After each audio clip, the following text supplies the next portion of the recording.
50 states in 50 days for the second time, all live on YouTube. Now this time, I'm going to be using leads from a few different places, but one of the places I want to talk to you about is LeadZolo, where they generate all of their leads from YouTube ads that are specifically going after motivated sellers to come to us so we don't have to pull lists, we don't have to cold call, we don't have to talk to people that aren't interested in selling their property. We're just able to close motivated sellers. Now, I've actually closed their leads before live on stage at Wholesale and Live, where I won that belt right there. So has Seamus Goss, Max Jimenez, Naaman Taylor, Eric Klein. Some of the biggest names in this industry have all used LeadZolo. And hands down, we say it's one of the best lead sources for any wholesaler out there. So now it's your turn.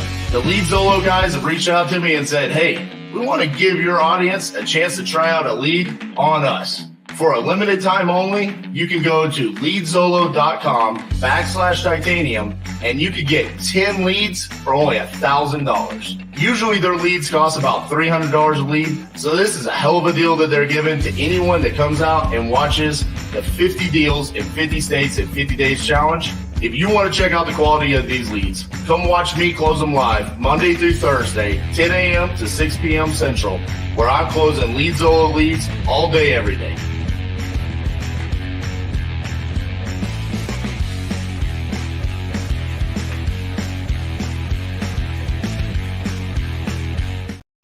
What's up, everybody?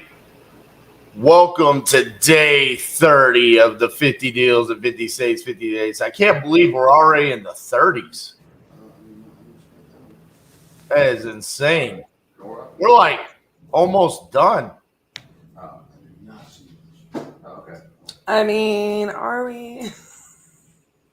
I mean, the 30s is where it's like you can smell the finish line. At least for me.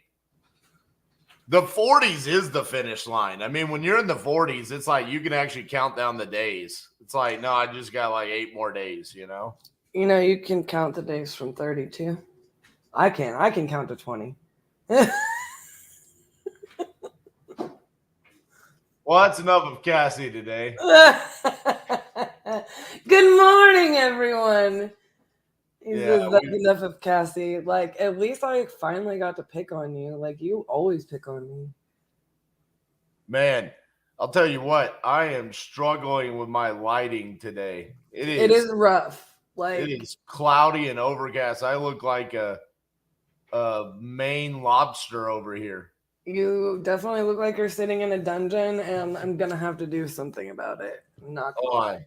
Let's work on this a little bit here. So, Miss Cassandra, what's on the docket today? What do we need to get done? Oh, today, as a team, or on this live? As a team. I mean, are we getting better? I mean, we are having some. No, I meant about my lighting. I look better now. Oh yeah, I was thinking about taking that corner light over there and pointing it up at the ceiling and giving you a little bit more brightness bounce off the ceiling. So I'll mess with that after I do the intro. You know, we should bring my light back since you're not even using it. I know. I mean, I think mine looks good in here, so I can bring that back in. Huh? I said, yeah, you look good. Okay. Well, I'll bring that in after we're done introducing. Well, I know that we have several things going on dispositions wise. Like, I need to place a call early on this morning on Chico Dispo. I know I need to call on this Glassport, Pennsylvania. Seller said he's not ready to sign a contract, but he wants us to go see it today. And he knows he's not going to sell to anybody else. He made that commitment to me. So I need to work on that with Eric Brewer's team. I need to get kind of an update on how some of the conversations have gone with some of the novations. So I need to get updates on that. Is there a particular problem property we have on dispositions where maybe I can kind of try to brainstorm and see if there's something I can help out there on dispo? Well, I would say if I have to pick one. Well, it doesn't have to be one. It can be as many as possible. I mean, realistically, it's about just, it's not just about acquisitions, which I know we show a lot of that on the live, but it's also about the amount of money we're going to make, I'll be honest, we've got some attorney issues we need to try to solve. Realistically, in many ways, I am liking the traction we're getting as a team. And then in many ways, I feel like it's recon that we need to catch up on. And, our plans to have somebody, here working solely on that is we're having to make a pivot. As far as solving any specific acquisitions issue or dispositions issue, I mean, our main issue ones are like things like I don't think you can solve. So just to give like the audience an idea, it's, we have one in Wichita, Kansas that has an excessive amount of rehab compared to what we are led to believe. We need to get an answer back on that. We have the Delaware property that I'm still super irritated about. Grants, New Mexico. Sellers now. Grants, New Mexico. I mean, that is just a very strange situation. I need to look that one up and see if it's still available. I mean, there's a part of me that wants you to call on like Scappoose. Yeah. Not gonna lie. Because I don't. Because otherwise we're gonna have to terminate some of these, and it's unfortunate because like on Scappoose we have a buyer. So yeah, and I think that she was lied to, and like we could have solved that problem. I would say that's probably the only one. Like, we don't want to just give examples of like things that are rocking and rolling over here. Like we're perfecting certain things. We're perfecting the process. We're growing every day as a team. And, honestly, today I woke up and I was in such a good mood. I love rainy days. And then it's like, one thing after another in my morning. And I'm like, you know what? I'm about to be like in accountability mode this morning. And so when I'm going through the queue, I'm like, we could have done this better. We're hitting the period, 30 days into the challenge. We're getting to the point where a lot of these contracts is like make or break moment. So whether there's title issues or access issues or not being able to get a hold of people issues. I mean, some of these, that's just purely what it is. This is where we have to make decisions on what we're going to do. Bradley, I don't have a deal from you in the email on an Arkansas deal. If you send it, make sure it's jv@titanium.investments. There's no .com.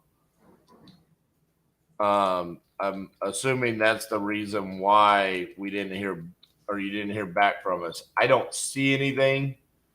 So just, can you resend that to us? Yeah. Bradley, we are completely. You left your phone in here. Oh, crap. Is it not on silent? No, it's not. 1 second, please. All right. So I'm going to go over our KPIs while she comes and grabs that. Actually, Patrick's going to grab it. So on our KPIs so far, 110 contracts sent, 76 signed. I think it's over there on the file cabinet. The 76 signed, we got one signed yesterday. You not see it? Look on the window over there. This is an ordeal. Yeah. No, the window, Patrick, over there. Oh, sweet Jesus. You put it in a box. That's cute. Yeah. I got nothing. It's one thing after another this morning, right? Well, it really is. So on the 76 signed, I feel like we're starting to get to a point where what is signed is probably going to be what is signed. I don't think that they're out of those 34 that aren't signed. Very many of them are like in. I noticed this yesterday. I don't think many of them are in limbo. It's kind of like we've already found out. Like they're either ghosting us completely, or they've signed with someone else, or they've moved on. So I like the KPI tracking there of understanding where we sit. I think we're maybe 3 or 4 we can get signed out of that. Trying to minimize the amount of cancellations here. Still at 7. So, like Cassie's talking about, Scapoose and some of these other ones need to work on that.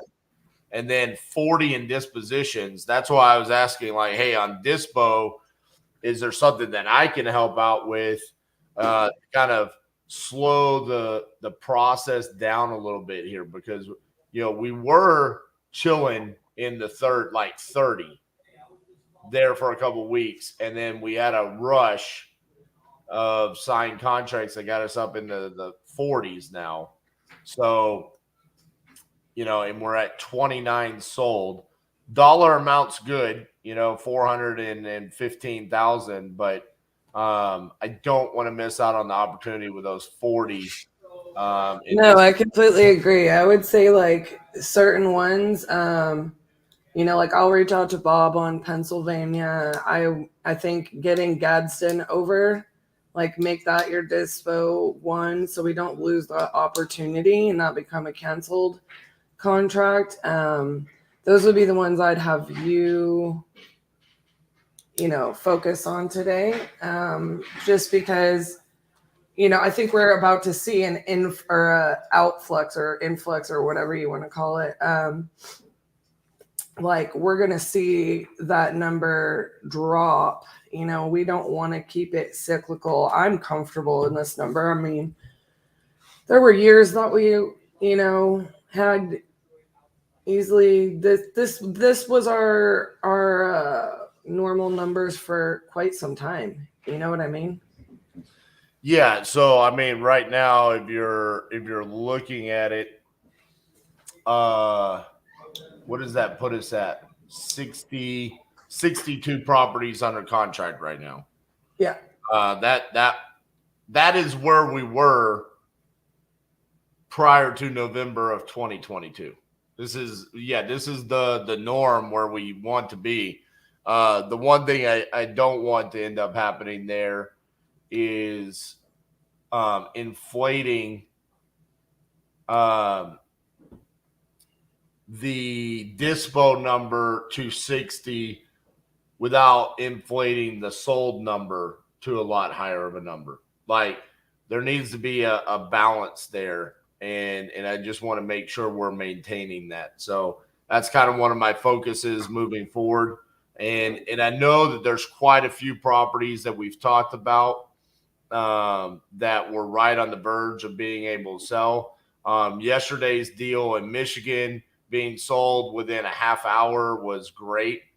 I know that was good for Garrett, and it was good for the whole team. It's a morale boost whenever you send out a deal and it instantly is just boom, boom, boom, buyer after buyer after buyer wants to know information about it. So that was great.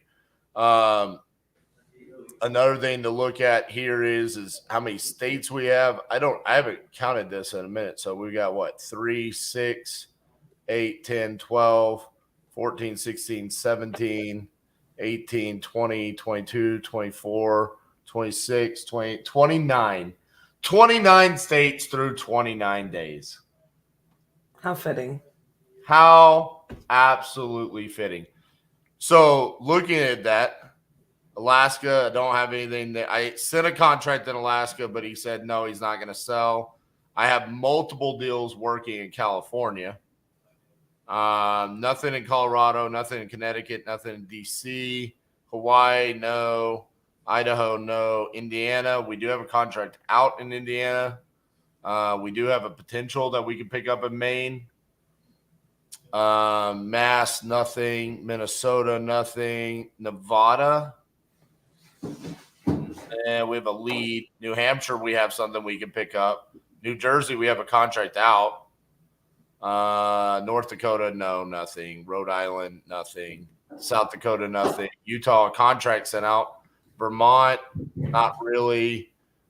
Last three, nothing. So yeah, I mean the last 21 states is going to be a little bit difficult for us to get deals in if we really want to hit the 50 states, which we're not necessarily dead set on, but. I'm definitely not dead set on it. I mean, there's some states in there that I feel like I'm a little surprised, and I definitely want to get like deals in some of them. I'm motivated more so to be like, I mean, let's be honest. We will get a deal in Indiana. I'm surprised we haven't in Wisconsin. Right, like those are the ones like for me that are surprising. Like, and I'm not even like, I feel like we could get a deal in Alaska. I mean, and if you technically we have a deal going in Alaska right now. Technically speaking, we should add that one. What? Just hold, please. Technically speaking, we do have one in Alaska. So I'm definitely not tripping about getting one from the 50-50-50 in Alaska right now. I reviewed a sub 2 deal yesterday in Alaska. I'm just like, we'll see. We may end up JVing on one in Alaska. I'm not in love with the triplex from Cecil. We've got opportunities in Alaska. And so I'm not tripping on like getting one from the 50-50-50, but if there is a good one, I'd love to work it. But for me, like it is those Indianas, Wisconsins that I'm like, no, bro, we need to get like, if I see one in Indiana, I'm like all over it because I love working in Indiana, know? Well, looking at our leads that we have this morning, I have a lead in New Jersey. I've got Maine, so those are places that we have. California that we haven't gotten a deal yet. Another one in New Jersey. We actually got a lead in Hawaii this morning. So and it's Honolulu. So that's great. I mean, we could actually dispo that. So that's really cool. We got a San Francisco, California. Now I think it's fake. Because it says it's the airport. But I think we have something going on here. Cassie, you were asking me yesterday, so before I get inundated, like if you go look at, there's a deal in Brooksville, Maine. The street is My Driveway. That's the second time we've had a My Driveway. Right above it is San Francisco Terminal 3. There's a New York. I mean, I think somewhere. Yeah, I've saw a couple of those, and what I was thinking is I'm gonna go ahead. I was looking through our dead lead column, trying to identify like where it started yesterday, or you know what I mean, like so that I could move them to their own column. So it's right next to the dead lead column. Yeah. So that I could get them information so that they could identify, what it is that changed there to make them like have that weird influx of falsies, Yeah. So to wrap up the KPIs here, not a huge change from yesterday, but still good for us to always take a look at. I normally talk about the percent of contract signed, but looking at the percent of property still in dispositions. So really want to try to push those numbers down. 40% of the speed to lead still need to be sold. 61% of our lead Zolos still need to be sold. I'd much rather it be similar to like the batch dialer where we're down closer to the 40%. So that means, 60% of the deals, at least we've come to a determination there. So that's where we are KPI wise. Hey, it's Tuesday. I've got a lot of new leads, but I do want to make some significant progress outside of just acquisitions today. So Miss Cassandra, I'll let you go talk to the team about that, and then I'm gonna get on my task. Okay. Get it. All right. We'll see you later. Okay. See ya. All righty. So for those of you that don't know, I'm a Longhorn at heart, but I love Rutgers University so much so that my son is named Trinity Rutger Bates. That's his name. And love Rutgers. Just something that I fell in love with in like 2003, 2004. Been a fan ever since. So, of course, when we came up with our New Jersey logo, we had to have the Scarlet Knight. So we're rocking the black and red today. That's why I wore the red shirt. Let's get a deal in New Jersey today. We have a couple of leads there. Maybe I can find a way to get a hold of Christian today, who is the contract in Woodbine that we sent out. It would be a great deal, and he needs to sell it. So I'd love to be able to get a hold of him and see if we can get that under contract. All right. I am going to start by calling Brewers team.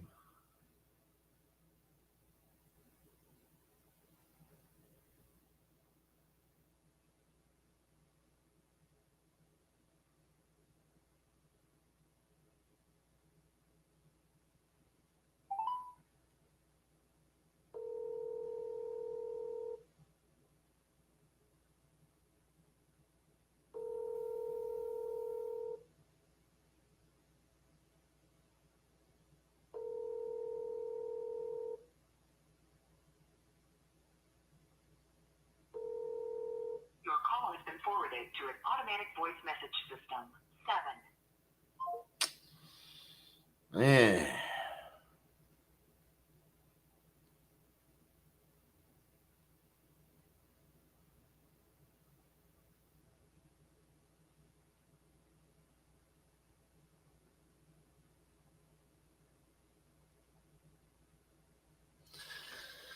No answer. All right. See if we can get a hold of old Corey Thompson.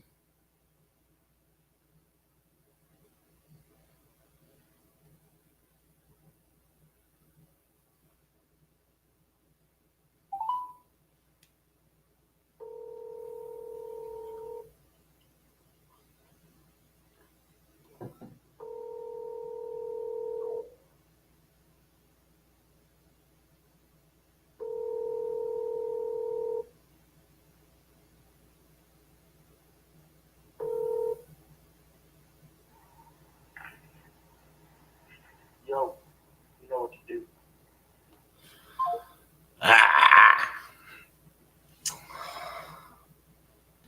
No bueno.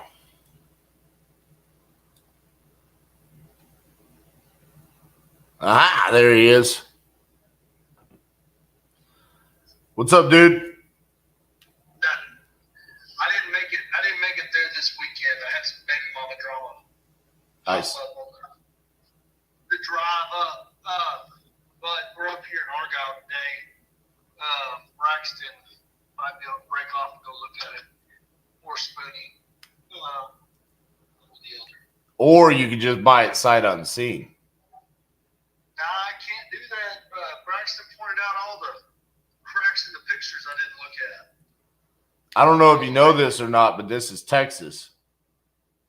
Yeah, no, I understand. I understand foundation issues, but I also understand cast iron plumbing in 60 houses. I don't have Yeah, I got don't you. have the capacity to re-plumb a house that needs re-plumbing.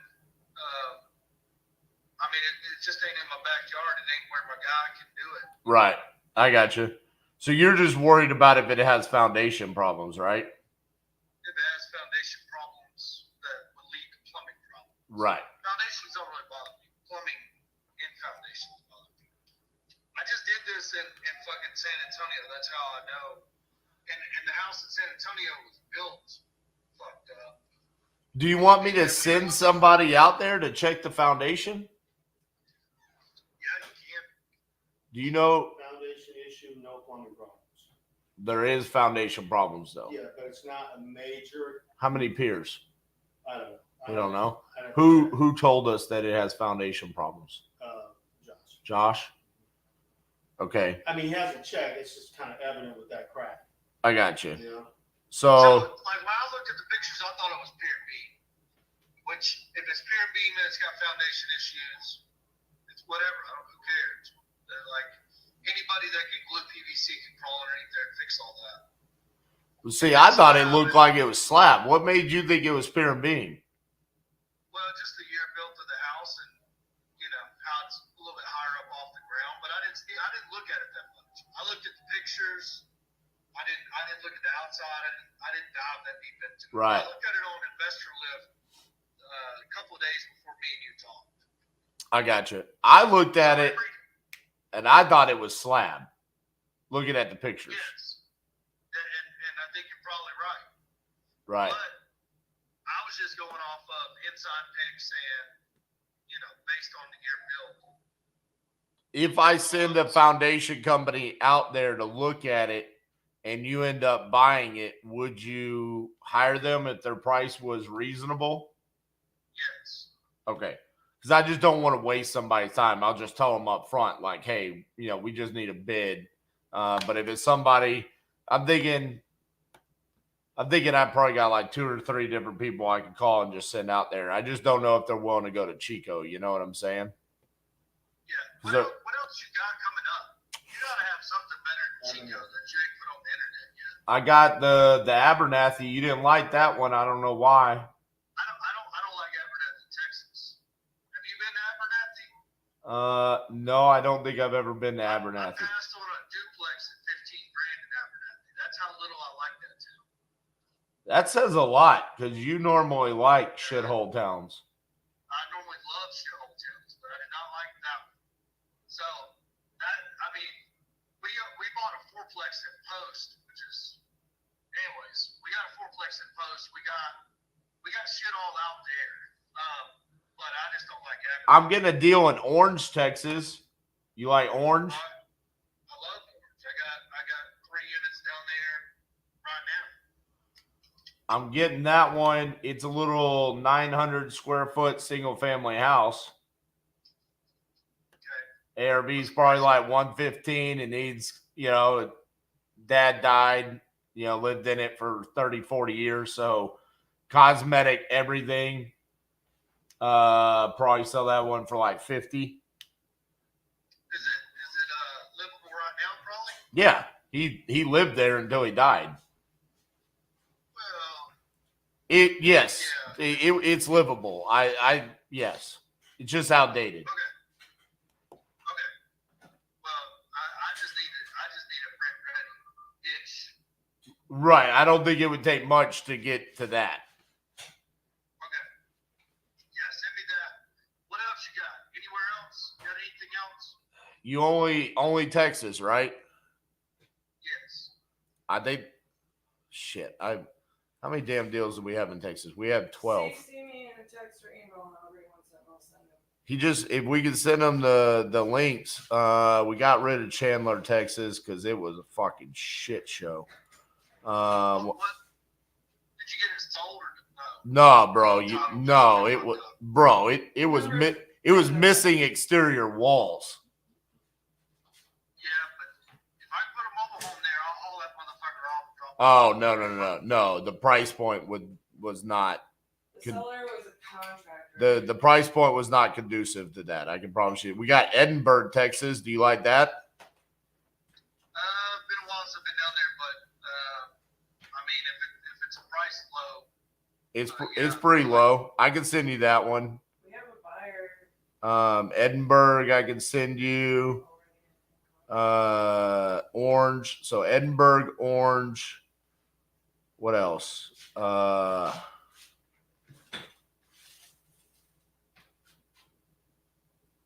Abernathy, Chico, Spring Branch, vacant land. You're not trying to do development, are you? unless it can do mobile homes. I think it's priced more for like single family development. So yeah, those would be the two. I got somebody on my live just said Edna, Texas. You like Edna? I love it. Okay. Keithan, he loves Edna. So email it to me and I'll send it to him. All right. So I'll send you Edna, Orange, and Edinburgh. And then, so on Chico, I'm checking on that. just send the foundation person out there. And then is that really all you need, or would you still want to go see it? We're up here in Argyle today, so one of us will break off and go see it today. All right. Well, then I'll just let you go see it then. And then Yeah, we'll get that off the we'll be off high center today. I got you. Yeah, because for me, it's like, bro, we've got 40 properties and dispositions right now. So it's like, I kind of, when you showed interest, I told the team, hey, stop working on that one and work on everything else. And then it's like, I get you're busy, but it's like, I also don't want to, fucking not move the deal, Well, I was doing bandit signs in Bridgeport. I still got the bandit signs in my truck. So I was going up there to look at it and do the bandit signs in Bridgeport, but that's some shit pop off. I got you. But I won't talk about it on live, but they need to go subscribe to the Rough Vector Real Estate YouTube channel while I'm live on live. Yes. Go check out R2R.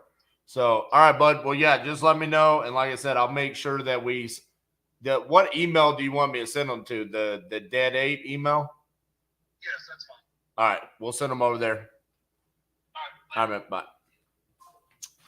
I was gonna say he had this morning to answer before I was like, nah, we gonna move that. So can we make sure to send him Edinburgh, and if Keithan sends us this Edna, and then I'm gonna get Orange right now. Edinburgh is, I'm pretty sure we have a sign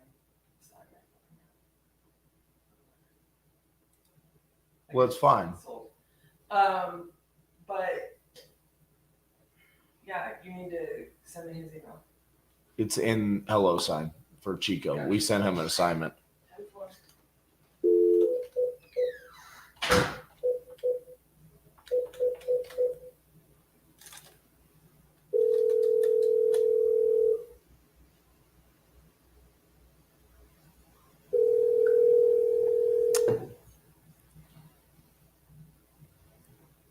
Come on, Shauna, answer the phone.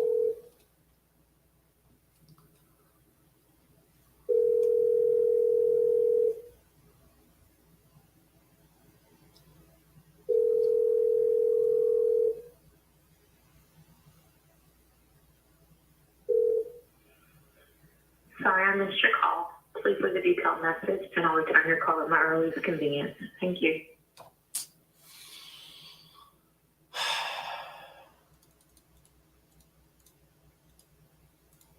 Killing me, Smalls.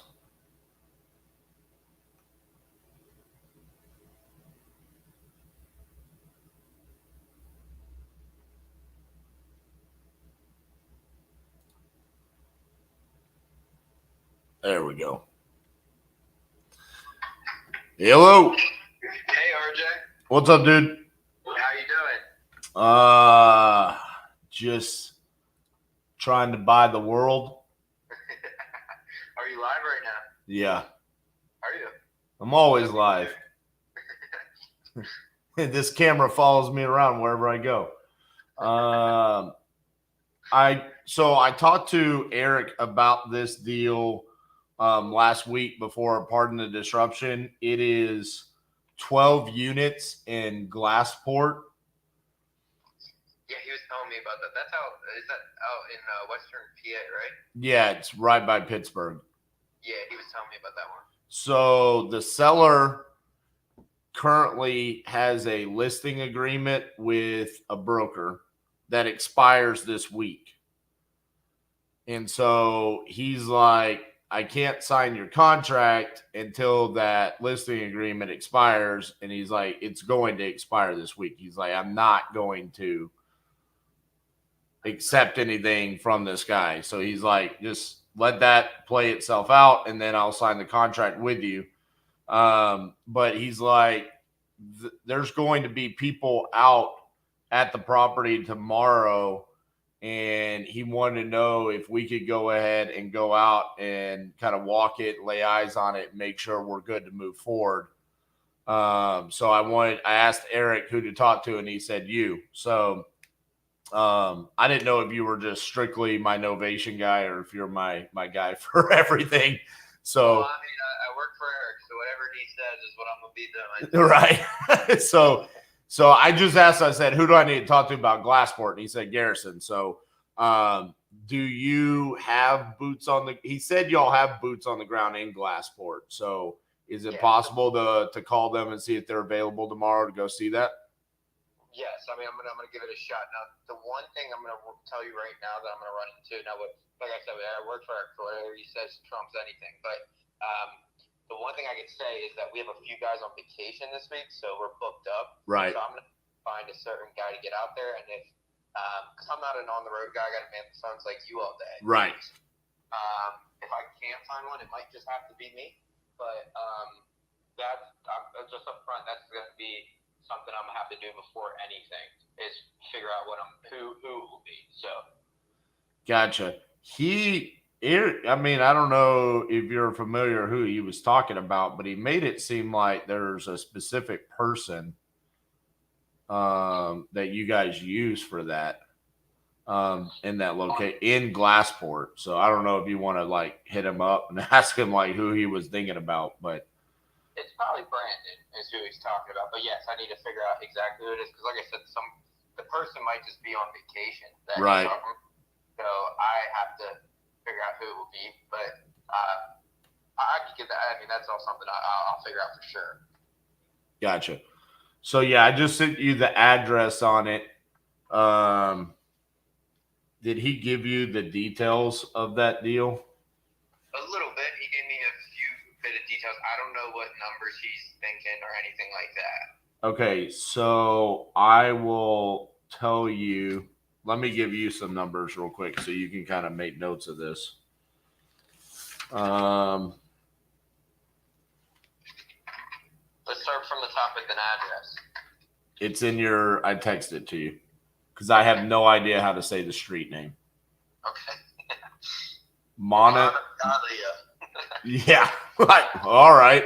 That's why I'm referring to it as Glassport. That's actually how the conversation started with the seller because I don't know how to say his name either, and I don't know how to say the street name. And so he answered, and I'm like, "Hey, you have a property in Glassport. You're looking to sell." Well, I'm not going to butcher your name and the street. All right. So it is 8 units or 12 units. 8 are vacant. Those 8 need repairs. Seller is saying that the repairs are probably going to cost about $150,000.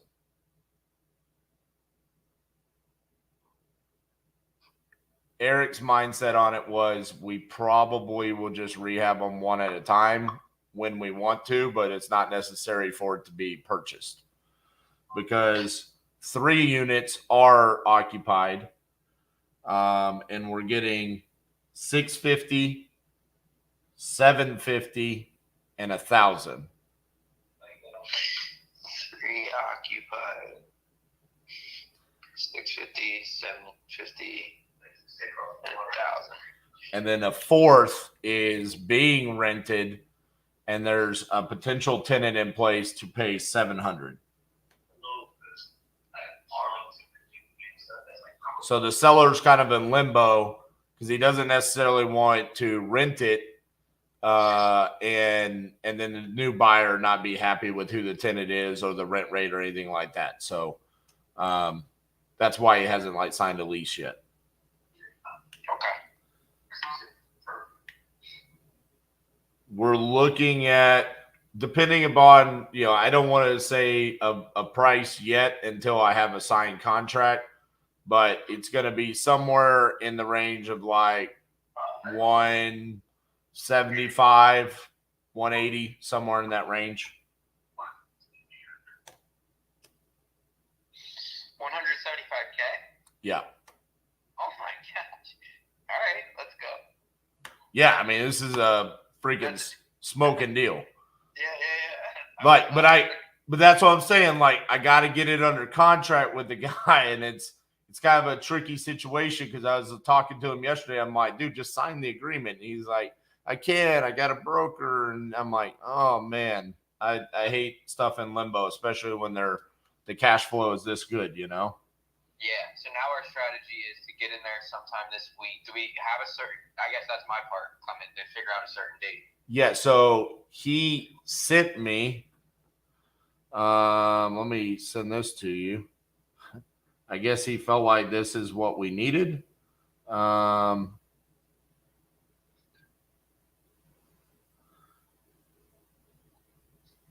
He sent me a piece of paper that he wrote out,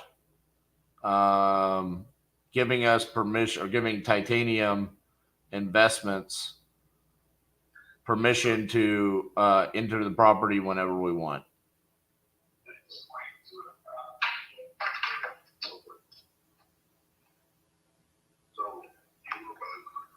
Okay, so is it like what exactly is it?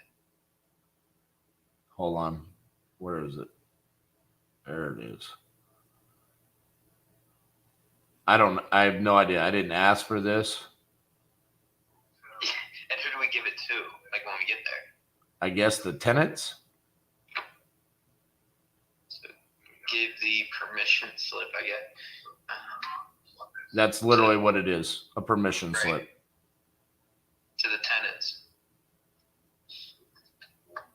So what, are the vacant ones locked or something? Do you see his name at the top? There's a slight language barrier. Yeah, Sharif Floor. Okay. So, Wow. so he was kind of like, hey, I'm just going to send this to you. And he's like, there's going to be people out there tomorrow. So y'all go tomorrow. All right, so we need to get somebody out there. And I was like, what time? And he's like, I'm giving you the permission slip. You can go whenever you want.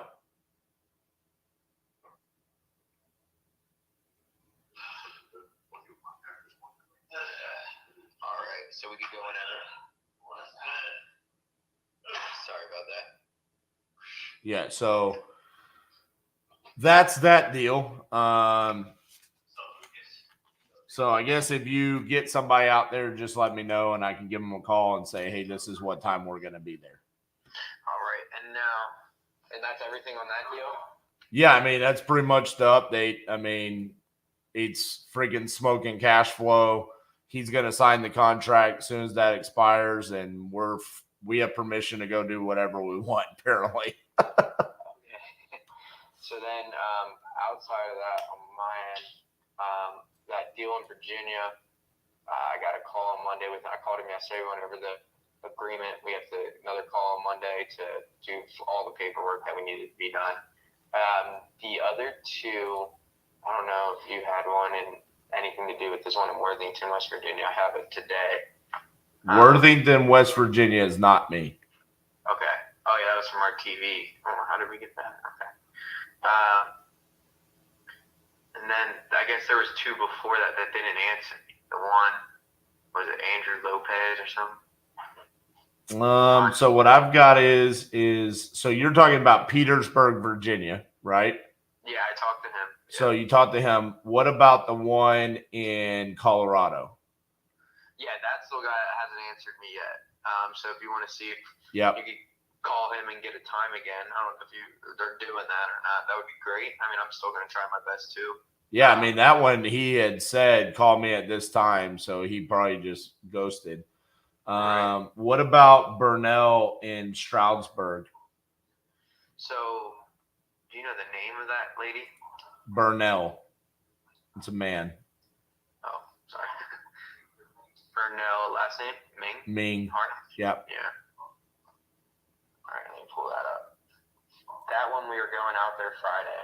So Gotcha. We're going to go out Friday. And then the one in Lebanon, I know we just set that one yesterday. So you did talk to Hunter? Yeah, what was it? My partner Lucas did. I was off, and I was like, "Hey, man, this one's in our area. Just give me a call through the process." So, what's the name of that guy again? So that's a woman named Hunter. That was also an awkward start to a conversation.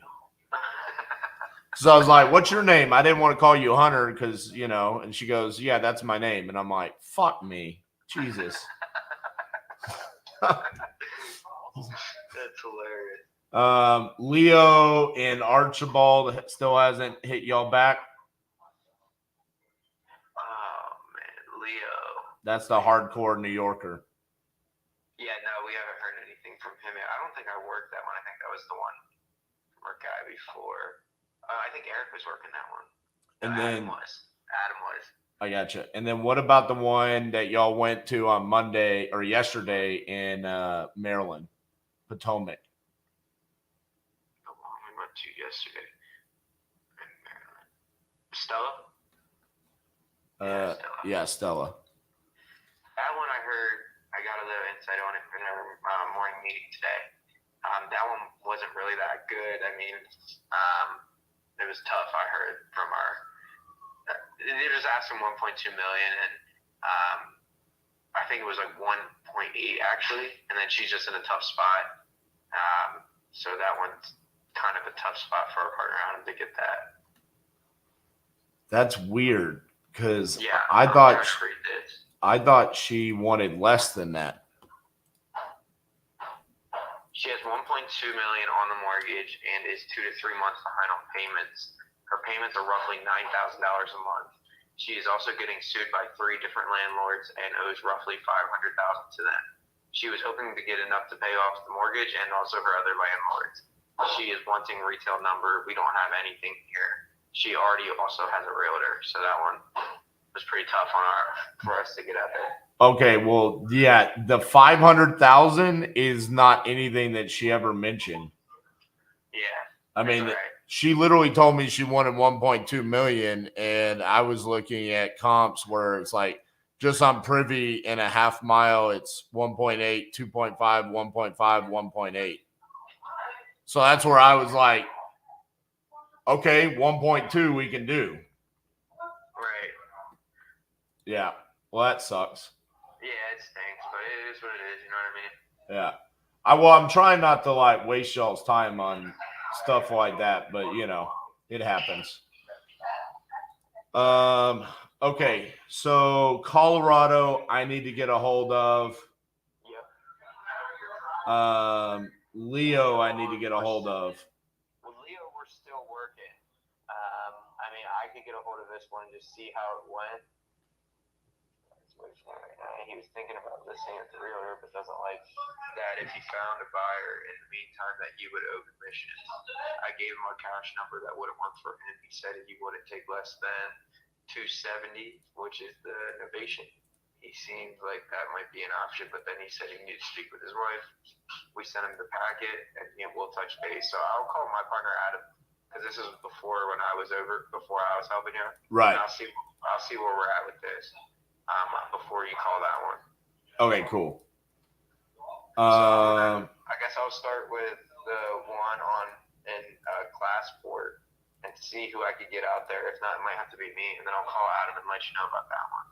Okay, so that's Glassport, and then Virginia, you're touching base with them next Monday.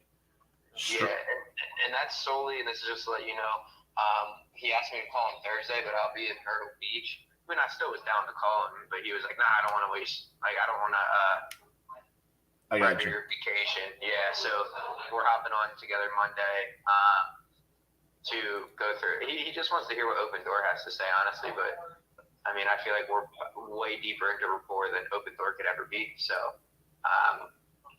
between your conversation and my conversation, Right. I think we're the guys for him. He just wants to hear what they have to say. So Monday, I think we'll be pretty good to go on a deal there. And then Stroudsburg, you said somebody else is working that one, or you're going to take over on that one? No, Stroudsburg, we're boots on the ground for in 3 days. So I guess that's Friday. Okay. So that's my partner, Josh. I'll keep you updated on that one.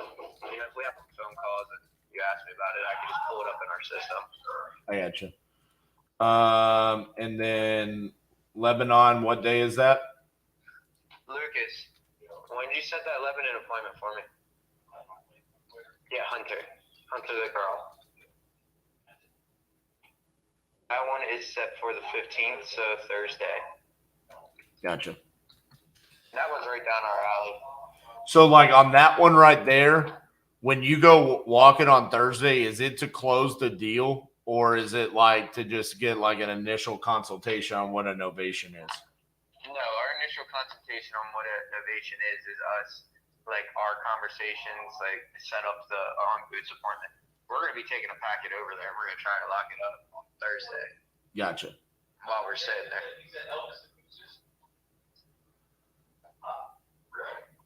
Okay, and then I need to send you a deal.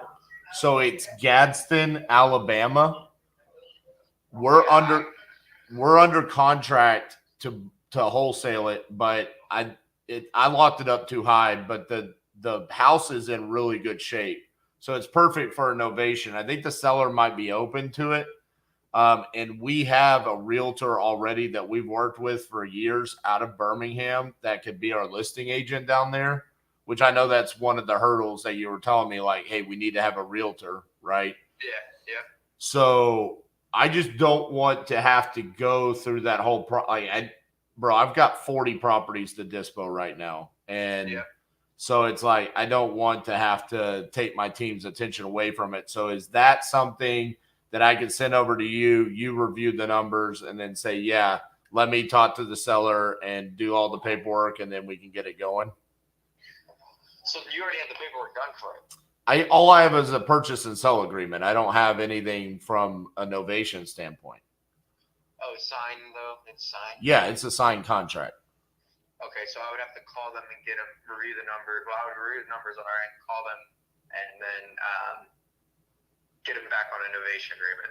Yeah, we've already talked to him about it, and he is open to the idea of it. So, yeah, it's literally just, it's not even necessarily a close. It's more of like, here's the paperwork, sign there.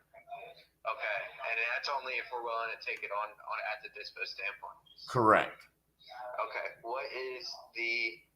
Did you send that one over before? No, I haven't sent it to you. I just wanted to kind of explain what was going on there. So I'll email that one in, and I'll just give you the details of what's going on.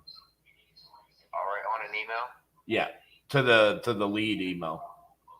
Sounds good. All right, man. Well, I think that's everything. Is there anything else you need from me? No. I mean, I got to kind of move forward on some things here, see what we can do on the things we talked about here today. So. Yep. Sounds good, man. Appreciate your time. Yeah, thanks, RJ. All right, bro. Bye.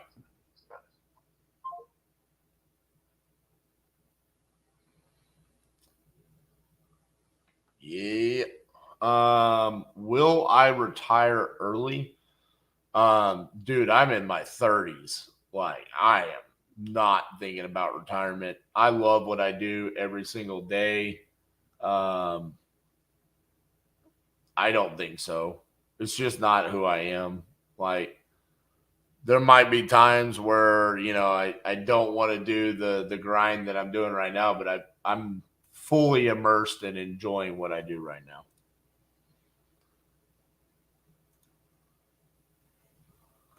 Alrighty, I need to call the Colorado Andrew. Andrew, what happened?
just stopped ringing.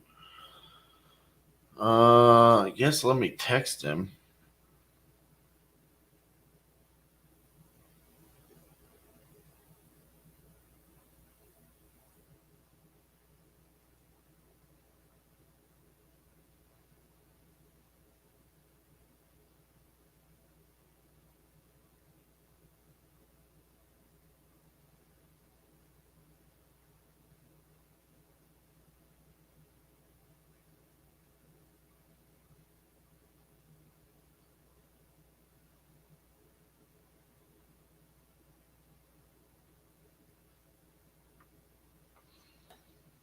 Okay. What's next?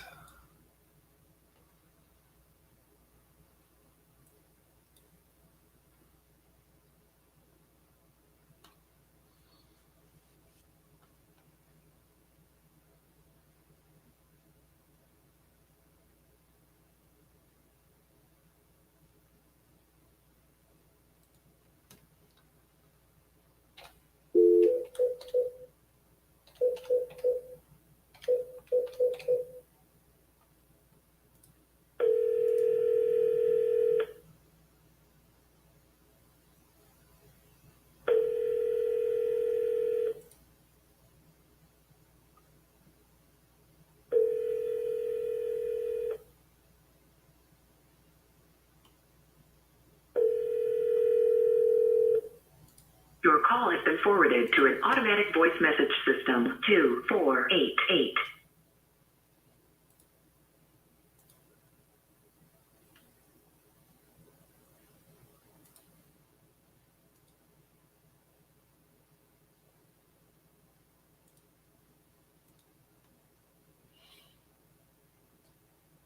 I don't know what happened there. That guy has told me numerous times he was going to sign the contract. I don't know if he was just stringing me along or what. It was a cold call lead.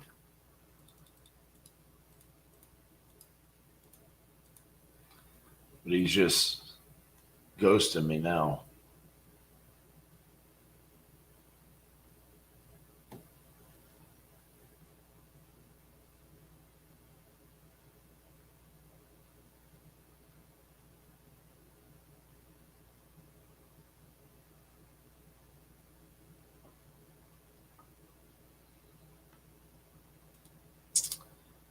We have done deals in all of those locations, Michael. In fact, we're doing a deal in Edinburgh right now.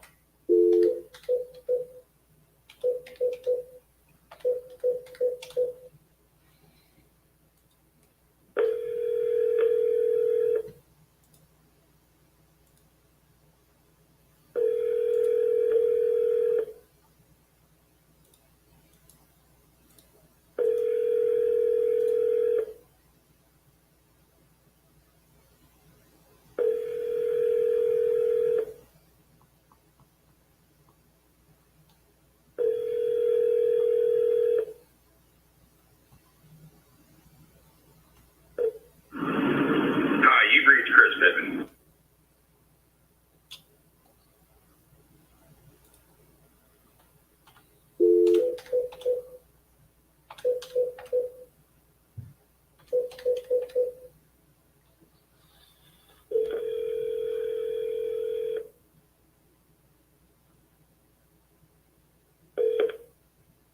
Well, Hey, this is RJ Bates from Titanium Investments. How are you doing?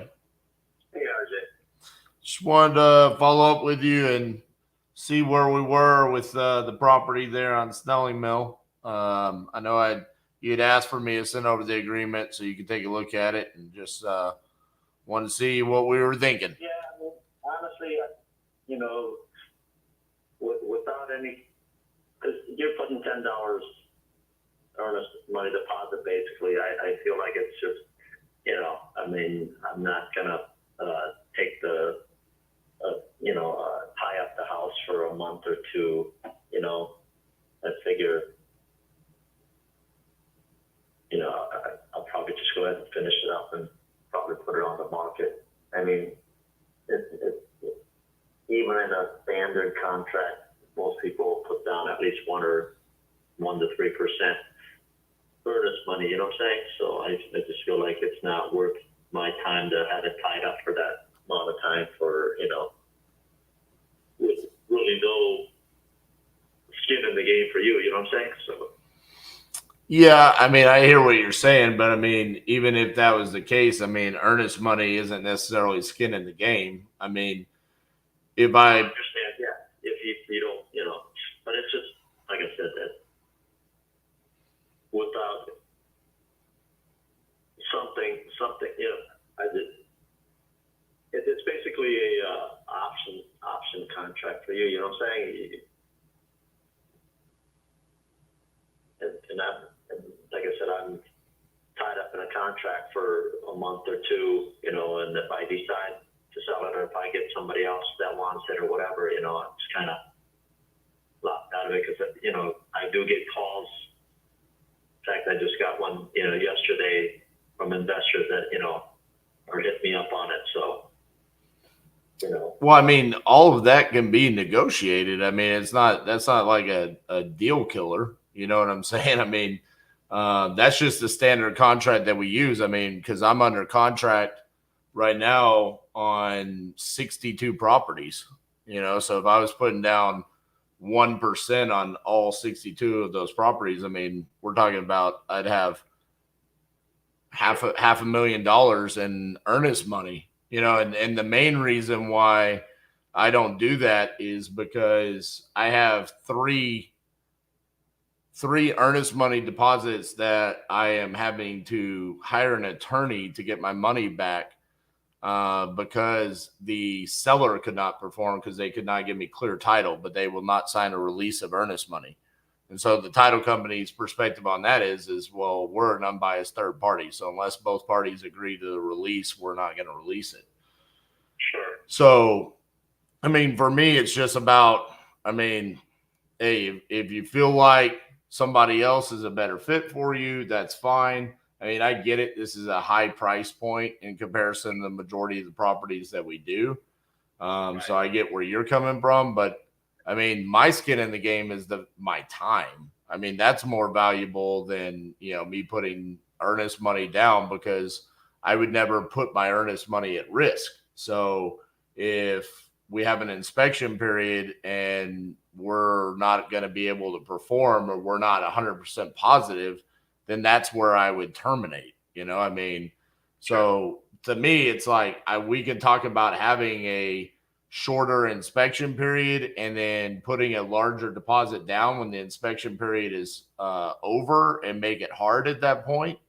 I'm totally down to do something like that. But I mean, just right up front, putting like $12,000-$15,000 in escrow, where, I mean, it could later on be at a dispute over, if I terminate for whatever reason. I don't see the value in that for you or for me, because it's not like it's money that's going to come to you unless the inspection period's over, which that's what I'm saying. I have no problem putting down hard earnest money at that point.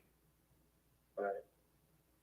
And I also don't need a full month either. I mean, that's just, I don't want to tie up your property for 2 months and not be able to perform. I mean, that's a massive waste of my entire company's time. You know what I'm saying? So for me, it's all of those things can be negotiated and changed in the agreement. Sure. I mean, why don't you just keep it open and, if you find me well, I can't do that because I have to have an equitable interest in the property to be able to do anything. right.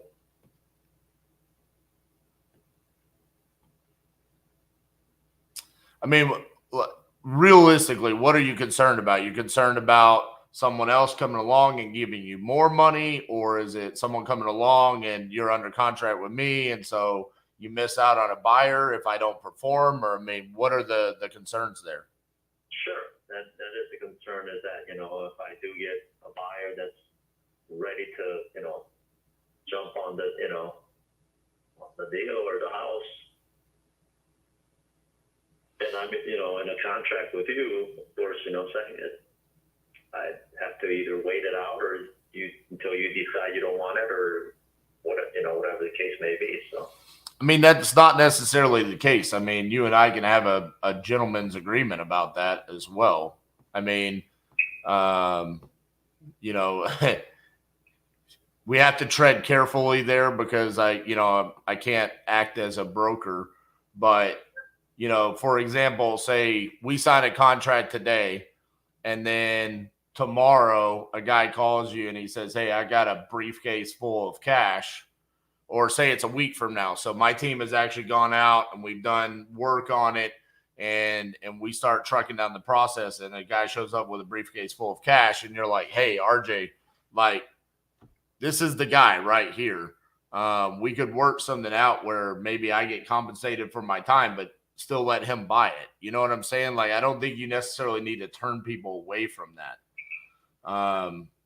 Because I wouldn't want that. I don't want to screw you over. You know what I'm saying? Like, I'm not in the business of like tying up people's properties and being like, ha, you had to turn away 5 people that wanted to buy your property, So I gotta sleep at night. You know what I'm saying? I don't want to do that to you. So, but I love your property. I think it's a really cool thing. And like I said, it kind of fits into what we were already doing with the glamping in South Texas.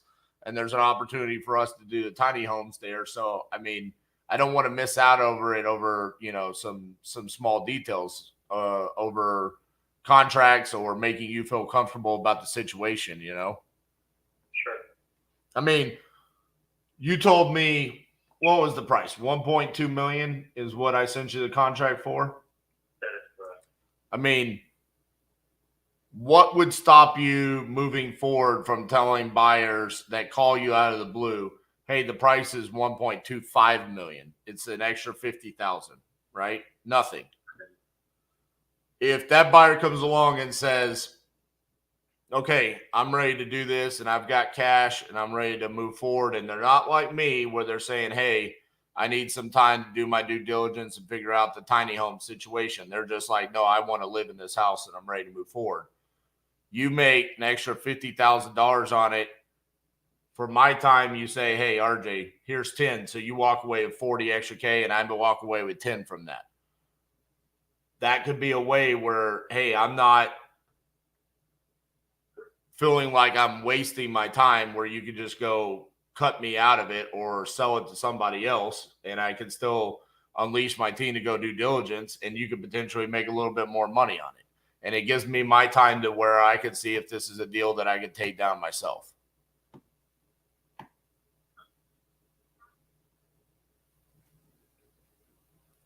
I'm a pretty creative guy, so I come up with a lot of solutions here.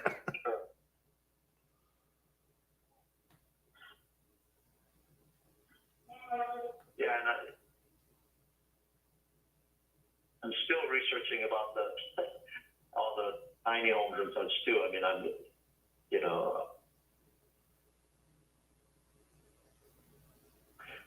let me toss it around. Maybe we could do something where if it's, a certain amount over what your contract price is, put an addendum in there or something to where, you'll get a percentage of whatever, I mean, the other thing to think about is that if you had signed the contract last week, we could already be a week in on the process and we could almost be nearing the point where I would have an answer for you. You know what I'm saying?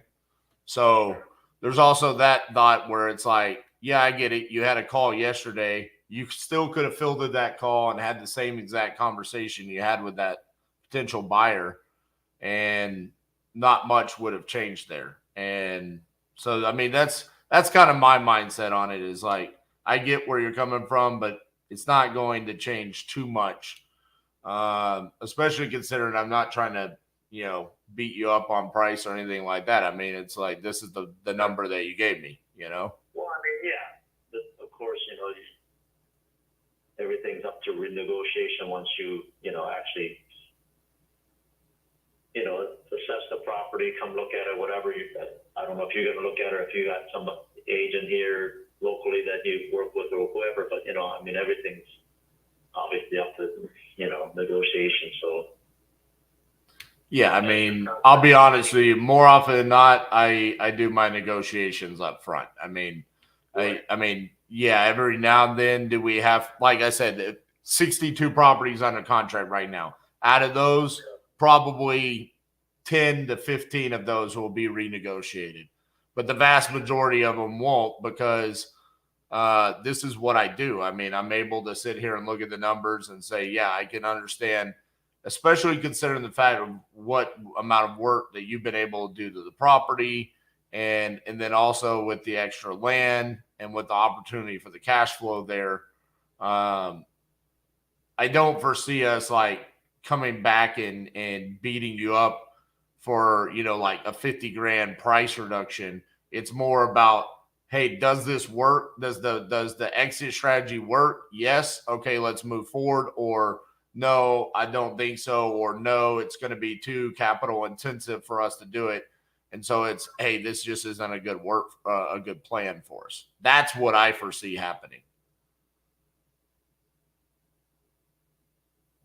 Okay.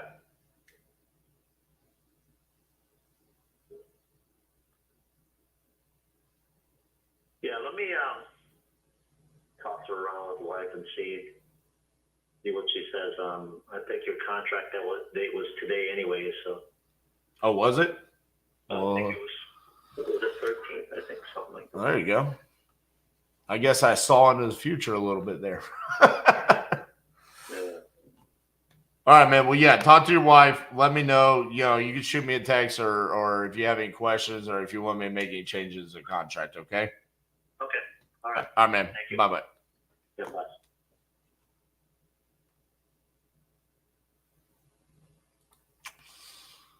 All right. Well, Chris, there you go. That was the Flowery Branch property. I don't know. I was hoping for a better conversation considering the initial conversation we had, and then he said, hey, send over the contract. I thought we would be further along in the process than we really are.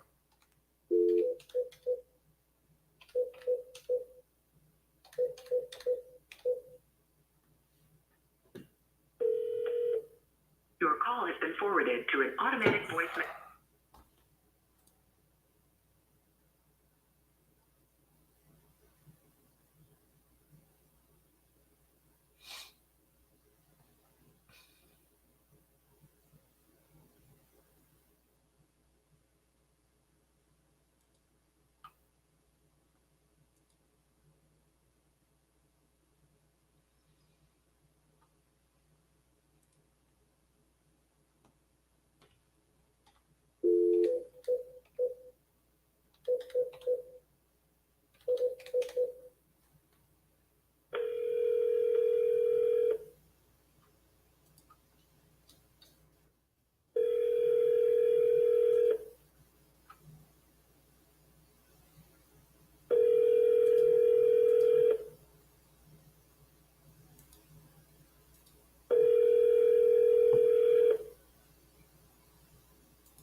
Your call has been forwarded to an automated voice messaging system.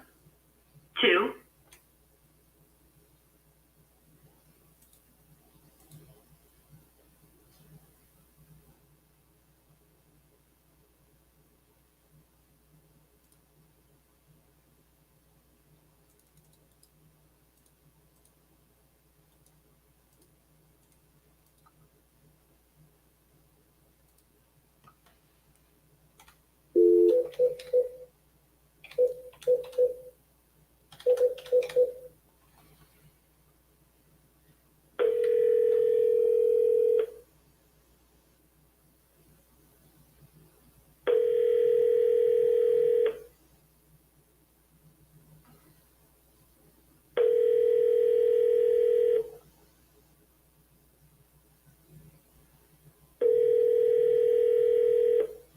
Your call has been forwarded to an automatic voice message system.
Please leave your message for 7863061.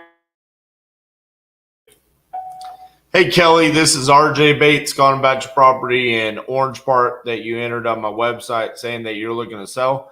You could give me a call back at 817-710-8689. Thank you.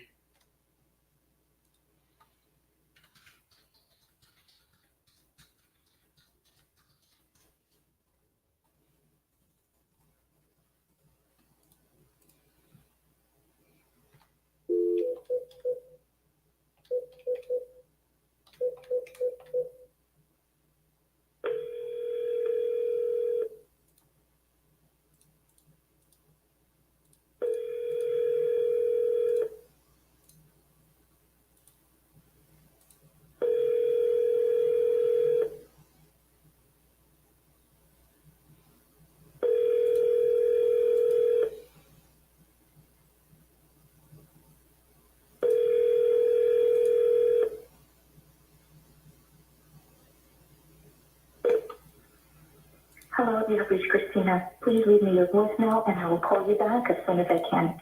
Thank you so much for calling and have a great day. Bye-bye. At the tone, please record your message. When you've finished recording, you may hang up or press 1 for more options. Hey, Christina, this is RJ Bates calling about your property on Nightwing Circle that you entered on my website. It says you were looking to sell that property. If you could, give me a call back at 817-710-8689. Thank you.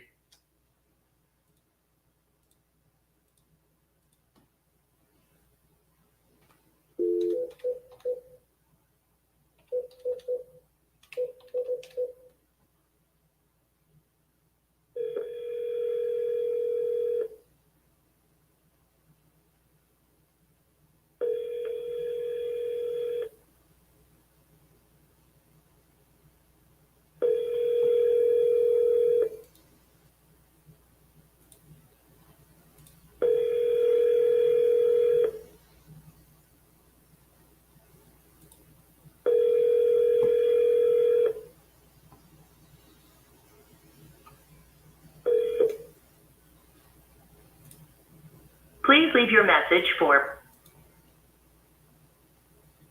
Please leave a message. Irina, this is RJ Bates calling about your property on Greenwood Avenue. You had entered it on my website saying that you were looking to sell that property. If you could, give me a call back at 817-710-8689. Thank you.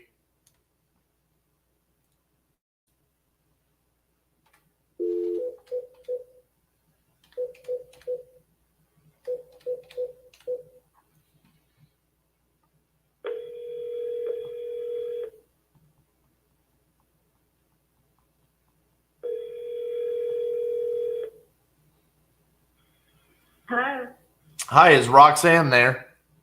this is she. Hey, Roxanne, this is RJ Bates calling about your property on Crestwood Avenue. You entered it on my website saying that you might be interested. Let me put you on speaker, honey. Hang on. Okay. My husband is here too. Hi, husband. This is RJ Bates. I was calling about y'all's property there on Crestwood. Got the information off my website that y'all were interested in selling that property. Is that correct? Yeah. Awesome. How much you looking to get for that property? All right.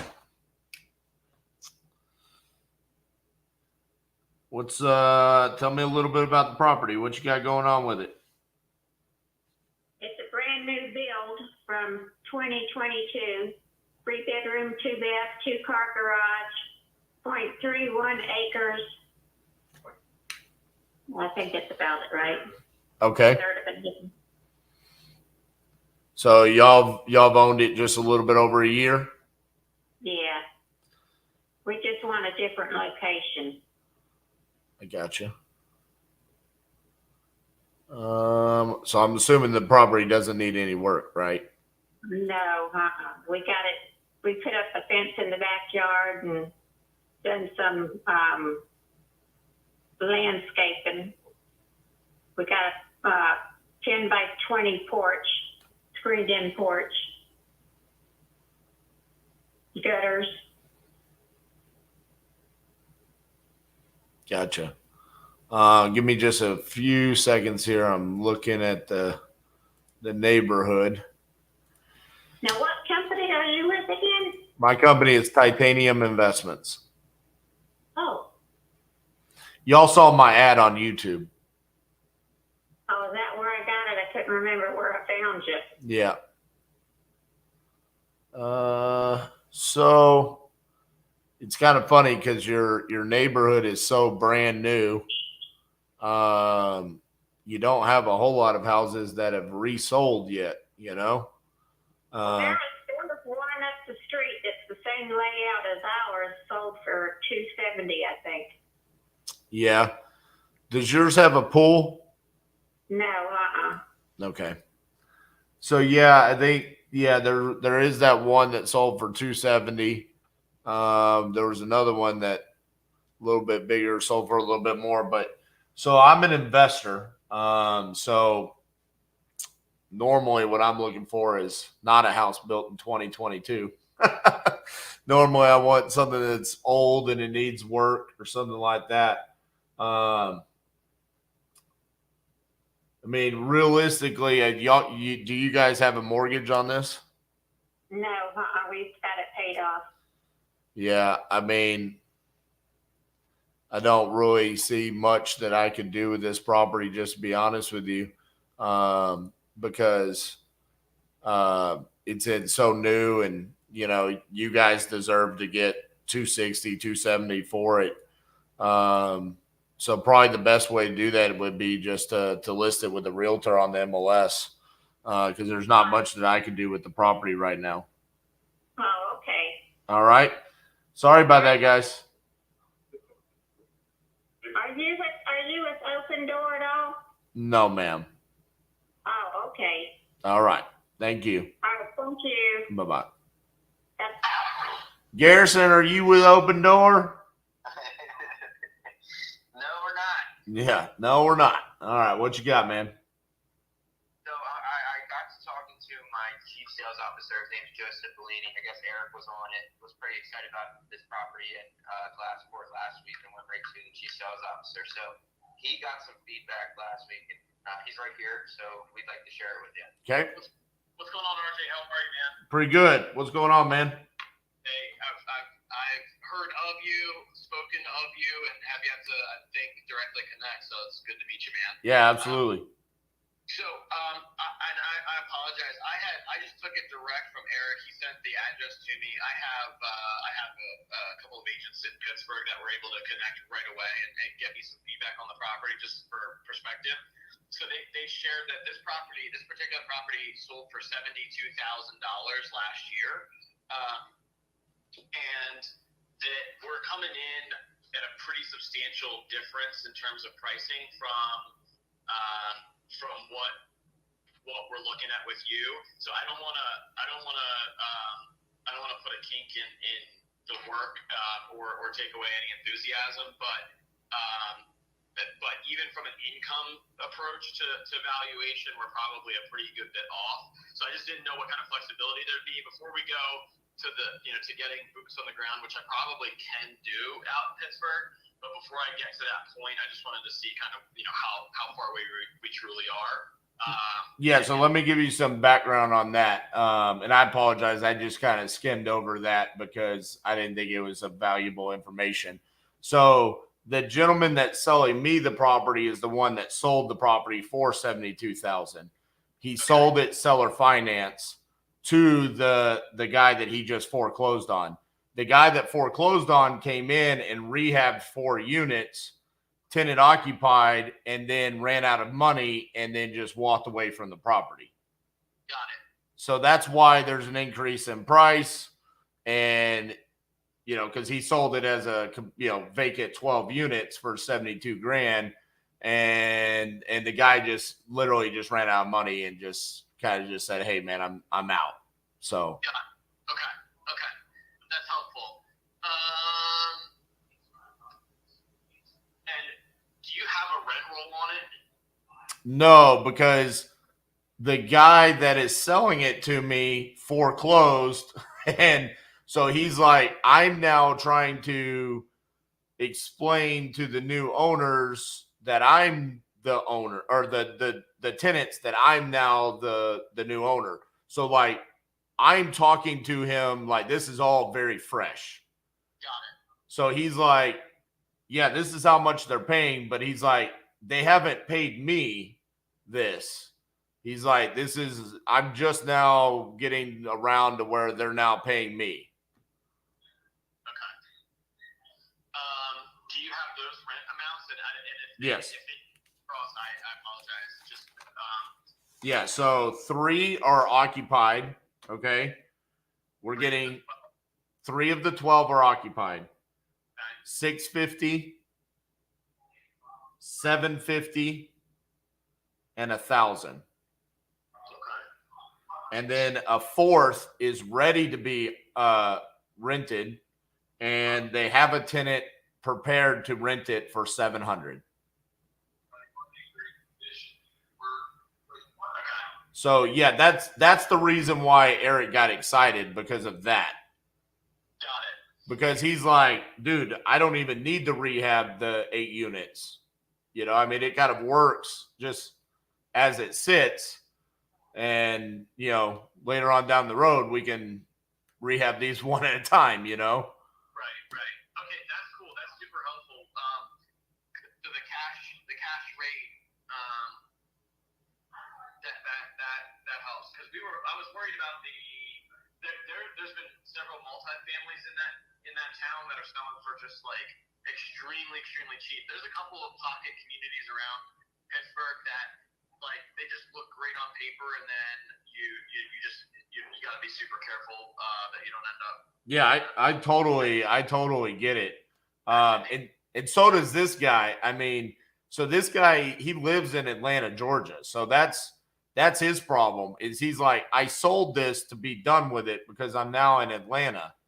Right. And he's like, and I sold it at a good price. And he's like, I mean, the good news is the guy came in and did work. You know, I mean, it's not like he just didn't do anything, but I guess he financial difficulties or ran out of cash or whatever. So now this guy's back and he's like, I just want to be done with it. And he's like, you know, I feel like I'm giving it away at a pretty decent price, considering the fact that, I mean, what's it generating? It's generating 2,400 as is, and it can be 3,100. So, I mean, essentially it's at minimum going to be like pretty close to being a 2% rental for you guys. If we can get that $700, you know? Yep. Okay, that's super helpful. So I'll work in terms of getting boots on the ground, and that actually will change the market analysis. Like the one comp I'm looking at right now was getting about $400 to $450 a unit. So obviously, if I was using that as a comp, I was like getting a little anxious that we were real far away, because that would cut the numbers in half. Right. So remember, of the 12 units, 2 are commercial and 10 are residential. Right. The first floor is a storefront, if I have it correct. Correct. Yeah. Yeah. So and that one is not rented. Is that correct? So I asked him that, and funny enough, he goes, "I don't know." Okay. So hence why he's like, "Can you go look at this?" Because so he gave us a piece of paper. Garrison has it. He can show it to you. He said, "I'm giving you a piece of paper that gives y'all permission to go see it whenever you want." And he's like, you can show it to him and say, listen, the owner said y'all have the right to be here and look at the property. Cool. Okay. That sounds like we're headed in the right direction, man. So I appreciate it. And this helps clarify a good bit. So we'll see what we do. And honestly, I don't even mind the questions because these are the exact same questions that I had when I was on the phone with the seller, right? I was like, so you sold, it was sold. Why am I paying double? You know, like what happened here on the price point? And then that's when I got all these answers. So no problems whatsoever. Awesome. Very helpful. So I'm going to work on it on my side, see if I can get boots on the ground in the next day or so. And we'll go from there. Okay. Sounds good, man. Yeah, thanks, man. I'm going to pass you back to G to wrap up. All right. All right, RJ, I appreciate that.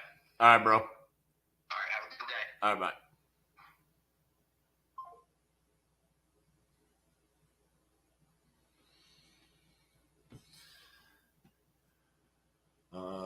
bye. This is Deadly Retail.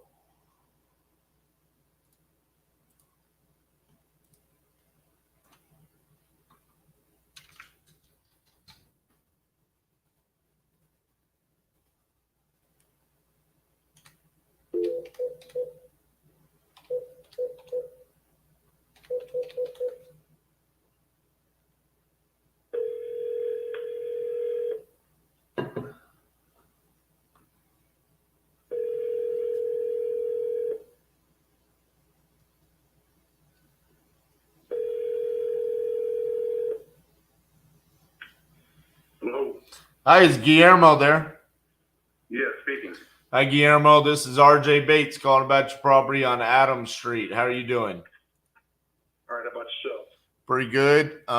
You had entered this on my website saying that you were interested in selling that property. Is that correct? Yes. Awesome. How much you looking to get for it? I don't know. I think about 285. I think it's worth 305. All right. Are you currently living in the property? Yeah. Gotcha. What's the condition like on the property? It's in good shape. It's going to need some work here and there.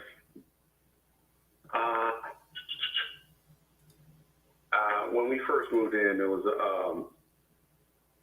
I guess, the inspectors, they found I guess, on top of the roof, I forget the name of the,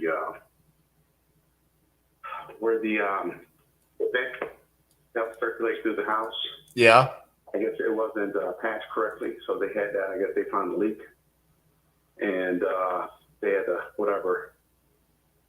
They corrected that, but it did leak in the house, in the kitchen for a little bit, whatever. But after that, there was nothing. So, and then there's I don't know if there was some condensation because the master bedroom's in the basement. And you know, like I said, we live in the Midwest, so near Chicago. So in the wintertime, I don't know if there was some condensation or what. There was like flaking in the roof in the master bedroom, but I mean, other than that, the house is in pretty good shape. One of the bedrooms is probably going to have to be the carpeting and stuff like that is redone. You know, just paint, stuff like that. But other than that, everything else is pretty good. Gotcha. Yeah. Is it 3,000 square feet? Yeah, it was a rehab home. They redid the basement finished. Basement's finished. It's carpeting. It's so drywall. So it's not 3,000 plus another 1,500 down. It's 15 up, 15 in the vacant. Total. I think it's whatever. I don't know, upstairs maybe 1,500 or whatever square feet. I don't know. Gotcha. Yeah. So, but total is like 3,000. So I got you. Yeah, like I said, the basement has a master bedroom, the ensuite, whatever, dual sinks. Yep. Yeah, I see the pictures from when you guys bought it back in 2019. I mean, it's a pretty cool house. I mean. Yeah. No, I mean, yeah, like I said, there's, there's going to be some little bit of work here and there. I'm just saying whatever you guys do with it, whatever. But I mean, like I said before, you know what I mean? So. Yeah. Okay. Let me see what I can find here. I mean, just being honest with you, realistically, there's really only a couple of things I can do for you. I mean, it depends on like time frame, and then I mean, time frame wise, when are you looking to move out? We had a bunch of stuff in the house, so probably a few months, at least 3 months, maybe. I'm just saying that, Right. My wife works out of town, so we have an attached garage, and it's got a bunch of stuff in there. So, right. Like I said, I mean, at least 90 days. Like I said, 3 months, at least that. Yeah, I mean, realistically, the only thing that I could really offer you, because I'm an investor, so from my standpoint, I mean, this is like already a fully rehabbed house. I mean, like you said, maybe it needs a couple of things, but that's really not here nor there. Realistically, the only thing that I can offer you would be what we call a novation, which is where we come in and, we can do like that paint touch-ups and carpet. Do you need cash from this sale to move to a new house or buy another property? That was the plan. You know what I mean? Right. So ideally what we could do there is you guys could stay in the house for the time being. And then basically just guarantee you, I think the best I could do wouldn't be 285. Probably the best I could do would be, let me see this again, probably 260. So I guarantee the 260, and essentially we come in and we take care of everything from there. And just like, long story short, we're just going to go sell your house to an owner occupant. So, right. Yeah. So the benefit for you is, you don't have to focus on trying to sell the house or deal with realtors or negotiating or anything like that. It's just kind of pretty hands off, what we refer to as the white glove treatment. I don't really like to use those words because I think they're cheesy, but that's kind of the best thing that we could potentially offer you. And it realistically is just because of your location close to Chicago, close to a big city. We come in, we deal with the realtors and all that BS, and then you guys kind of just get your money at the end. Right. Okay. All right. So you said 260 was the best you could offer? Yeah, because honestly, but that's like net to you based off of, whatever you owe. I mean, so I don't know what you owe on it, but that number is kind of like the guaranteed number to you. And then that allows us to do what we need to on our side of things. It's realistically not giving us a whole lot of margin there, just being honest with you. So that's why I'm saying that that's like the best I can do. I don't really have much margin outside of that. Right. Okay. All right. All right. Well, I need to talk it over with my wife and see what she wants. Like I said before, that was our plan. Because I kind of figured, like I said, if somebody come in, they make whatever, expenses to fix whatever up if they're going to sell it, do whatever. Right. So we kind of, we looked at it and what the house was worth and whatever, to like kind of, okay, give us give a cushion to whatever. Okay. And then that's what I said. So, I mean, it's like I said, it's 25,000 less than what, we were, I'm looking at based off of a pending right now on Jackson Street, we're probably looking at like listing the property at 315. And so then you're going to have the realtor commissions, and closing costs. It's going to be about 25 grand. So then you're down to 290, and then whatever repairs we got, and then making money. I mean, you're talking about, we're probably getting down to maybe like 15,000 in profit. And that's if nothing goes wrong, or if, they don't hit us up for some kind of repairs or something on the inspection. You know what I'm saying? So it gets to the point where it's like, well, what's the point in even doing it? I mean, that's like a liability to just take it on. Yeah, I hear you. So, I mean, realistically, it's like you could either go with someone like us that's probably going to be like a really good price for you from an investor, or just potentially having to hire the realtor and listing it. And so then you're looking at the same thing, right? Like list it for 315, pay the realtor commissions and the closing costs, and then you hit those repairs. All right. Yeah. No.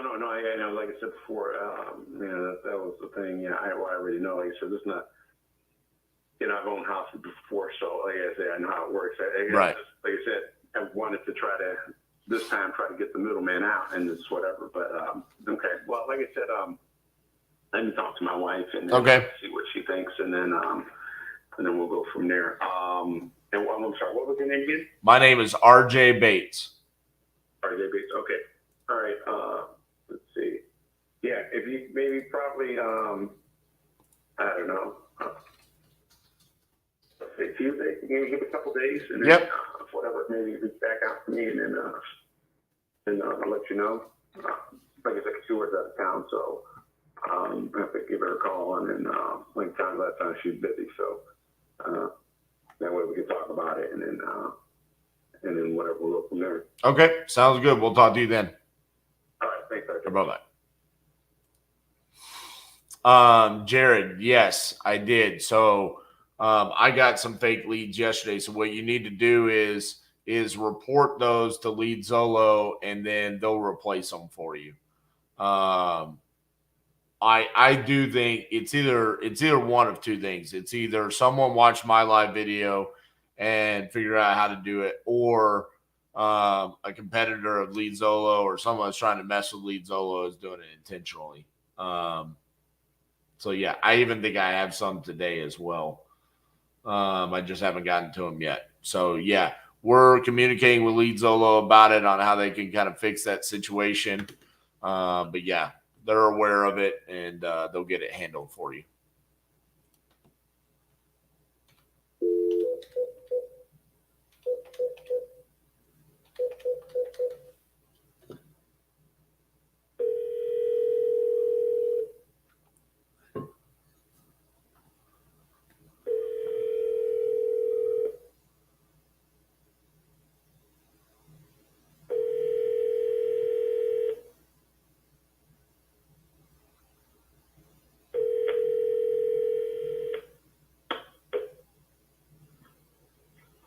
Hello, sorry I missed your call, but if you leave your name and number, I'll return it as soon as possible.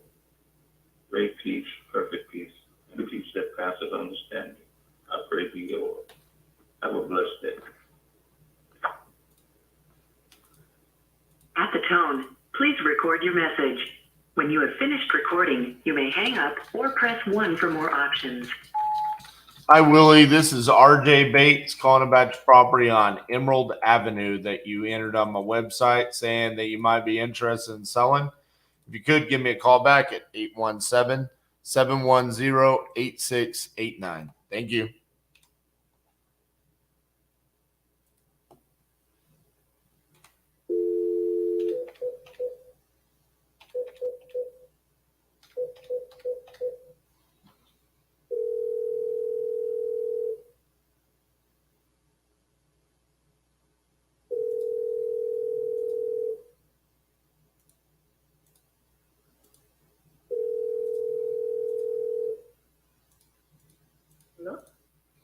Hello, is this the owner of 406 Main Street?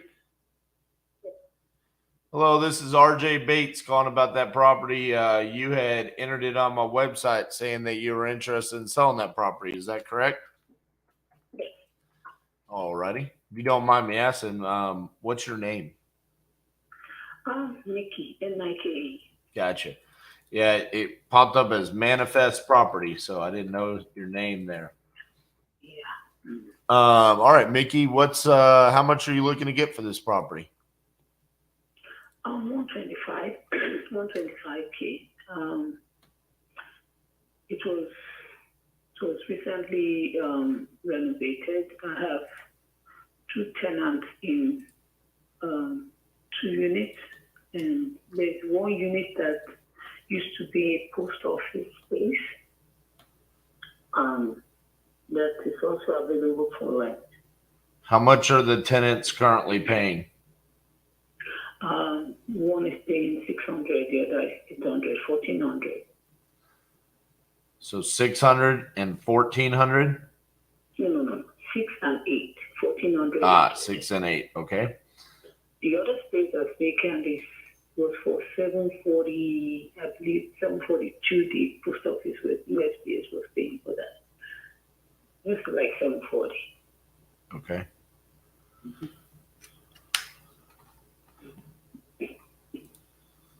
Give me just a few seconds here.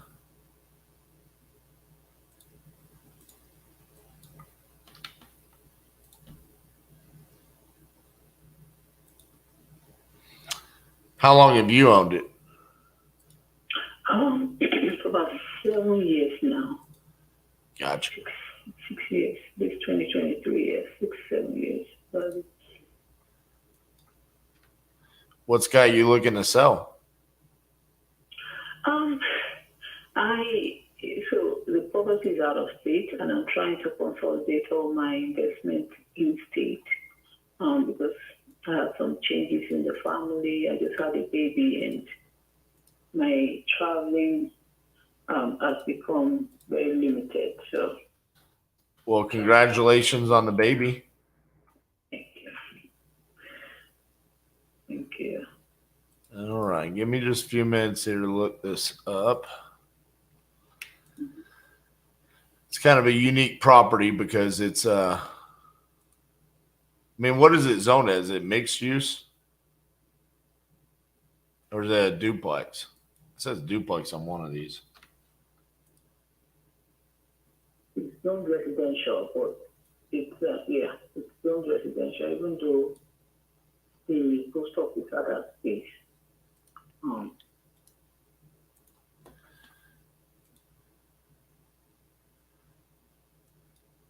I'm trying to see where the post office would be at because I'm looking at this picture on Google Streets. Yeah, it's a big building. I mean, so what? The post office was right there in the front. In front, yes. Yeah. You have the 2 units at the back. Gotcha.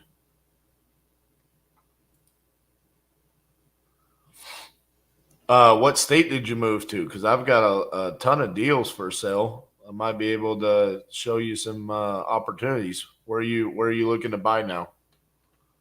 I'm in New York. I'm looking at the northeast area. Something very close. So I know that area is northeast is not the best of investment. I understand, but that's what I'm looking at now. Something closer to my base. You said northeast? Yeah, northeast. Connecticut. If you have in New Jersey, you can still do those. They are close to New York. Gotcha. Close to New York. Okay. That's that's kind of a tougher spot to get deals. But I can definitely keep you in mind. I know we've got 2 deals in Philadelphia. But it's probably not close enough to you. Are you open to seller finance or is it cash only? I would prefer cash only. But I'm open to finance if it's a relatively simpler product. There are just so many finance products out there. Yeah. Depending on the product, I'm open to that. Because I mean, if we did, you said 125. Mm-hmm. Let's look at some of these terms here. What that could do for us.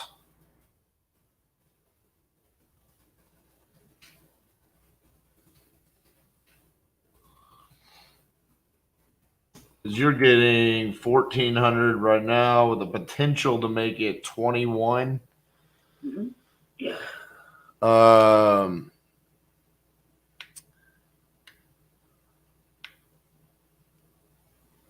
mean, it might be easier for us to take it down seller finance initially and then potentially put like a balloon on there where, we could refi it in a couple of years. Because if we did like 125 over 20 years, monthly payment to you would be like $757 a month. If it went the entire 20 years, you'd walk with like 182,000 and compared to 125. But if you didn't want to wait full 20 years, we could just put a balloon on there whenever you want, so it could be refied or sold at that point. That makes it easier on the acquisition side of things. Because then that way we're not really having to negotiate on the price very much, because it's just more about the terms on the cash flow, since that's what this property is all about, is the cash flow anyways. Mm-hmm. Yeah, so the price that I gave you is a cash price. And I'm open to the finance option. Is there a way that the 20 years can be like 15 years? 15? Mm-hmm. Because the price I gave is a cash offer. It's not right. It's not for a finance offer. So that's what I was saying. Like if we did it on 20 years, we could put a balloon at like 7 years. But if you change it to 15 years,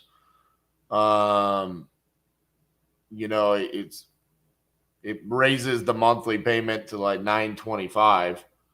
But it kind of just hurts you on the interest side. You know what I'm saying? It just kind of whacks you from 15,000 on the interest. It would almost be better for you to keep it at a 20-year amortization and put a balloon on there at an earlier time, so your principal is not getting paid down as quickly. You know what I'm saying? I do. Yeah. But I'm okay if you want to change it to 15 years because it's better for me. No, but let me just, maybe we are not understanding each other.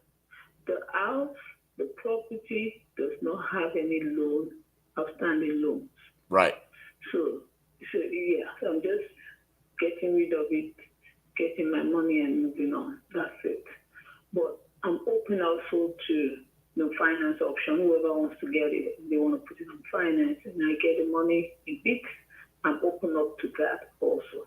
Just because I'm trying to bring on my investment local. That's just the only reason. Right, and that's what I'm saying. I mean, on this, if you would be willing to finance it, and we do $757 a month for 20 years, that you walk at the end of the 20 years with 182,000, and I've got a solid cash flowing asset. So that's what I feel very comfortable at those numbers. Does that sound like something you would be interested in? Yes. So what do you want to do? Well, I like the seller finance option better than the cash option because it works out better for me on the acquisition side, and I can move it into longer term financing later on. So instead of me taking out short term financing up front and then refinancing, I'm essentially having you do that, and I don't have to negotiate the price. I'm saying, hey, 125 sounds good to me. I pay you interest on that, and it allows me to come in, and you don't have to worry about the tenants or repairs or anything like that. I'm now the landlord. So that's what I'm saying. If you like the idea of financing the 125 at the 757 a month for the 20 years, that is a perfect arrangement for me. And I'm not in front of my calculator. What's the interest rate for that finance that you're doing now? I put in 4%. 4%. Okay. Now, how long, if we move forward, how long is that process on your end? Because like I said, there are different loan products out there. So I have this amortized at 20 years. If you want to put a balloon, we can put a balloon. You just tell me when you want that to be. Yes, but I'm asking how long is the process to close? To close. We could probably get it done in the next 3 weeks, probably. Yeah, we just have to wait on title to clear, which it sounds like you own it free and clear, so it really shouldn't be difficult at all. We can probably get it done faster than that. Okay. And you understand that I'm selling as is, not that the property is not in good shape. It is in good shape. I just did major renovations on it. I'm selling as is. I'm not doing any other thing on it because I don't have the time. Correct. Yeah, so. Well, I mean, it's already cash flowing. I mean, we're already getting the $1,400 a month. We just need to get someone in that commercial space as quickly as possible. But yeah, it's already cash flowing. And I mean, are those tenants, are they under a lease or they're happy? Yes, one is on the 1-year lease. And the other one is on a month-to-month, but it's a long-term loan, month-to-month. Exactly. A very nice guy. Yeah. Very nice. So they don't want to go anywhere. So yeah, I mean, we're in perfect position for this. We come in and we take over and get it sold for you, and you don't have to worry about it anymore. So what's is there any down payment that you're putting down from the loan? No, I would just pay the closing costs.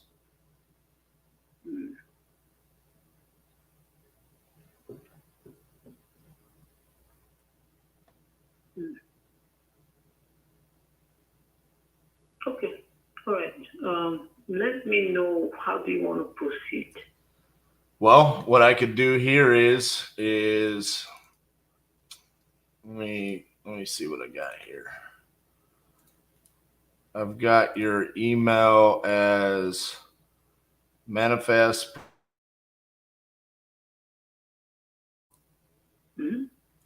So what I can do is I can go ahead and write up the contract for the 125 and then put a seller financing addendum on there for the 20 years at the 4% interest, $757.48 a month. Send that over to your email. You sign it. Once you've signed it, at some point in time, probably later this week or early next week, we'd want to come out and just walk the property. I know we need to schedule that with the tenants. So would just schedule that with the tenants with you and just lay eyes on it. And then in the meantime, we'll open up title. And then, like I said, here in a couple of weeks, we'll get it closed. Okay. All right. Okay. So let me look this up. Let me make sure I've got all of the information correct. This is currently under your LLC, which is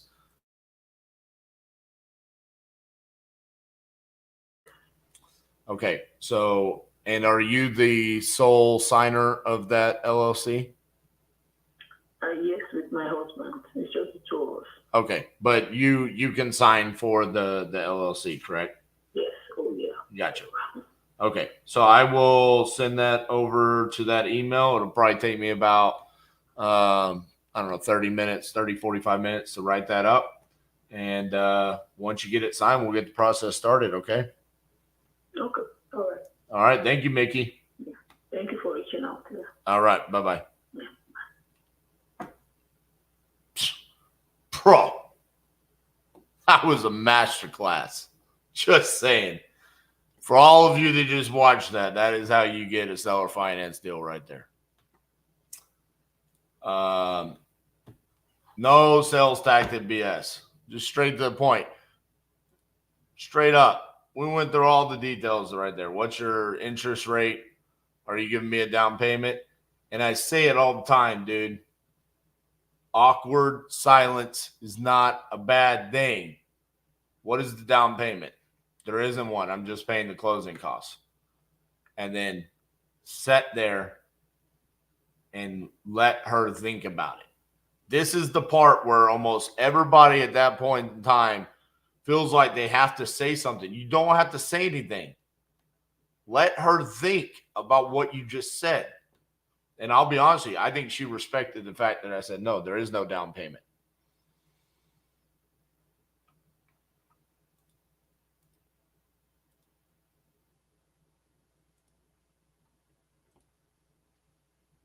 I love it.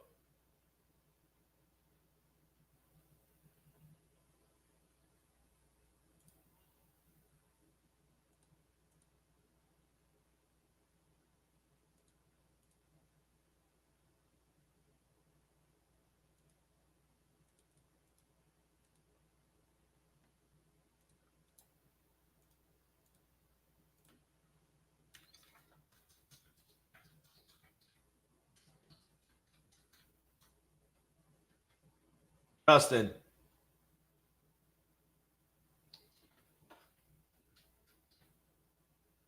Justin Helms. Justin Helms. Can anyone hear me?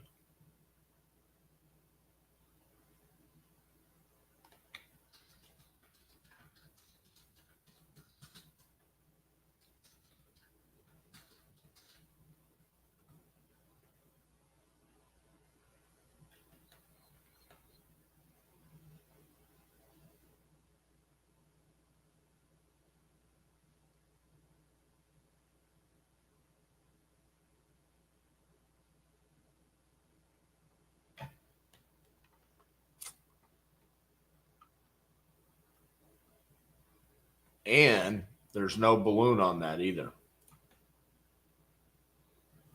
Because by the time we actually got down to it, it was no balloon.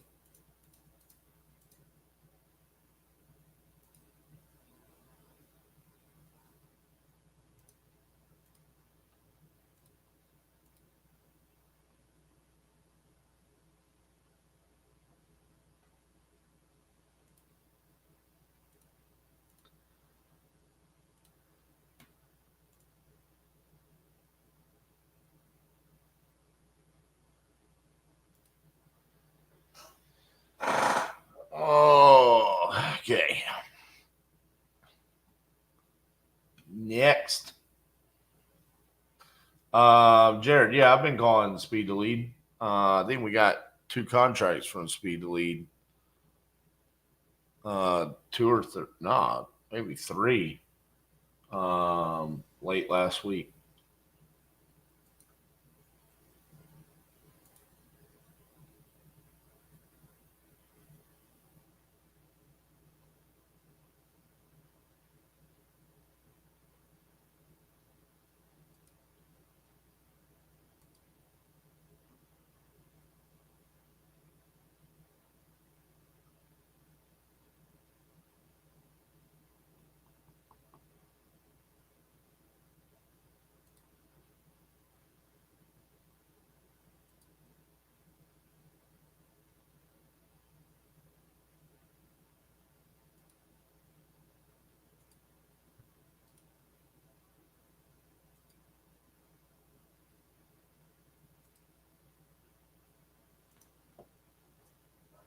Man, I wish people could hear me in my office. I sit 10 feet away and no one can hear me.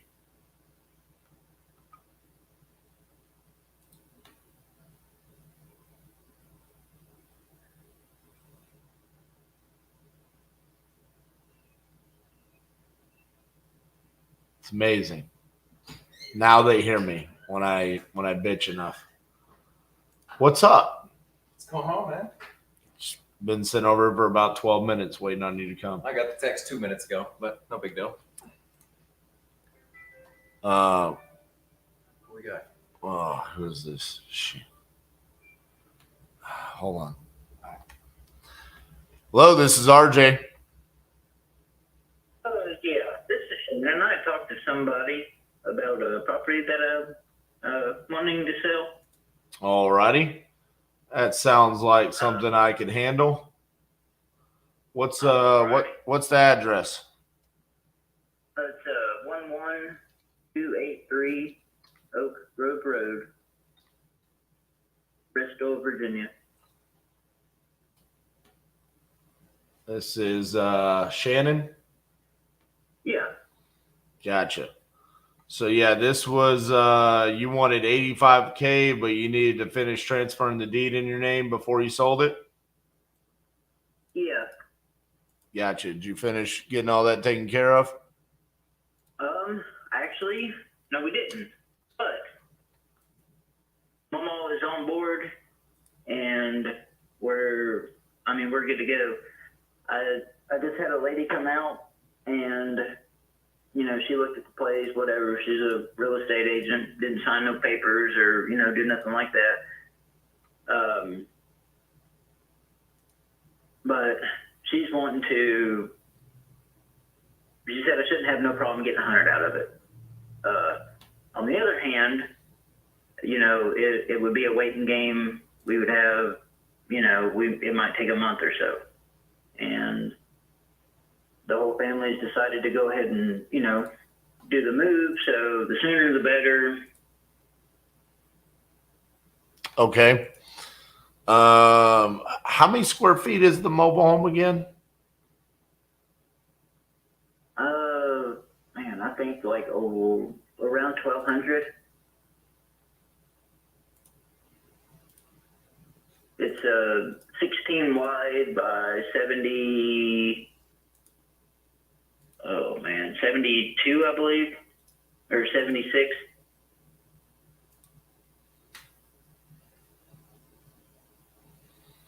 Three bedroom, two beds. So we've completely remodeled, put a new roof on, put a porch on, put a walkway in.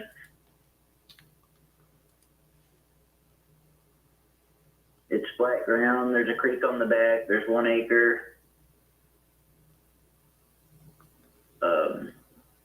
She said if we wanted to set for, if we had 2 months, that we could get 140 and it wouldn't be a problem.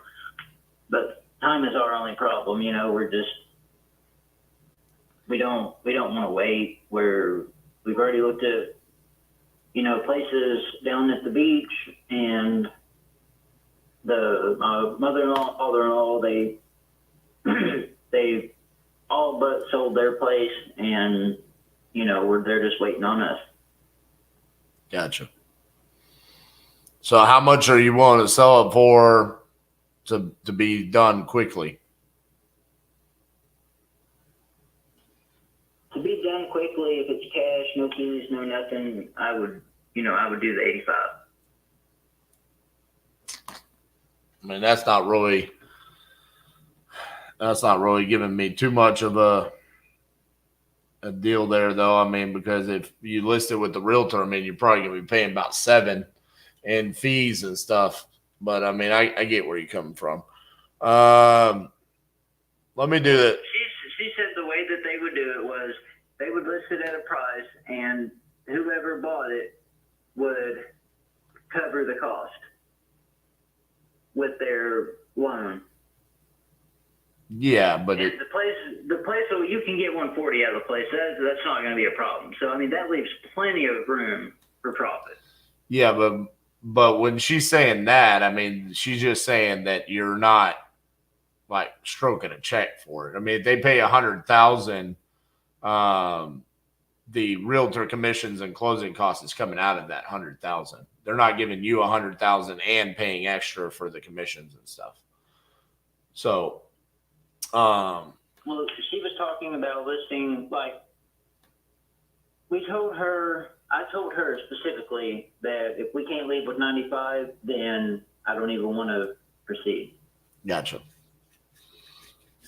So, and that's waiting, you know, possibly It's 3 mobile weeks, in the maybe middle a of- month at the The most. newer you're built, I'm gonna need to see But- an LP on that thing, but You know, like I said, Need the some in sooner the Virginia. better. It's not Virginia, bro. It's basically Tennessee. I had one in Bristol before. All right. Is there any chance you can send me pictures? Yeah, I can do that. Can I give you a different phone number to send me? Because this is a landline. Is it easier for you to text or email? I can text it. It's fine. All right. Let me grab something to write with here. All right.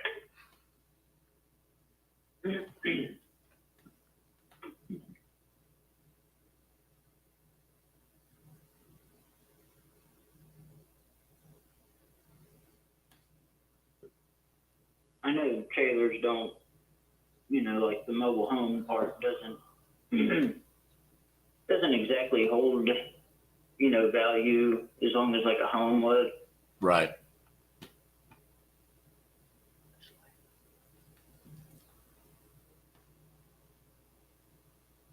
It's 1 acre. 1 acre. Are you ready for the phone number? I just grabbed something to write.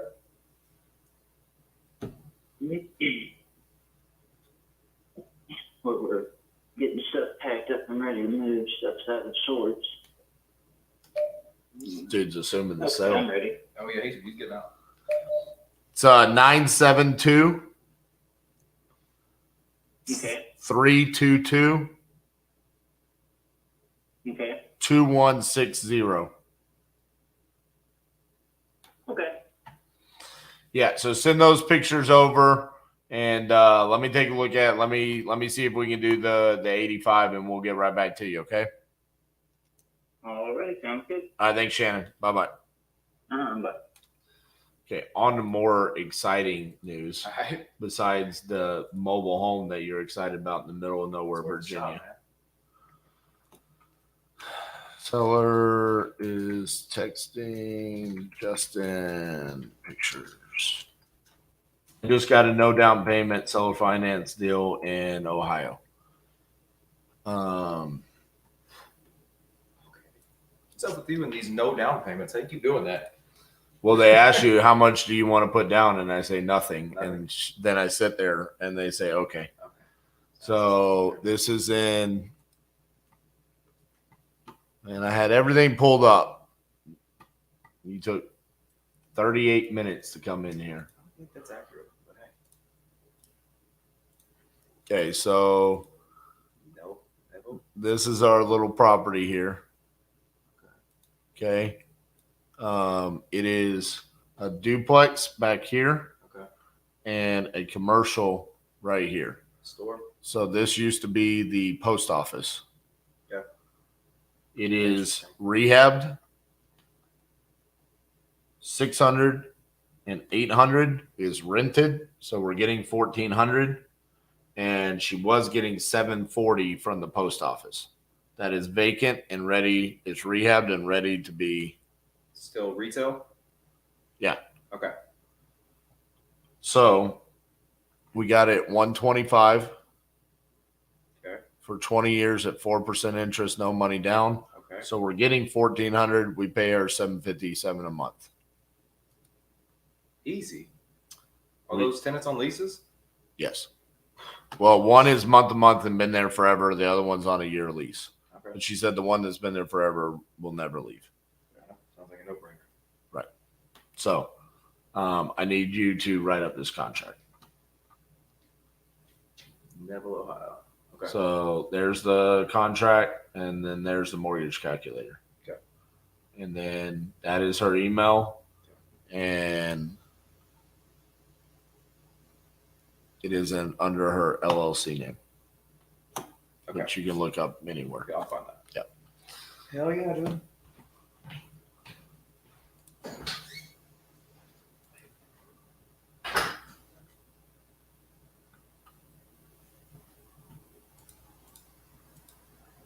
Next.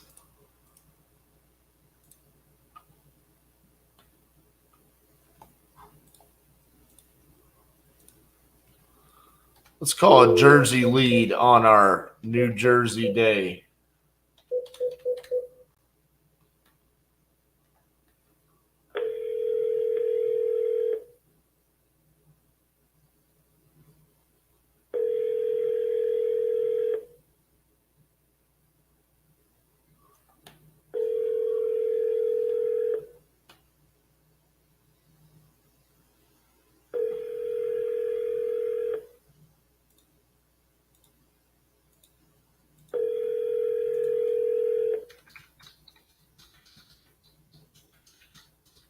Your call has been forwarded to an automated voice messaging system.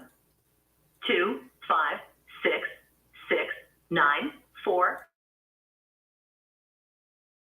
is not available. At the tone, please record your message. When you've finished recording, you may hang up or press 1 for more options. Hey, Erica, this is RJ Bates calling about your property on Ferry Street that you entered on my website saying that you're looking to sell. If you could give me a call back at 817-710-8689. Thank you.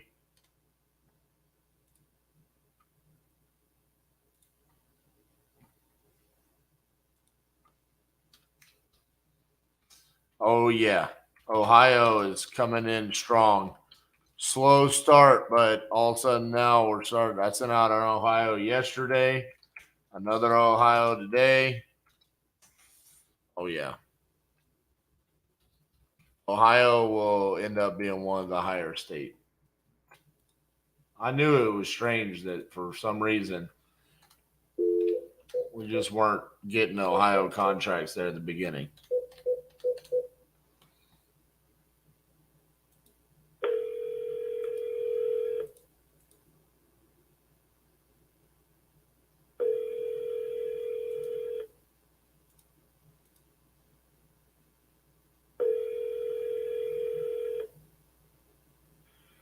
Hello?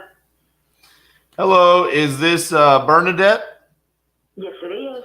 Hey, Bernadette, this is RJ Bates calling about your property on Shade Tree that you entered on my website saying that you're looking to sell. How are you doing? I'm doing okay, sir. How are you? Pretty good. You still looking to sell that property?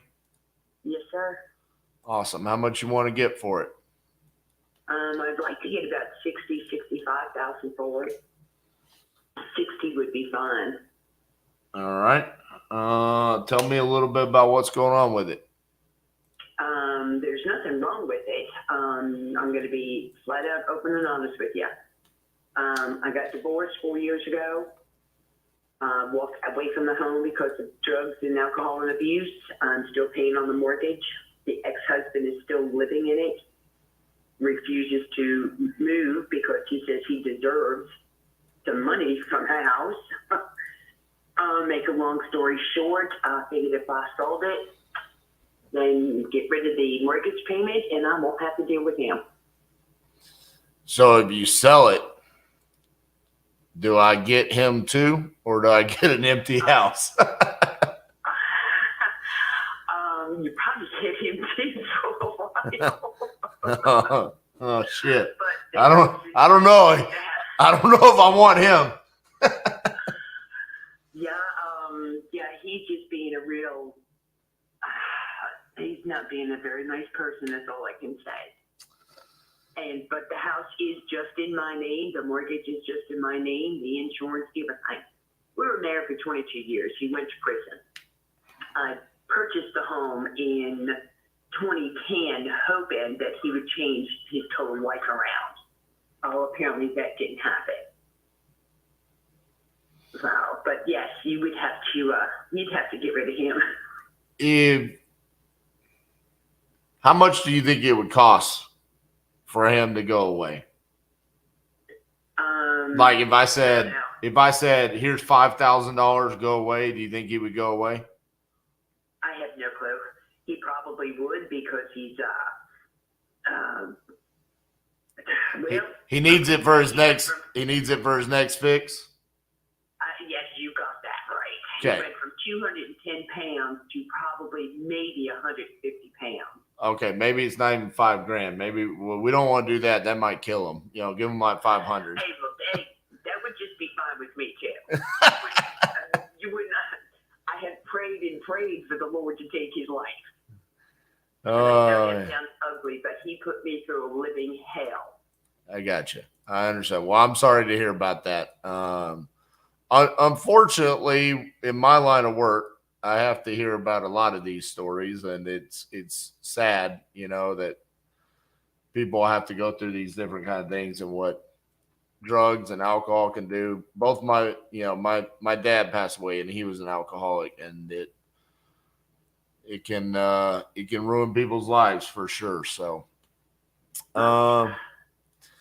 let's see here. Is the property 2,200 square feet? Is that correct? Yes, it sure is. It's 3 bedrooms, 2 baths, kitchen, dining room, living room, den with fireplace. I have a little sitting area off the master bedroom. And then there's another big room we had a pool table in across from the kitchen.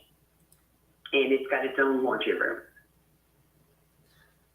When was the last time you saw this property? To be honest, when I walked out 4 years ago. But his mom, who I'm still very, very close with, has been there. And she said it still looks good. Okay. That's what I was going to ask you. Like, yeah. Ooh, buddy. What has he done?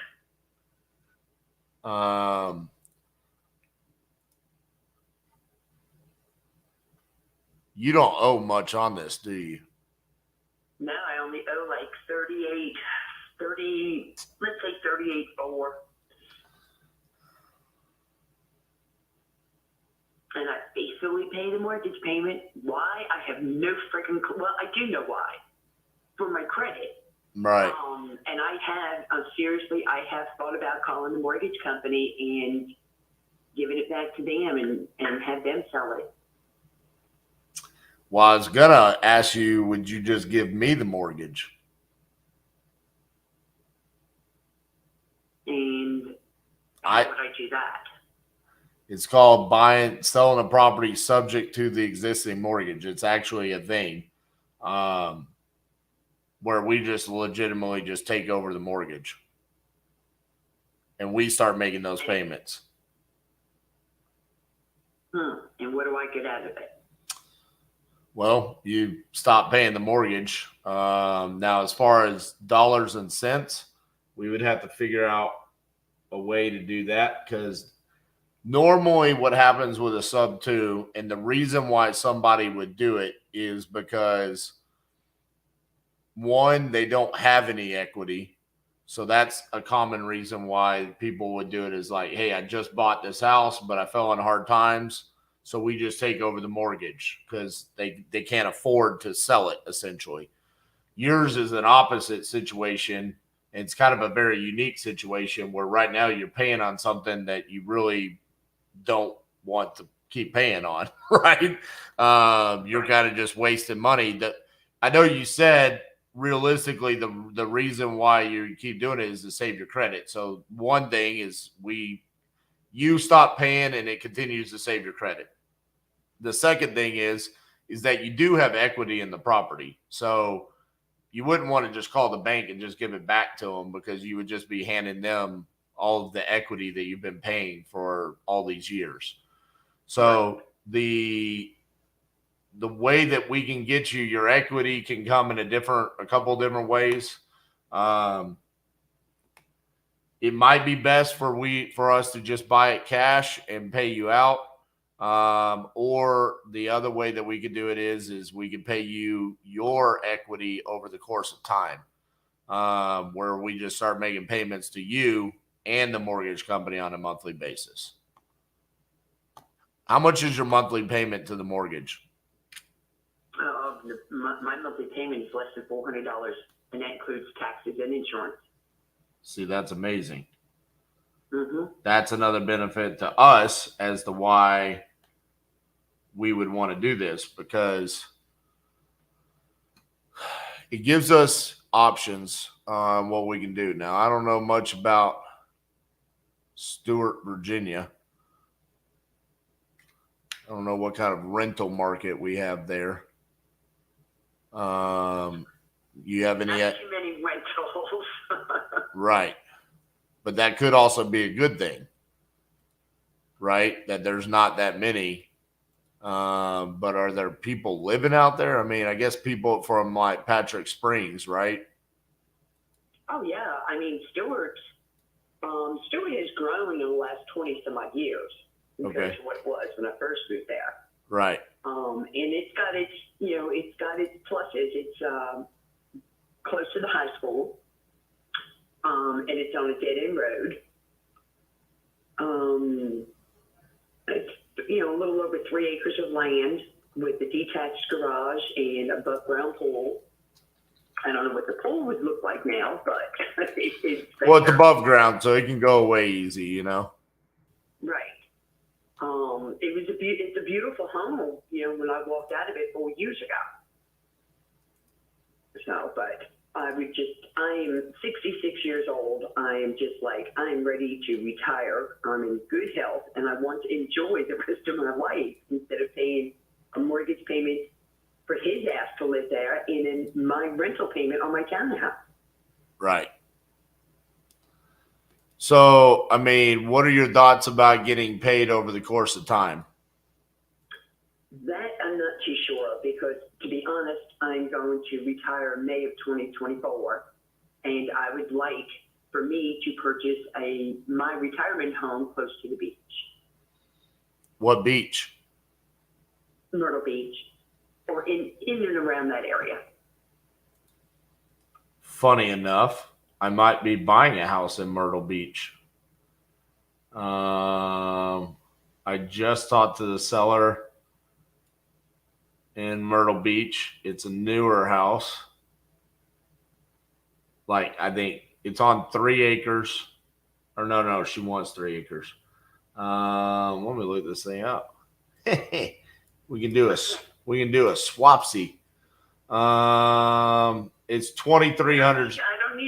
I don't need a big house. And that's what I was gonna say. It's 2,300 square feet. Is that too big?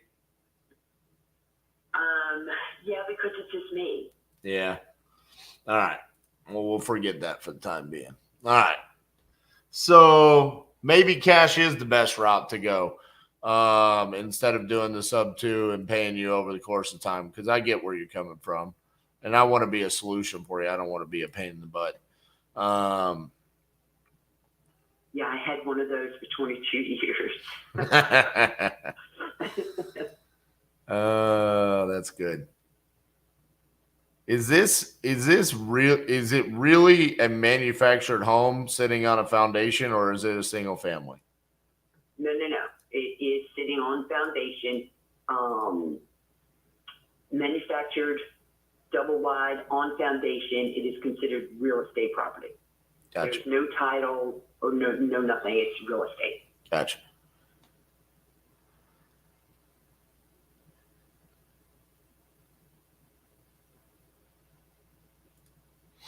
Or better yet, I could even move to Biloxi, Mississippi. My sister lived in Biloxi for a really long time, and I have a lead in Biloxi that I got to call later today. Well, you can catch up on that lead because I was just there in May for 10 days. Did you go to the casino? Yep, I sure did. Which one did you go to? We went to Caesars. We went to something Bay. I can't remember the name of it. I have the cards in my wallet, but I sure did. Won $260. It wasn't a lot, but I got my money back and I walked away.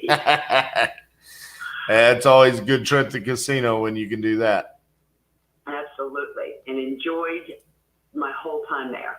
That's awesome.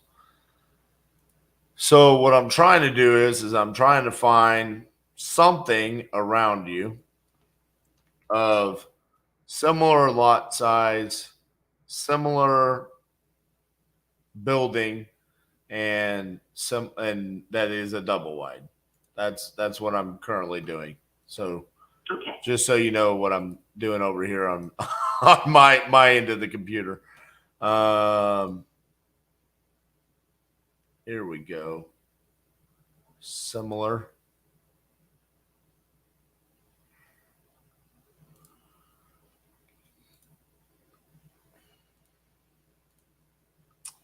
I mean, I know you want 125. How did you come up with 125? Let's start there. How did you come up with that number? I didn't come up with that number. Who did? Would not even, I don't know. I have no clue. Oh, I thought you said 125 earlier. No. I said 60. Oh. 65,000. Man, you know what? You know what's happening over here?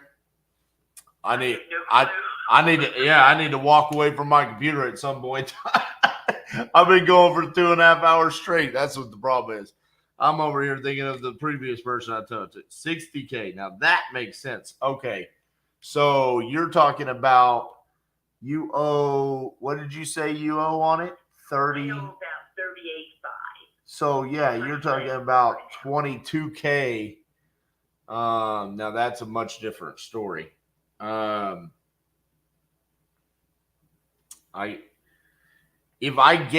me just say this. If I gave you 22,000 right now, would you be okay with me taking over that mortgage? I sure would. Okay.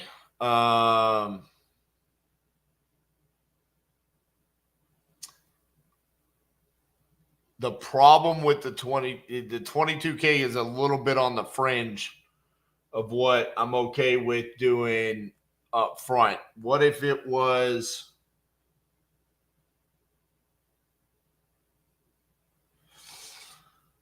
let's look at this real quick.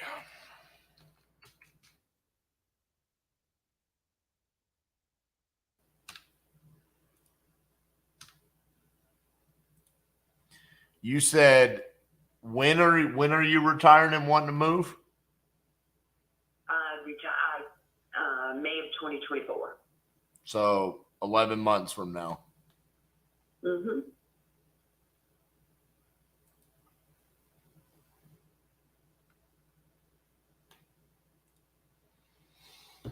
Mm-hmm. Okay, I think one way or another I can make this work. Here's what I need to do. What's your schedule like today? Are you available later today? Yes, I'm off today, and then I go back to work tomorrow. I work 12-hour shifts. Oh shit! What do you do? I'm a machine operator for Eastman Window Film Company. All right. So, but yeah, I work 12-hour shifts, and let's see, I work Wednesday, Thursday, Friday, and Saturday. I'm off Sunday and Monday, and then we go to night shift. Okay, so a couple things is taking over the mortgage. That's super simple. Getting your money. Here's the things that I'm going to need you to be flexible with. Okay. Okay. The time frame in which I get you your money, the 22K, whether that's some now, some 6 months from now, or 12 months, or how we work that out. Let me figure out how I can do that. And then the other thing about it is potentially flexible on your 22K because of the homeboy I got to get out of the property. Like, okay. Listen, I have a deal right now in Oregon that I've got squatters inside that property, and it's killing the deal because apparently we live in a country nowadays where squatters have more rights than owners. Mm-hmm. So this is a little bit different because it's Virginia than Oregon. Out there in Oregon, they love their squatters. But well, I don't know if they have many squatters around, but I'm sure they do. Oh, in Oregon? No, here in Virginia. Oh, well, I was going to say in Virginia, maybe, you kind of in the country, we can handle it a little bit different there. You know what I'm saying? You got that right. You come a knocking a little bit of a different way. So, yeah, let me work on this today and then hit you back. I might have potentially some other people from my office calling you to ask some different questions. Do you have a mortgage statement available? Well, let me see. I probably have one upstairs. Because that's going to be, well, you don't have to get it right now. That would be like one of the first things that we would need to be able to write up the paperwork to send over to you for you to sign, because we need to see like specific details about the interest rate, the term length, the mortgage balance, and stuff like that. So probably someone on my team is going to call pretty quickly about that, while I'm trying to figure out the money situation, and then also which one of my goons I'm going to get in Virginia to get the ex-husband out there. Who are we going to send over there, and how much can we offer them? I mean, realistically, I think if we show up and we say, hey, man, cash for keys, like $2,000 and you need to go away. I mean, surely he'd be willing to do that. Right.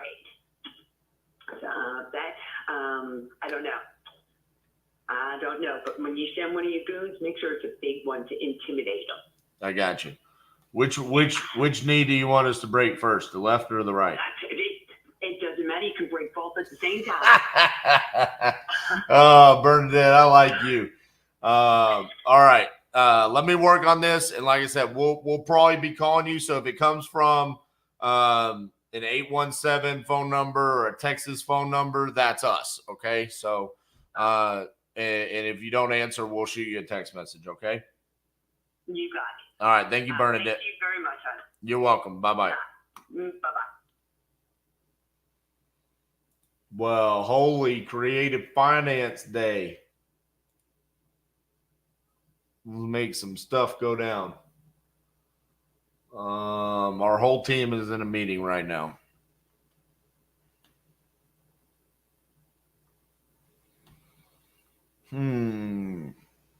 Let's take some notes down. Seller wants $60K. She owes $38,400. She will let us buy sub 2, but we need to get deadbeat ex-husband out of the property. We can be creative with how to get her $22K. Okay, I gotta go talk to the boys about this. Whoo, boy. We got some doozies this morning. Miss Cassandra, how's your morning been? I've had to knock skulls together all morning. Me too.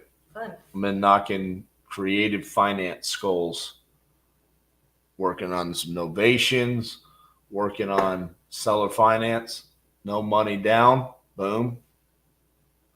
Sub 2, boom. Just putting on master classes over here. All right. I'm gonna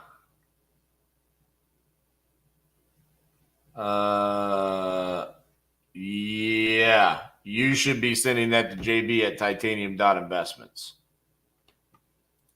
So if you only send it to Patrick, that's probably the reason why. Probably.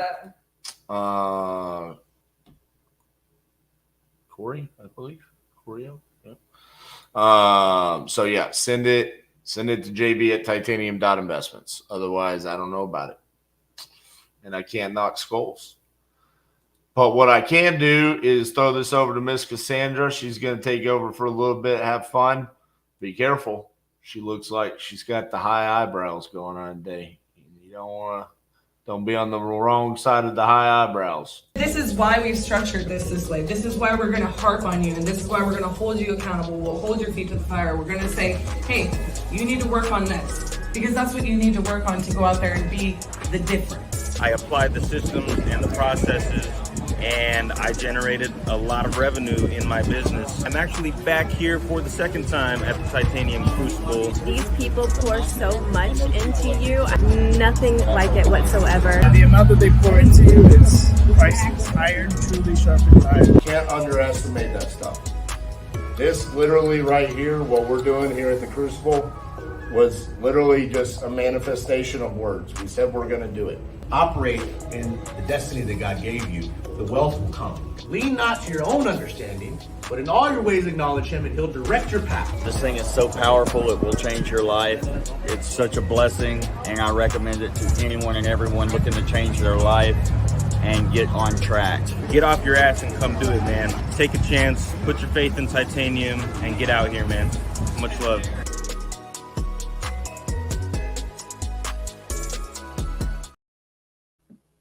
Hello, darlings.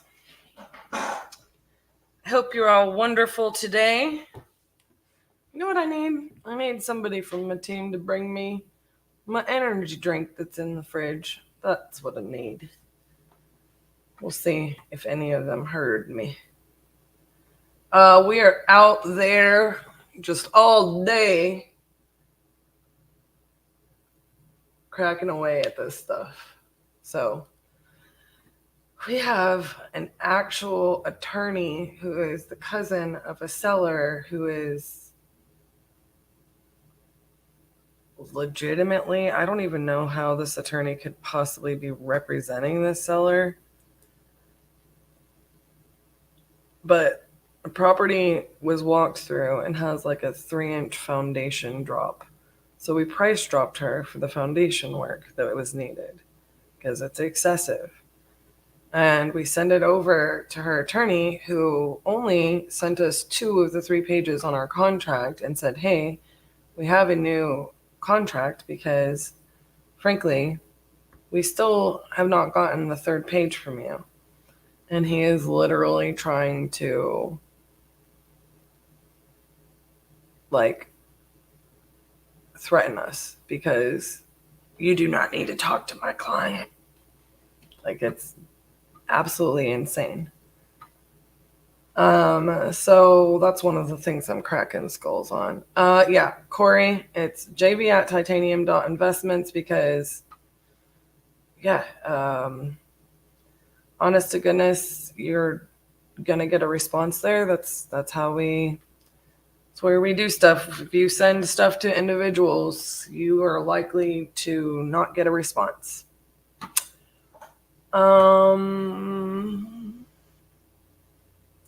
What is the minimum spread between rent and the total finances that you would be willing to lock up a deal at creatively?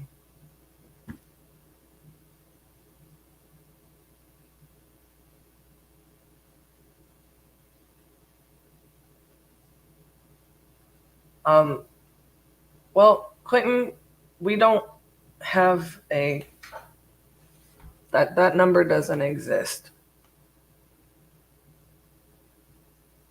I don't know how to answer that.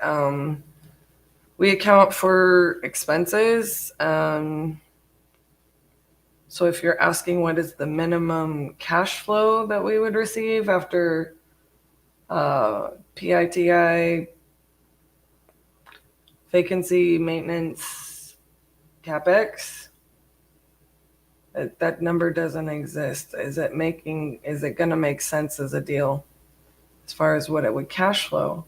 That really changes per market. And honestly, I'm not going to, it changes per property, right? So it's like how much equity is in the purchase, like can change that. What is the condition of the property? Does it need no rehab? So on and so forth. Like, what is the market? Can I just go down the street and buy a better property?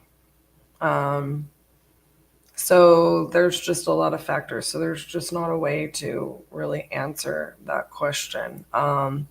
We get a lot of questions on here that, people want to ask, how we run numbers and how we analyze deals. And I mean, look, I get it. It's the most frequently asked question the type of questions that we get. And it's like, I can't answer those things just like on a live, you know, like we take years to teach this stuff to people. Oh, my honeys. Thank you. This page vibe. Celsius. Tropical vibe is my favorite. I wouldn't be upset if a case of those just arrived on our doorstep. Kip basically bought us a case of those yesterday. I just got to probably order them.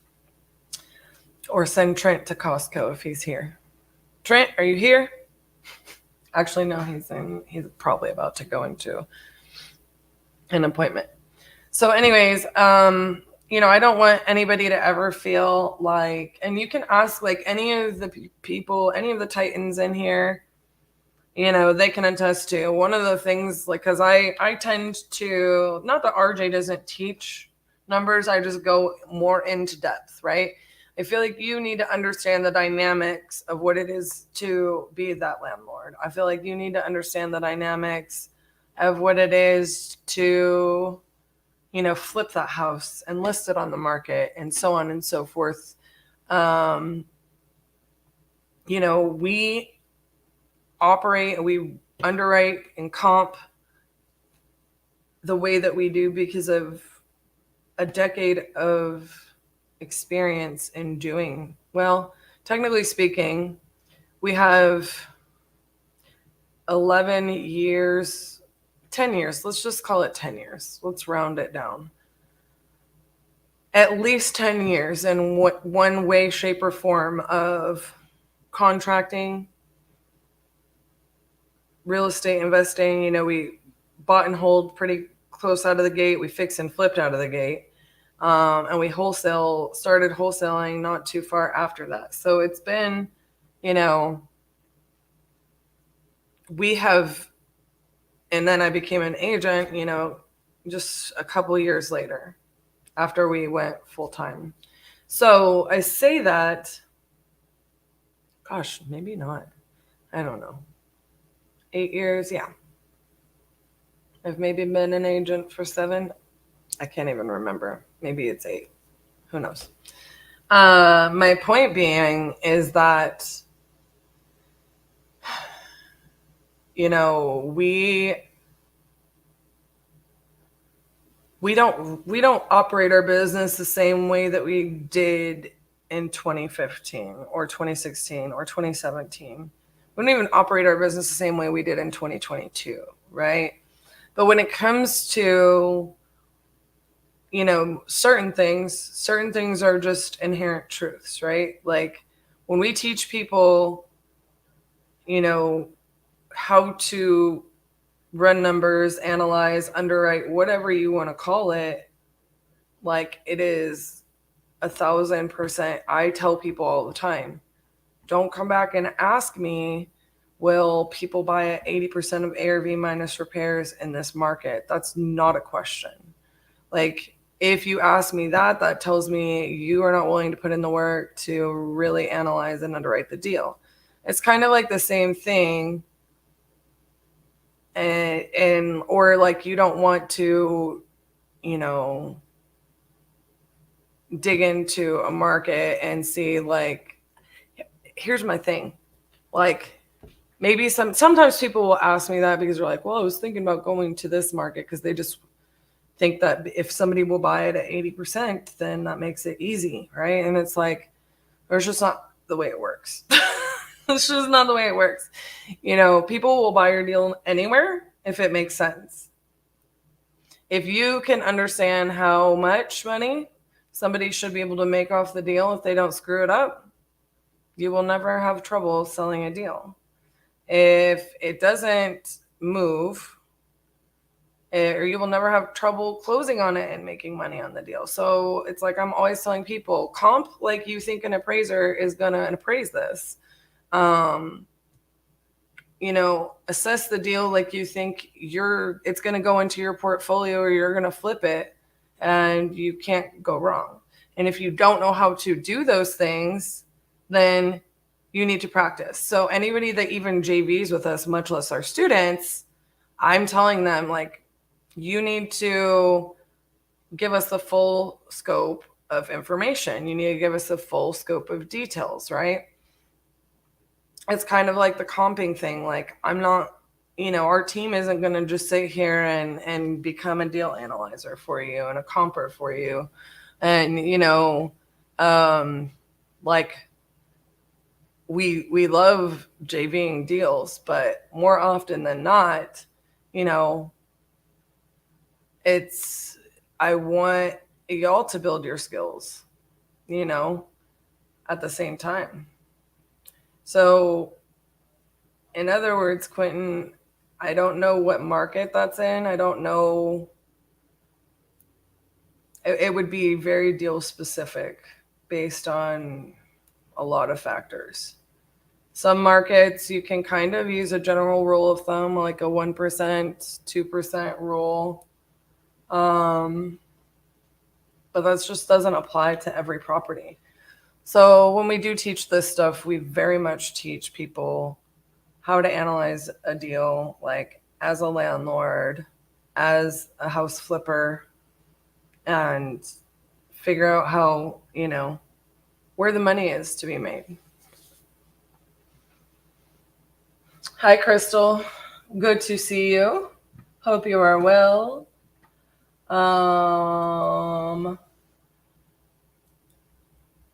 Eric, thank you for your appreciation. One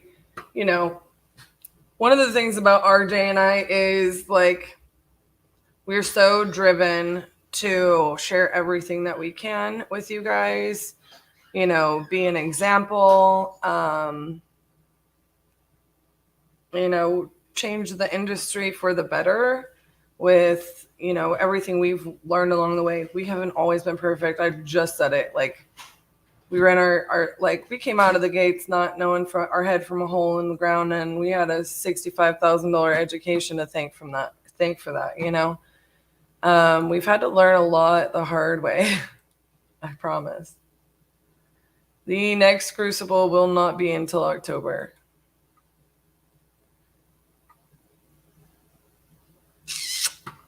We have not set a date.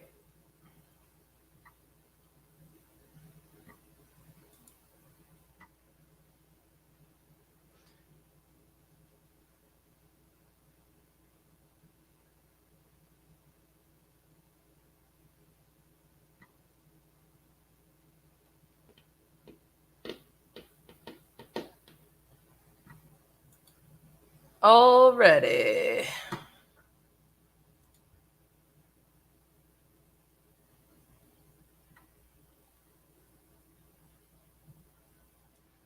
Alrighty, my babies. Let's see what's out here for us.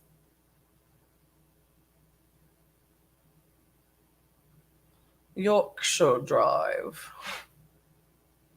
I kind of love that word, Yorkshire.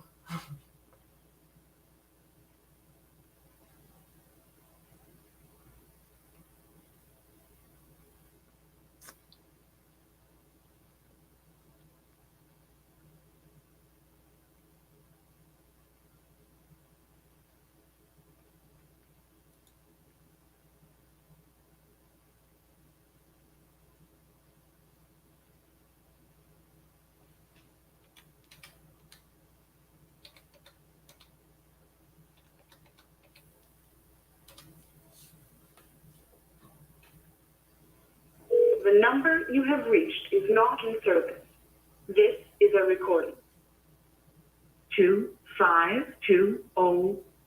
The number you have reached is not in service. This is a recording.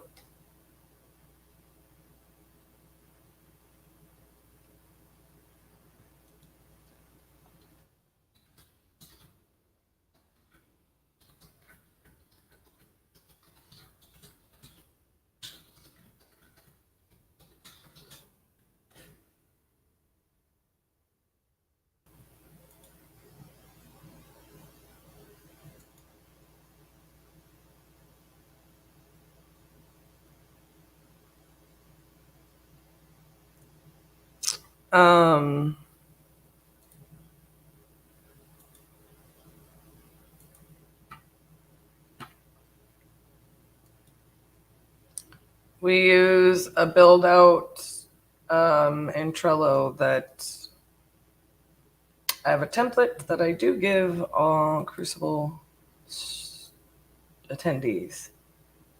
This is a recording, I know.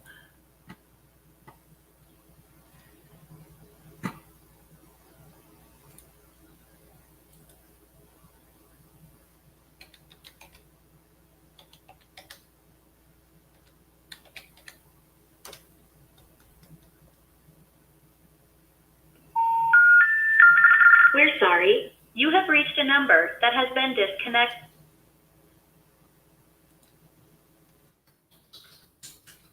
Interesting.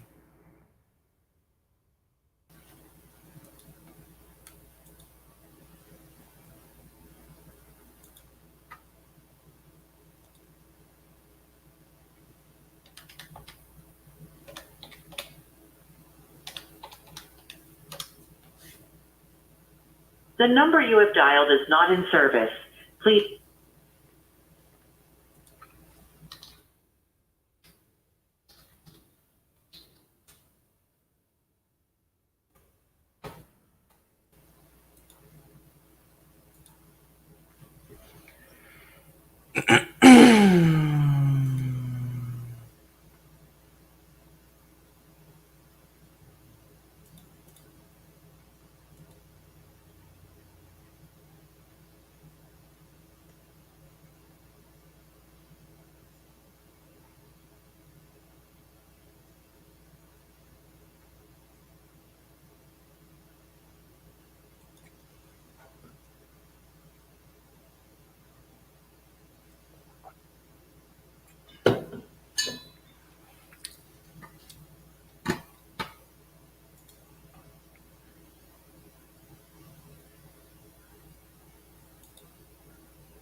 Hello, Lisa?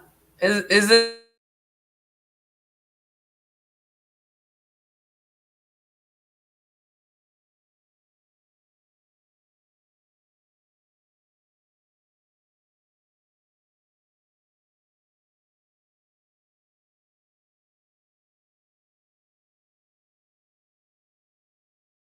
How are you today?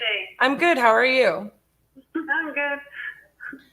Okay, I'm just calling to get some more information about the property. Our ad there doesn't, collect a ton of information necessarily. We don't want to inundate people. We'd rather just get on the phone and talk over the property with you. So I see that you are occupying the property. You want to sell it within a couple of months. I've got, in essence, the last photos of the last listing pulled up on the property. So tell me a little bit about what's going on. Did you that you want to sell this in the next couple months? Well, so I bought it with my son because he got a job down there. Mm-hmm. And then I had to relocate to Colorado. So I'm not down there, but he's living in it. He's on the deed. So that's why I put owner occupied. Sure. He's there. I'm not.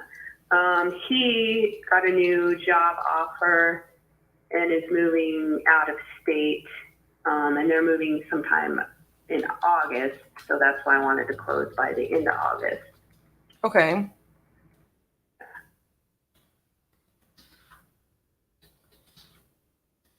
I'm just taking some notes. Bear with me. No, take your time.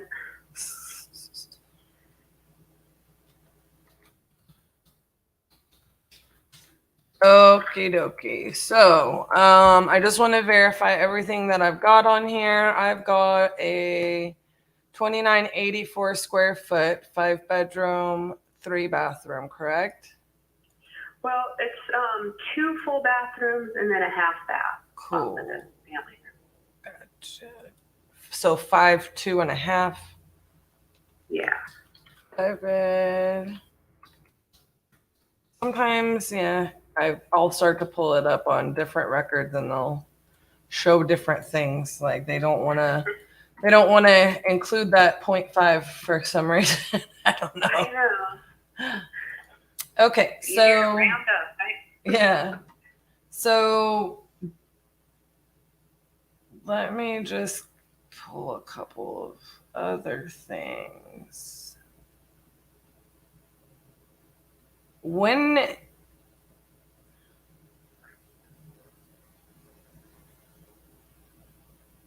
did y'all buy this at the end of 2022?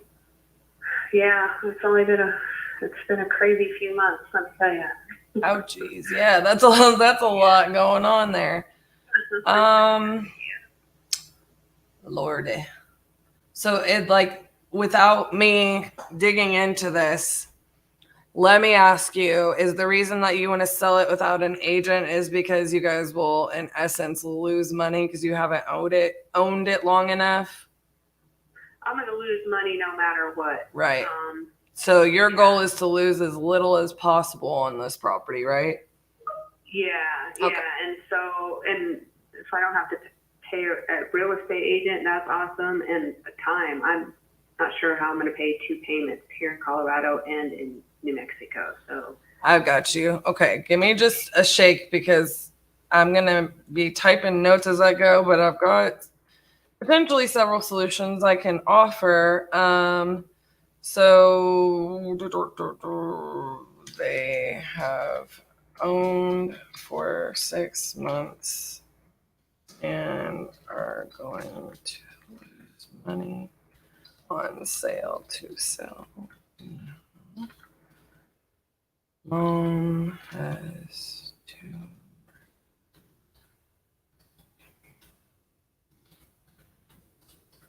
Okay, so let me ask you and I can explain this before, during, or after, but what I'm thinking is like a creative solution for you. So I'll just give you a quick example. I own a brokerage. I don't own a brokerage in Roswell, so I'm not going to sit here and tell you like I can list the property for you or something like that. I can't list a property in Roswell, but I do look at it through the lens of an agent, right? So I run numbers in multiple different ways, and I fix and flip properties. I buy and hold properties. So I'm a landlord. And then I will do like creative stuff like short-term rentals, corporate rentals. We've even owned, a sober living facility. We've got friends that own, yeah. So we got friends that do a lot of things in a lot of places that we wouldn't do on top of that. So we're extremely well connected and extremely experienced and people who are in a situation like you are in. So I'm probably going to offer you multiple solutions based on what all your fine detailed needs are in this transaction so that I can come up with the way to basically lose you the least amount of money, right? So I appreciate that. Yeah, I'm going to ask some probably in-depth questions here, and you don't have to answer them if you don't want to, but it does help me have some information on what I can structure for you. So you have the note on the house, right? So you are responsible for the mortgage, but your son is on the deed, right? Yeah. Okay, so your son's job offer, does he plan to, who put the money down to purchase the house? It's all me. So everything's all you. So you have your home in Colorado, and then you have this as a secondary home, correct? No, I sold my home in Colorado to buy that home, thinking it was going to be more of a long-term thing. It didn't work out, so I have an apartment in Colorado. Okay, so you have an apartment in Colorado. And your son is in no way, shape, or form planning on paying for this property after he moves for his job, correct? Correct. Okay.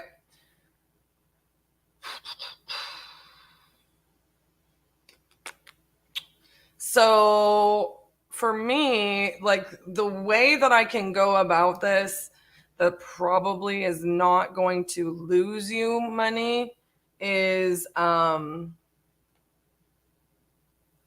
is more than likely going to be a creative offer in which we would take over the mortgage potentially until you can be broken even. What I don't like is that I have some conflicting information on what I can pull up, and it's probably because it's just not recorded right, but you can tell me. Did you get a building or construction loan on this? No, we're the second owners of this house. Right. They recorded it wrong because this is the one that's recorded in 2022. So again, I know my information isn't always 100%. So do you know what your loan balance is on the property? Matter of fact, I have a statement right here.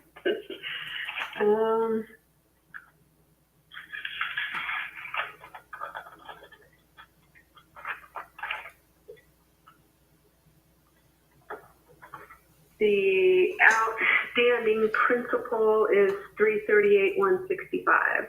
Oh dang, I was only $1 off on that part. Okay. So they had something right. So tell me, is this what is your loan payment including principal, interest, taxes, insurance?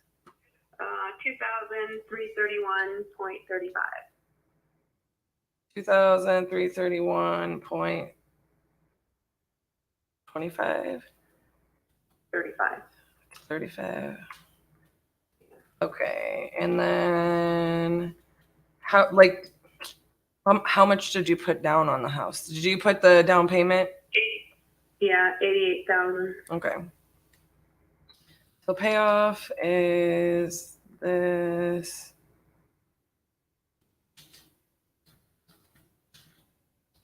You said 85 or 80? Did I put down? Yeah. Sorry. 88. See, I knew my brain was not doing it. Sometimes I hear and then I don't immediately, I'm still not to that part. And I was like, I'm going to type that wrong. Okay. So what that puts you at, let me just do a little bit of math here, because the only thing that concerns me on this is what I would be able to do as far as a rent rate is probably not going to allow me to have any cash flow. So I really got to get my brain, I got to figure this out, right? Let's see.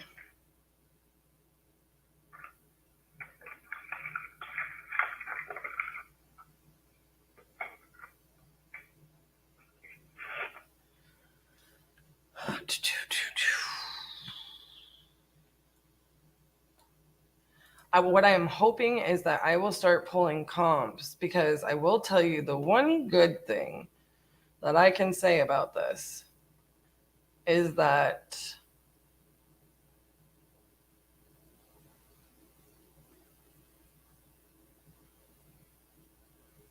December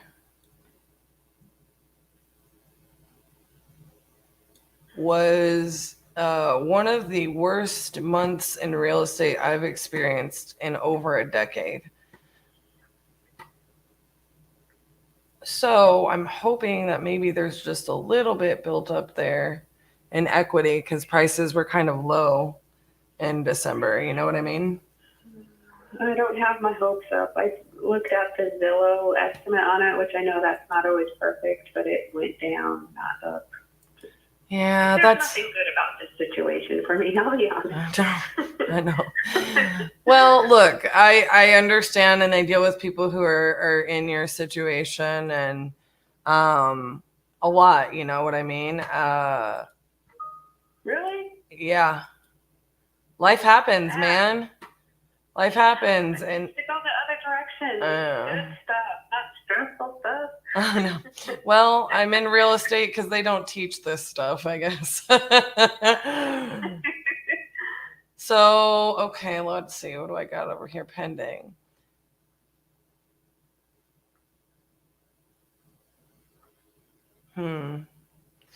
Well, look. You're not going to hurt my feelings if you tell me there's nothing you can do. Oh no, I literally I don't say this too frequently. I don't say this too frequently to people out loud, even if I say it in my brain. You probably couldn't be talking to a better person in your situation. I'm going to figure something out. I don't know what that something is. So here's my two things. Like, I've got to figure out a way to make this make sense for somebody that I know that would want, like, just giving you an example. If I lived in Roswell and I was looking for a house like this, I am an investor. I can take this down creatively, and this is a great purchase for me. So I'm kind of like a hybrid person. And what I would offer you in this case, I would say, okay, so what I would like to do, Lisa, is I would like to take this over subject to the existing mortgage, which means the mortgage is going to stay in your name until I can get this payoff at a price point where I can go get a new loan, and it will, in essence, not kill me, right? So one, you're not having to pay, like, what is that? Let me just pull up the numbers so I can talk numbers instead of, as we say, it's math, not magic over here. I feel like it could actually sell for, more than what you owe on it, but it's just not going to cover any like realtors and closing costs, right? So say I'm crazy and it could sell right now for, did you buy it at 452 or 430? 425. 425. All right. So say let's just say it could sell at 430. I think it was listed at 452. Yeah, I think they lowered it, and then they lowered it a couple times. Mm-hmm. So right off of the top, if you go the traditional route, you're getting down to 400 because you're going to be paying realtor and closing costs, right, for title and stuff. Say there's a hole in the wall or something happened over the past 6 months, little bitty repairs. And then, you're looking at you're basically kind of losing in that scenario just what your closing costs are or whatever little repairs you would need, right? So you're staring down the barrel of cashing out, maybe 400,000, but your balance being, what did we say it was? 338. You can get like 62,000 back, which is, 22,000 less than what you put on your down payment. You might decide that that's your best option, right? Yeah. But what I would offer you in this scenario is to say, well, is your mortgage an adjustable rate mortgage? After 10 years. Okay. So I definitely want to get this down to a point where I can cash it out and get a loan. And you would basically be getting your lump payment at that point in time. But it's not going to make 100% sense to me. Well, let's see what that number would be. 430. So I would be responsible for covering the mortgage, taxes, and insurance until we would put a balloon on it and say, okay, at this point is when, we aim to cash this out. And then we'd probably want that mortgage balance, and it's not the mortgage balance that's necessarily the issue. It may only take like a year or two, where it's like you can then get the full amount of what you have into the property out. Well, I'm willing to sell it for like 400 and just walk away with the loss. At this point, I don't want anything to do with that house or Gotcha. what represents. Yeah. Well, in that case, you know, you would have to have an agent that can get this sold for you at 430 to walk away with that 400,000. Okay. Yeah. So your best bet is to hire an agent like straight out. You know what I mean? Can you recommend a Roswell agent? The one I dealt with when I moved there was horrible. Horrible? Yes, I absolutely can. If you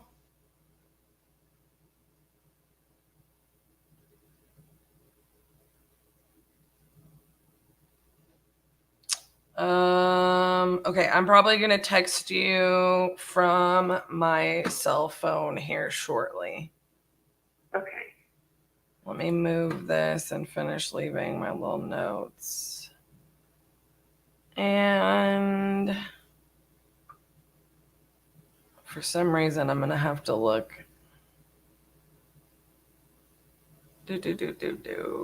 Okay. Yes, I will text you here here in just a couple of minutes with that number. Okay. Are you familiar with the job market in Roswell at all? Like, I know Colorado, I live in Colorado, and you can sell a house within a month. And I know Roswell's not that, I don't have my expectations that high, but does it take, how much longer is it going to take down there? Do you know? Like the average days on market are probably going to be around like 75. You know, it could range up to like 130. So somewhere in there. So it'll take a couple months, at least 2-3 months, just because of the price point probably in this neighborhood, you know? Okay. Who needs a savings account? Well, I mean, I do wish I could help you. I just can't see any way I can turn this to a way to make money other than holding on to it for a couple of years and paying that down. And, you know. Yeah, I don't blame you. I appreciate you taking the time to look at it and stuff, though, and I appreciate your information and your honesty. Yes, ma'am. Yes, ma'am. Anytime, and I'll get you hooked up with an agent that will do you right. Okay, that I appreciate more than words can say. Yes, ma'am. Yes, ma'am. It was good talking to you, and I wish you the best. This is gonna be behind you in the next couple months. Oh, let's hope. All right. Have a good one, Lisa. Right. Thanks, you too. Bye-bye. Bye-bye. What's that? Agent referral in Roswell.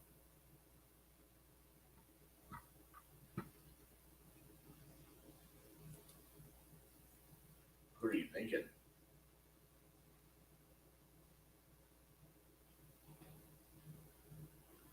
I cannot remember his name.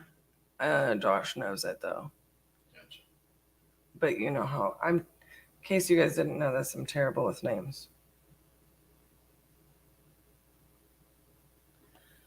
I'm just gonna put this in refer and review. Bop, bop. Save my note. Bop, bop. And RJ's back. You guys have a wonderful time, and I'll see you in a couple hours, I'm sure.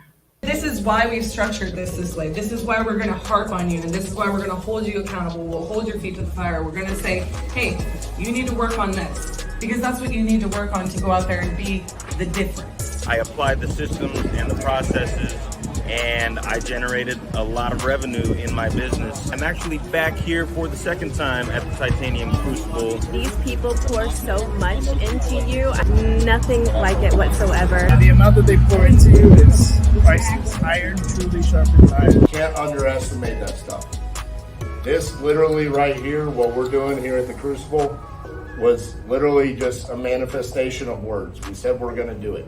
Operate in the destiny that God gave you. The wealth will come. Lean not to your own understanding, But in all your ways acknowledge him and he'll direct your path. This thing is so powerful, it will change your life. It's such a blessing, and I recommend it to anyone and everyone looking to change their life and get on track. Get off your ass and come do it, man. Take a chance, put your faith in titanium, and get out here, man. Much love.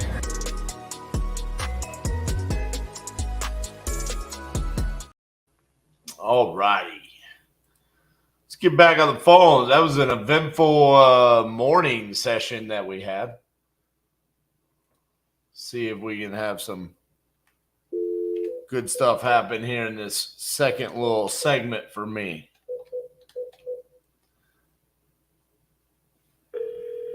I'm sorry, the person you are trying to reach has a voicemail box that has not been set.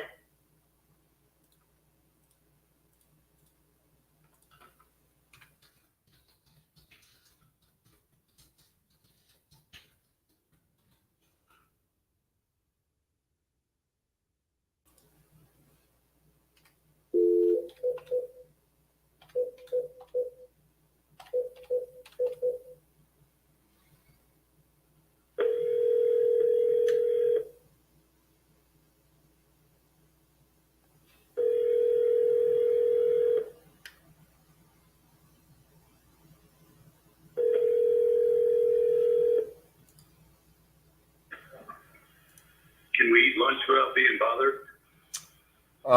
I'm sorry. I was just calling about the property that you entered.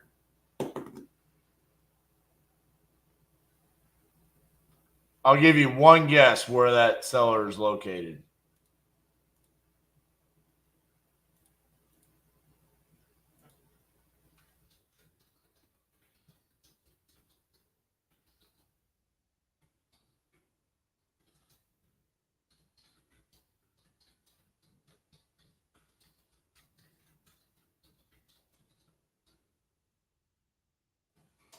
Utah was a good guess, but no, California.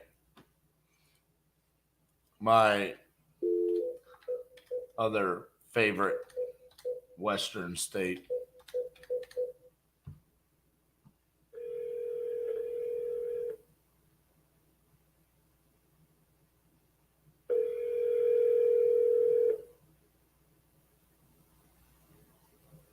Your call has been forwarded to an automated voice messaging system. 601-238 is not available. The mailbox is full and cannot accept any message.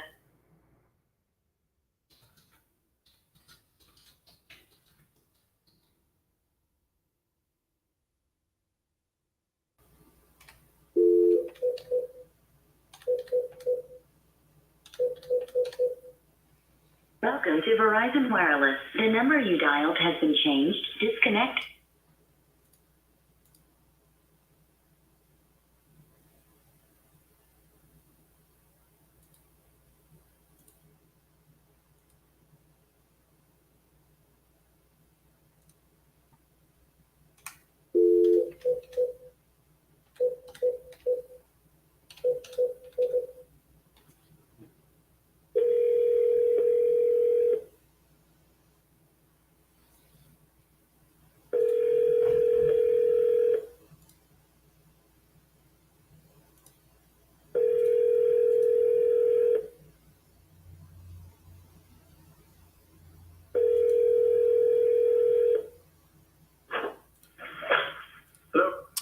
Hey, is Elijah there?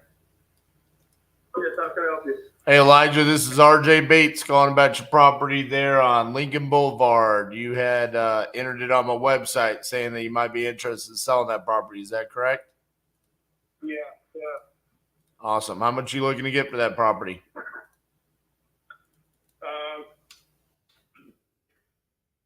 Probably like $10,000. Alrighty. What's going on with it? I bought it.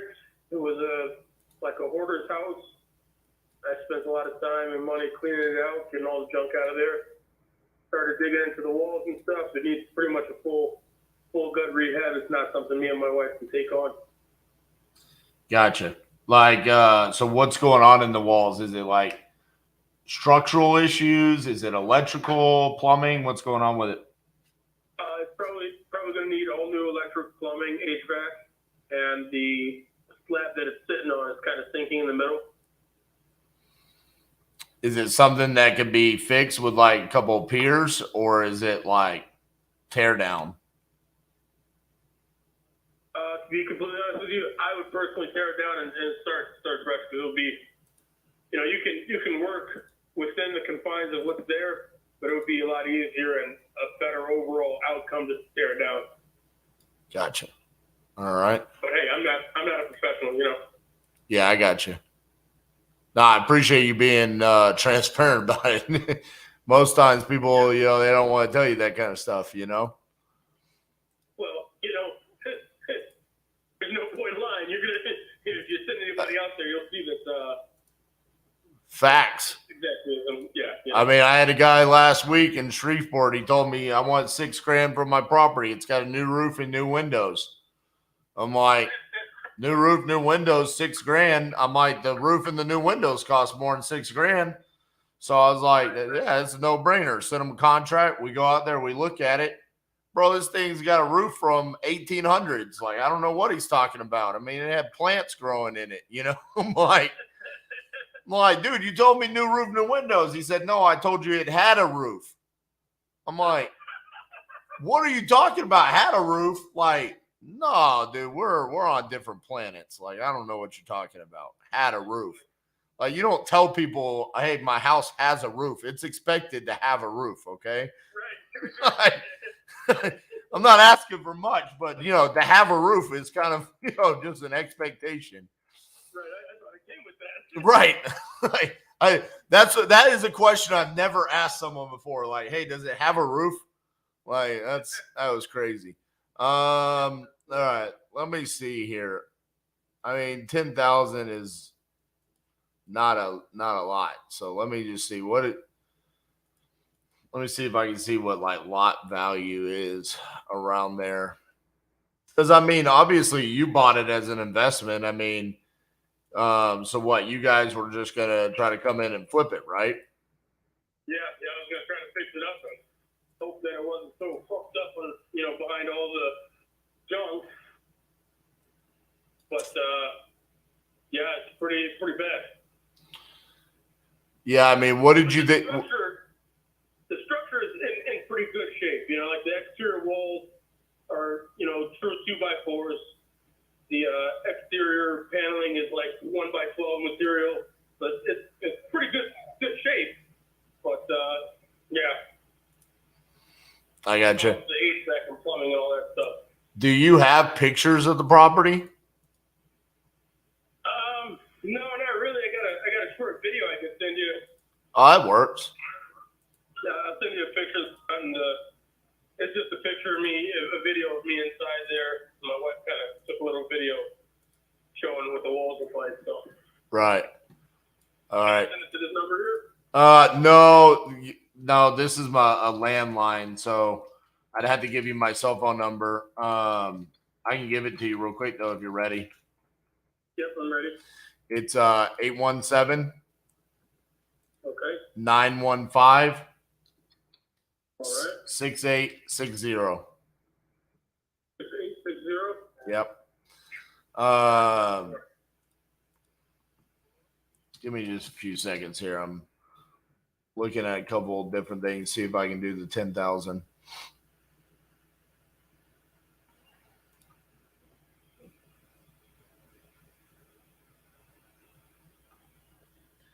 Is it a 3-bedroom, 1 bath? Yes, that's correct.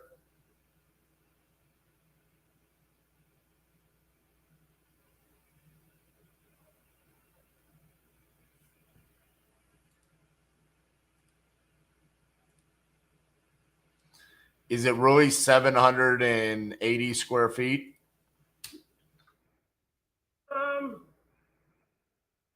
That's what I'm told. I haven't really measured. It's pretty small. Yeah. But then it might not be including the upstairs living space. Maybe that's why. Gotcha.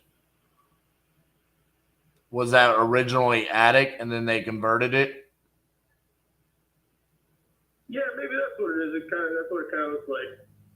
Gotcha.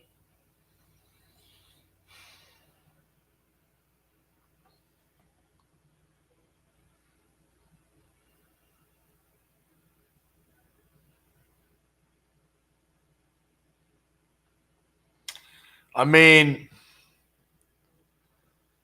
the lot value, I mean, there's not a whole lot there as far as value to the lot. You know what I'm saying? Or is like 10K, is that like the best you can do? Is that what you have in on it? You're just trying to recoup your cash? Yeah, that's pretty much what I'm trying to do here is trying to get back the labor and dumpster fees to clean it all out. Yeah. That makes sense.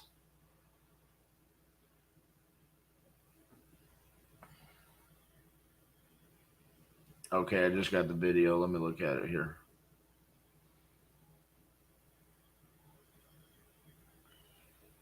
Is that you or is that somebody else wearing the hazmat suit? Oh, that's me. Yeah, that's me. Damn, man, this thing is it's pretty rough. I got plenty of experience with houses that look like this. They're not always fun. Right. I mean, some of the 2x4s, I can't tell if that's just like the sheetrock remnants on it, but I mean, you said they're all pretty good, right? No rot on the 2x4s. No, the 2x4s look like they're in pretty good shape. But hey, can I give you a call back? I'm at work right now. Yeah. I'll have a free moment in about not too long. What would you say to 7,500? Well, I'd also have to kind of disclose that there are a bunch of code violations on it, Okay. and the city inspector is on my ass about it. So I don't know how it's going to work trying to sell the property.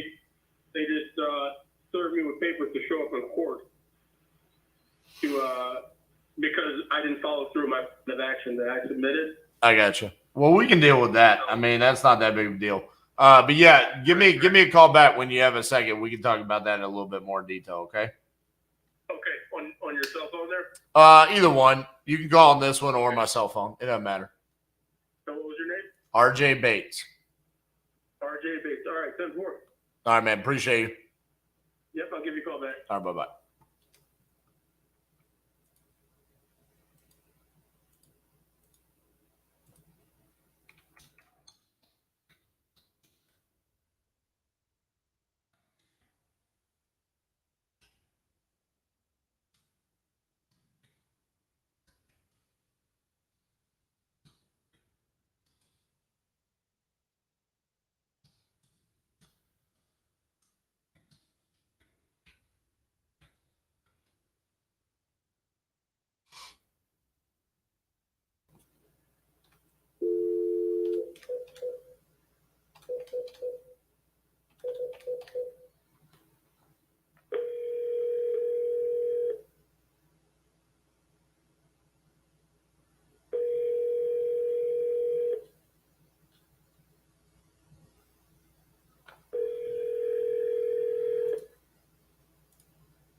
Your call has been forwarded to an automated voice messaging system. 717415.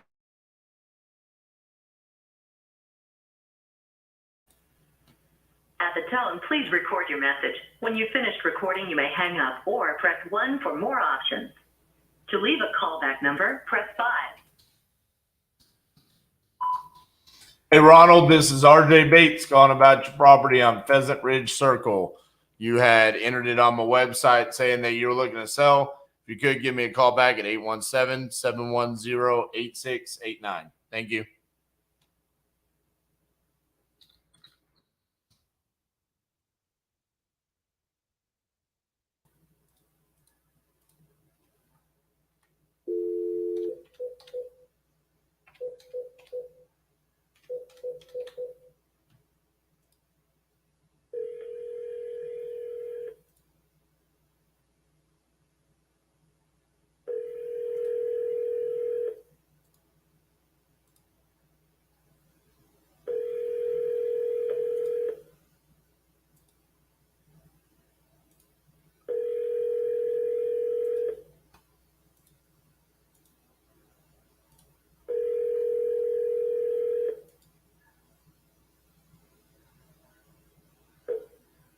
You've reached Matt at Devereaux. Please leave a message. At the tone, please record your message. When you've finished recording, you may hang up or press 1 for more options. Hey, Matt, this is RJ Bates calling about your property on Spring Street that you entered on my website saying that you were looking to sell. If you could give me a call back at 817-710-8689. Thank you.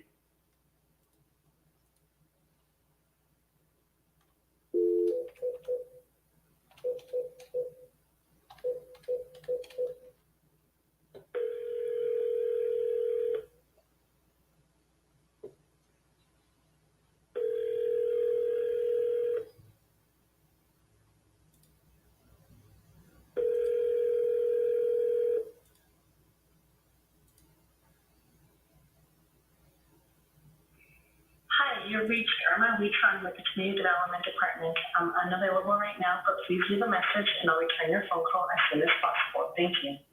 Please leave a message at the tone. When finished, you may hang up or press pound for additional options.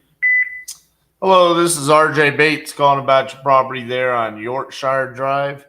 You had entered it on my website saying that you were interested in selling that property. If you could give me a call back at 817-710-8689. Thank you.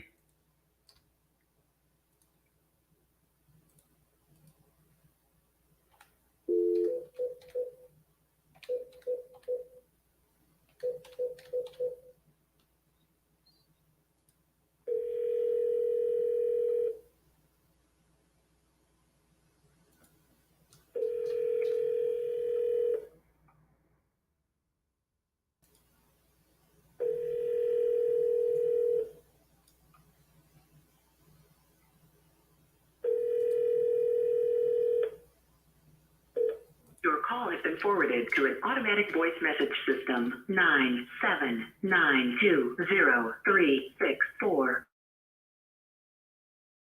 At the tone, please record your message. When you have finished recording, you may hang up or press 1 for more options. Hey, Christopher, this is RJ Bates calling about your property on County Line Road that you entered on my website saying that you're looking to sell. If you could give me a call back at 817-710-8689. Thank you.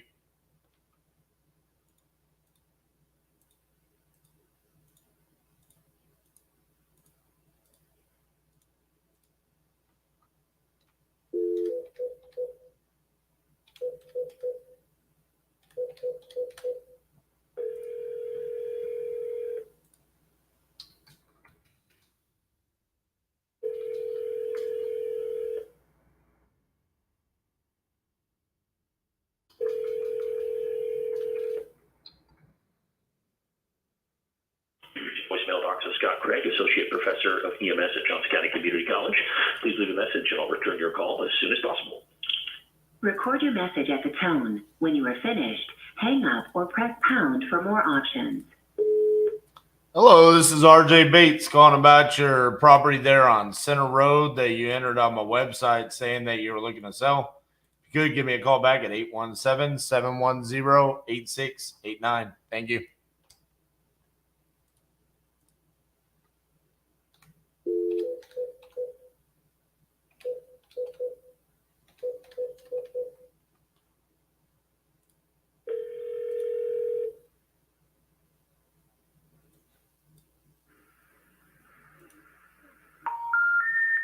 We're sorry. You have reached a number that has been disconnected or is no longer in service.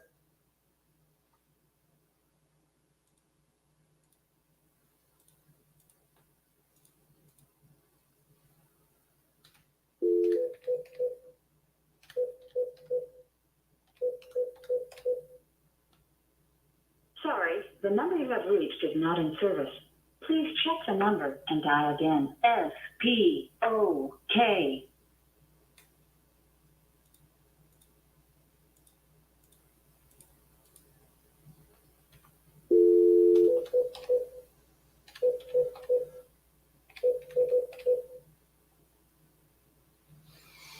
You've reached an unassigned number at the Travelers. Please check the number and try your call. What is happening?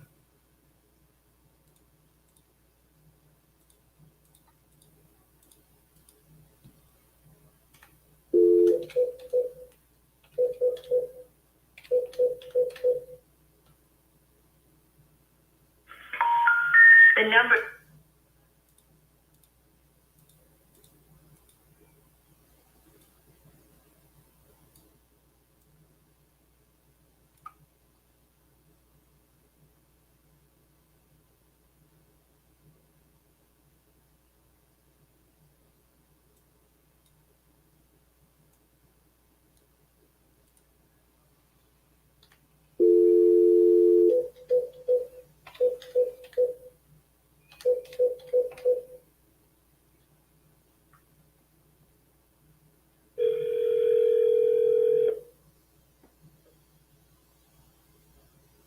To continue your call in English, please press 1 now.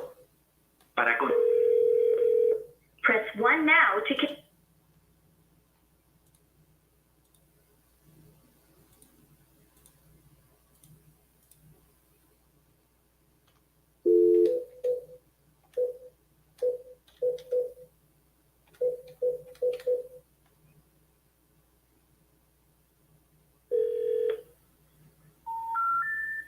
We're sorry. You have reached a number that has been disconnected. Man, whoever is doing this is a real piece of work.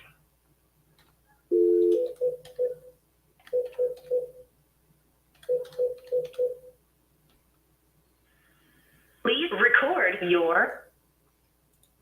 Just a wave of fake leads.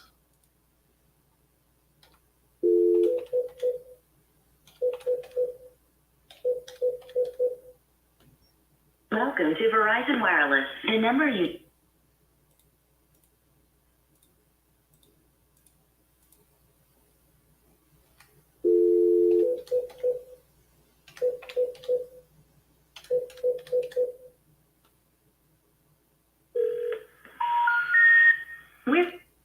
Yeah, they're gonna give us our money back. They'll just replace the leads, is what they'll do.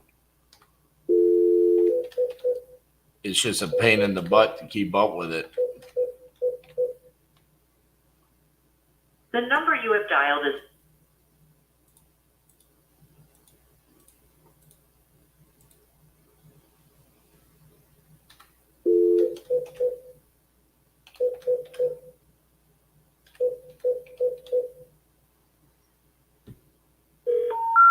The number you have.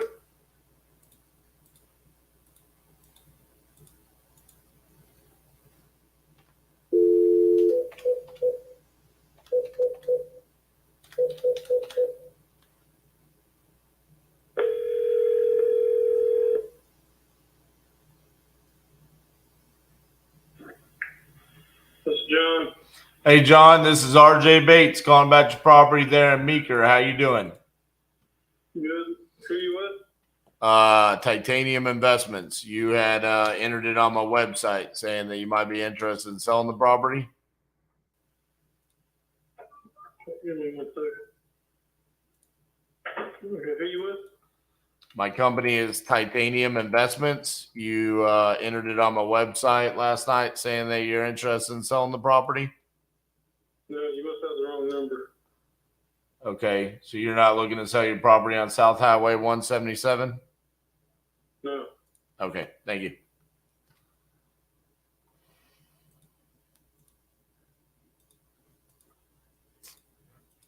Golly, man.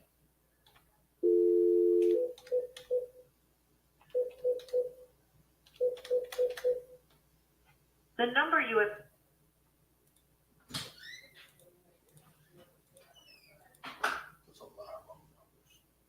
No, these are all fake leads.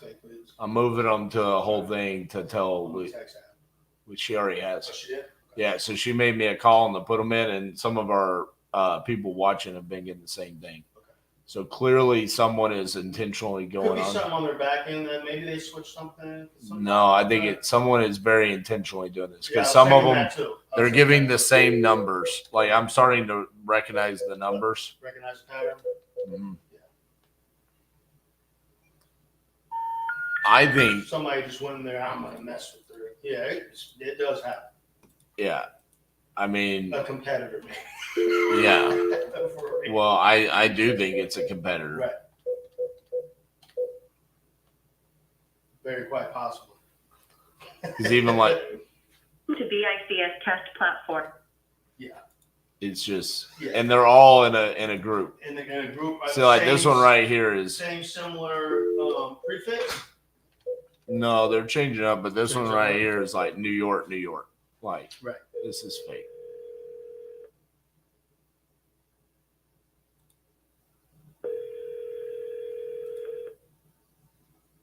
They're also putting foreclosure down over and over again.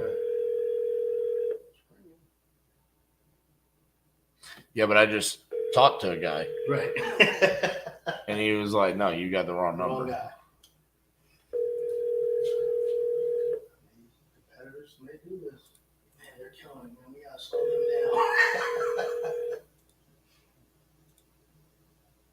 down. And they got this guy doing it 4 days a week live. Just makes me more motivated. All right.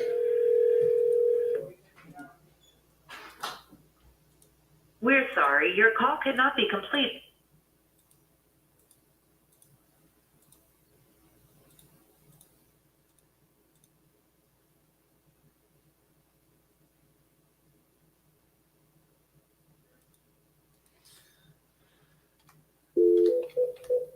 If you've gotten some of these, just know that Lead Zolo will make it right. We got to let them know fast, though, because it's literally costing them money. Like, I know we think about it from, like, our perspective, but think about it from their perspective. Somebody is clicking on this. Welcome to Verizon Wireless.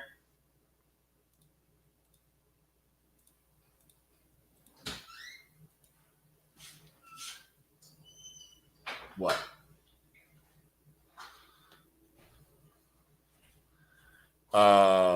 We are up to 21 false leads today. Yeah, I'm and you put them all in false leads. I'm moving them right now. Okay, well then I'll just tell them that we're gonna start going through it, and I'll send it to them because I dialed a few too. And you moved them? Yeah. And then we'll grab the ones from yesterday. Yep. The number you have dialed is not in.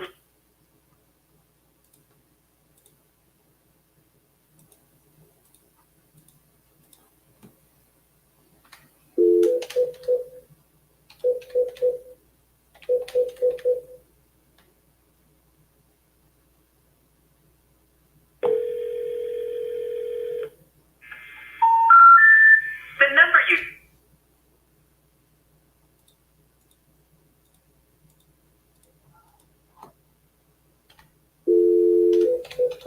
Man, whoever this was freaking hammered them last night.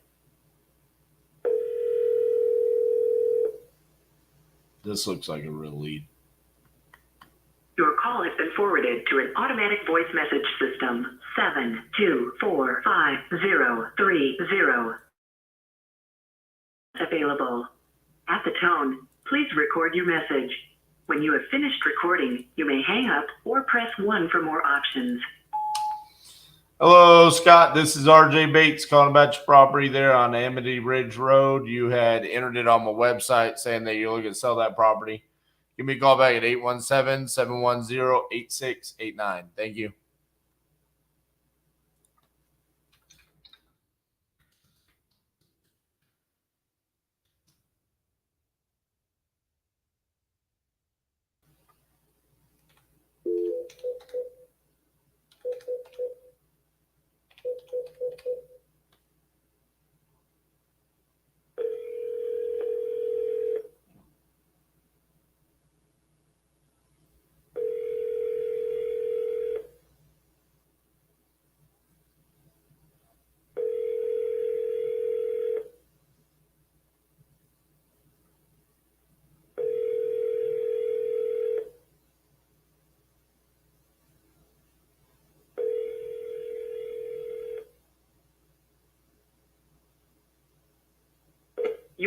has been forwarded to an automated voice messaging system.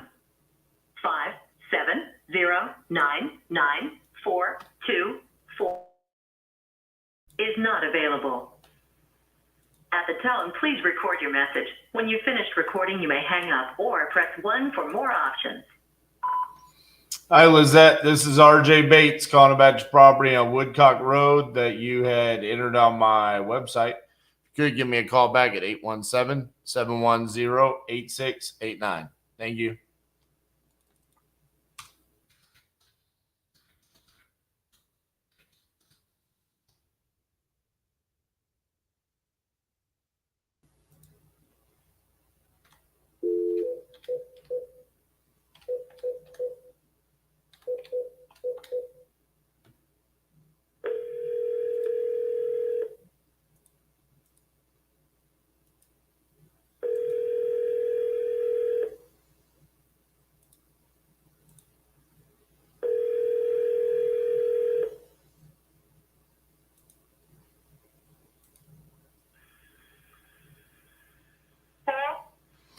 Hello, is this Megan?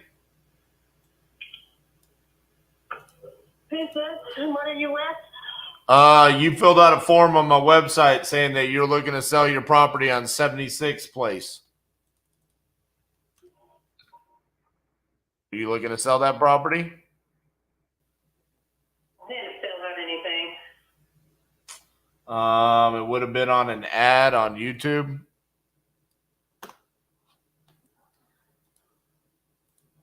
Oh man, the best part about it is that her property is for sale on Zillow by owner. So she literally has a property for sale by owner in Mesa, Arizona. And it says she's facing foreclosure.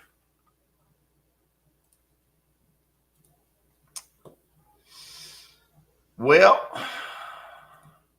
you know, can't fix stupid.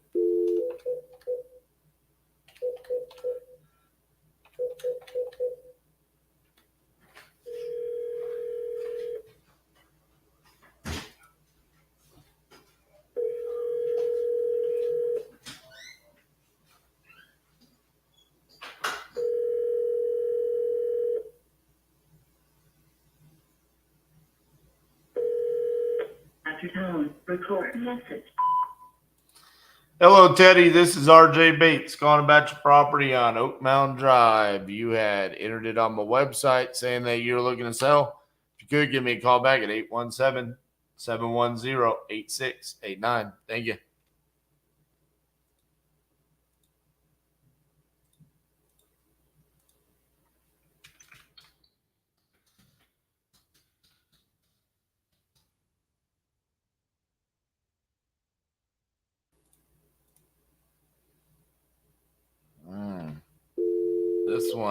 This one smells like a fake one.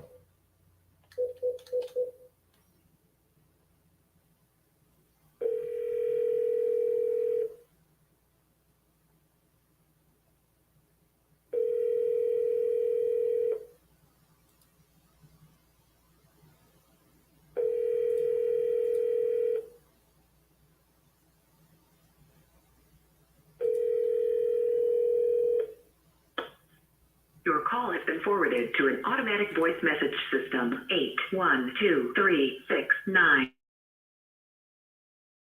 available. At the tone, please record your message. When you have finished recording, you may hang up or press 1 for more options. Hello, this is RJ Bates calling about a submission on my website for a property on Big Indian Trail. Saying that you want to sell that property. If you are, because some of the information looks kind of confusing, but if you are interested in selling that property, please call me back at 817-710-8689. Thank you.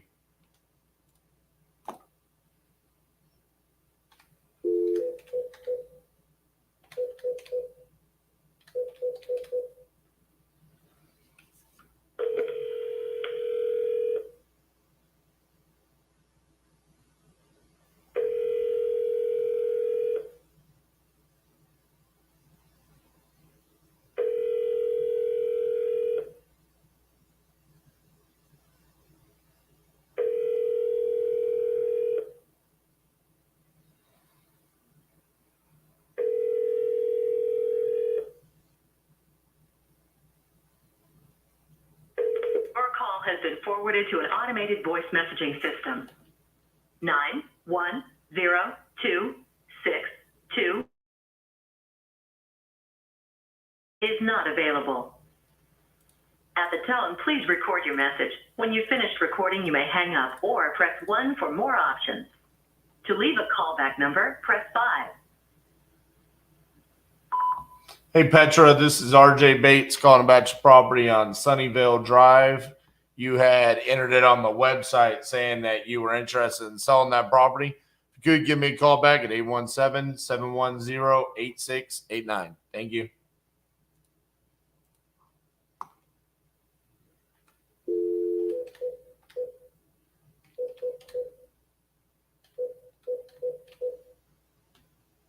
The number you have dialed is not.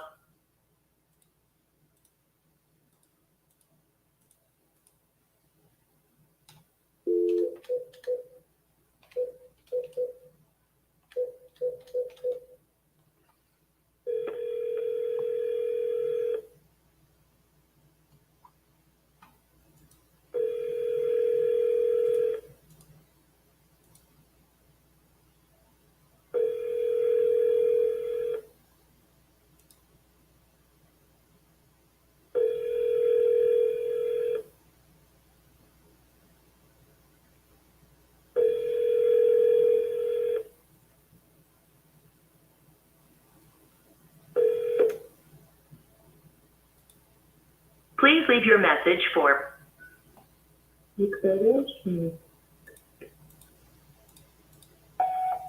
Hi, Victoria. This is RJ Bates calling about your property on O'Connell Street. You had entered it on my website saying that you were interested in selling that property. If you could give me a call back at 817-710-8689. Thank you.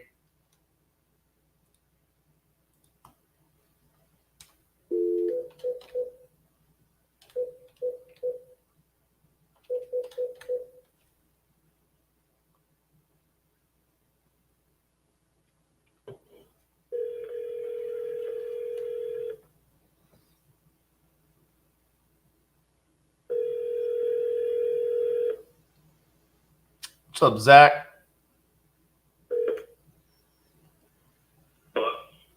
Hey, is Jason there? This is RJ Bates calling about your property there on Checkerberry Road. You had entered it on my website saying that you're interested in selling that property. Is that correct? Yeah. You want to buy it? Let me know. Yeah. How much you want for it? I put it in the thing. I want 100 or 90. Excuse me, 90. All right. Tell me a little bit about what's going on with it. Not too much. It's a beautiful lot. There's tons of beautiful new big homes over there. I got a few of them actually, and we're thinking of building on some and selling the others. So. Gotcha. You guys popped up on YouTube. Yeah. You know what? Let me see what they have to say. So it looks like what we got a couple of 2021, 2020, 2020 builds or 2022, 450. Sorry. I'm looking at some of the new builds around there, see how much they're going for. I think the trick with that community, as gorgeous as it is, and again, I'm not an expert, right? We're just talking. I think the trick is that people buy the property and then they put up the home, and then that really increases the value. I just don't want to. I don't want to do that for spec. That's for someone who knows a little bit more about this game than I do. Yeah. I mean, so like, there's a house that is active for 500,000. That's 2862 square feet. So if I built a 2,800 square foot house, I mean, I'm like 357,000 in construction costs, and I buy the lot. I mean, I don't have any spread there, so I mean, it might work out at your numbers if like I wanted to live there, but as an investment opportunity, I don't know if I could get 90 for the lot. You know what I'm saying? Mm-hmm. Well, if you have a number of mine, let me know. You have all my contact info. Okay. Yeah, I'll dive into it a little bit more and see if I can find something for, what the lot's going for, what it, maybe I could potentially build a smaller house or something like that. But just off of a quick glance, it doesn't look like there's much margin there for me to be close to your number. Right. All right. All right. Appreciate your time. Thank you. Thank you. Bye bye.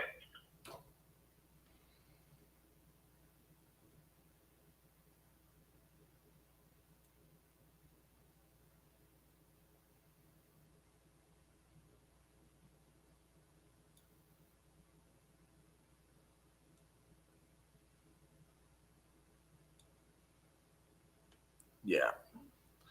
Lots are going for like $40K over there.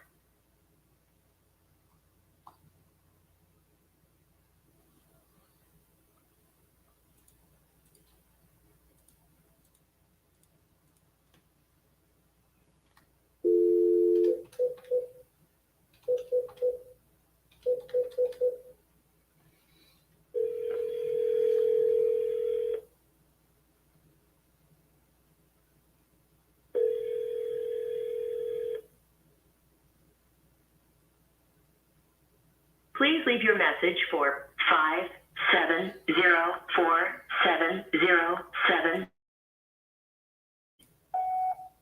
Hey, Dorothy, this is RJ Bates calling about your property on Bethany Turnpike.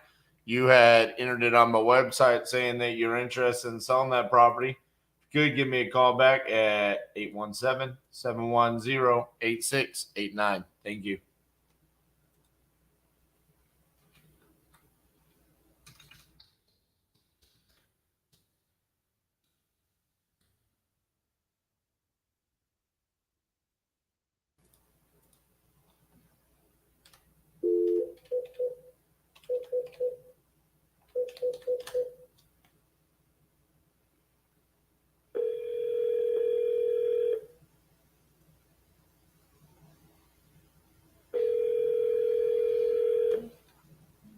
Oh, thank you, Zach.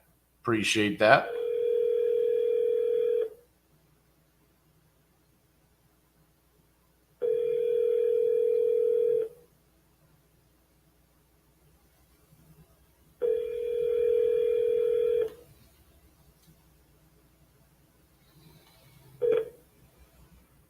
Hello, this is George.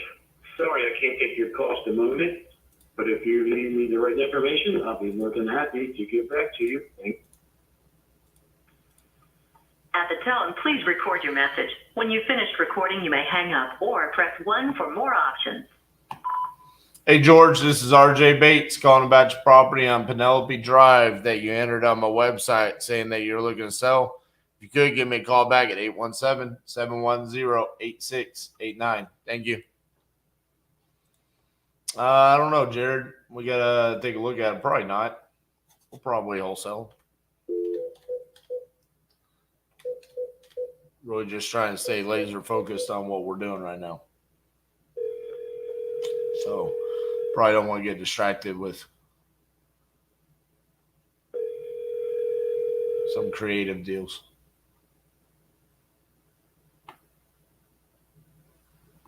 Please leave your message for Patty Stanley. Hey, Patty, this is RJ Bates calling about your property in Susanville that you had entered on my website saying that you're looking to sell. If you could, give me a call back at 817-710-8689. Thank you.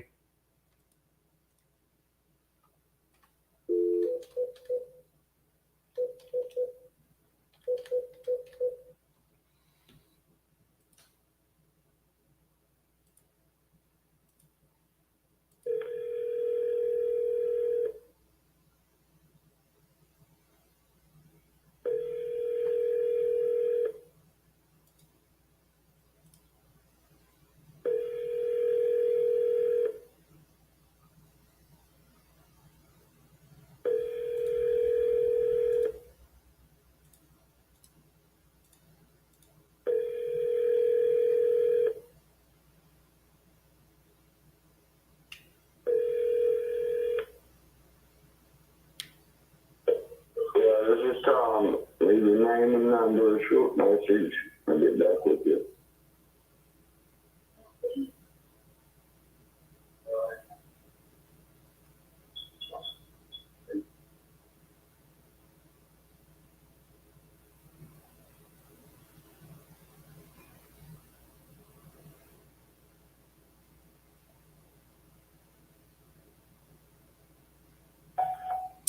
Hey, Tom, this is RJ Bates calling about your property on G Street. You had entered it on my website saying you want to sell that property. If you could, give me a call back at 817-710-8689. Thank you.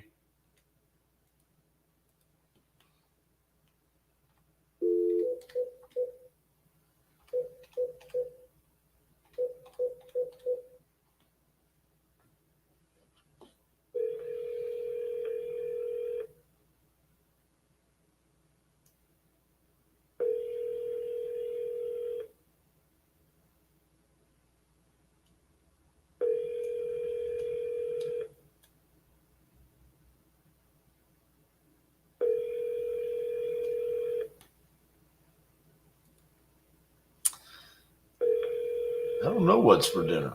What sounds good? What should I eat for dinner? Please leave your message for Chris. Hey, Chris, this is RJ Bates calling about your property on Bell Avenue that you entered on my website saying that you're looking to sell. If you could, give me a call back at 817-710-8689. Thank you. I got tacos for lunch. I got a grilled shrimp taco on a flour tortilla.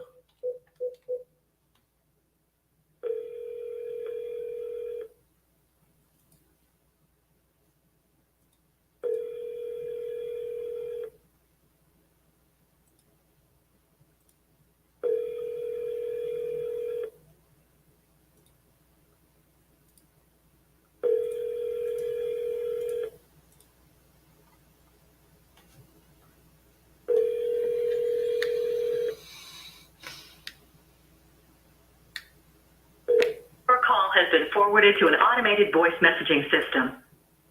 315-877 is not available.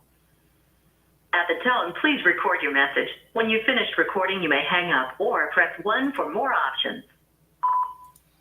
Hey, Christopher, this is RJ Bates calling about your property on Sandbar Lane that you entered on my website saying that you're looking to sell.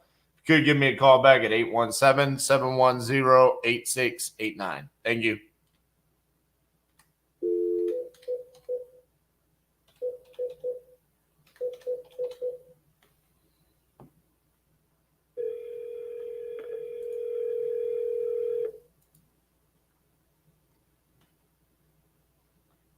Hello? Hey, is Lori there? This is her. Who's this? This is RJ Bates calling about your property on Lauren Lane that you entered on my website saying that you're looking to sell. How are you doing?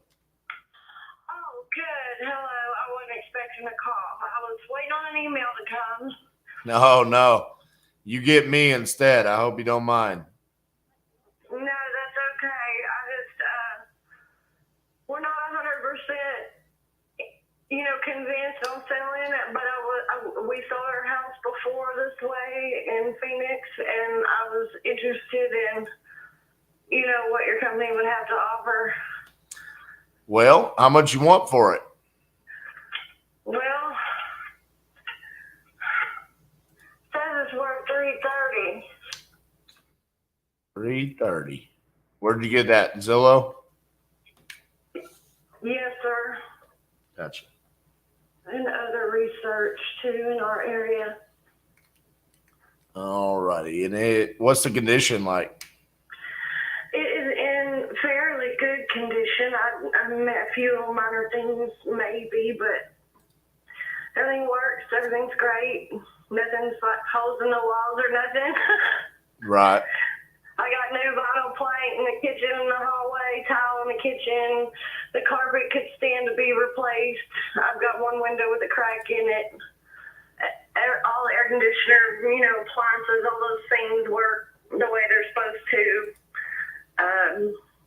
No major, it was re-shingled, maybe we bought it in 2020, so they said 2018, and it was re-shingled. We put gutters on the house, we try to keep it up, so I would say in pretty good condition. All right.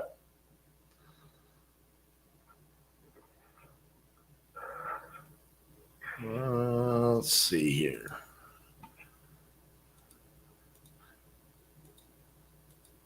So the carpet's gone, right? Yeah, it's in all the bedrooms. And it can be a 3-bedroom or with a master with like an office or nursery or whatever, or it can be 4 bedrooms. Right.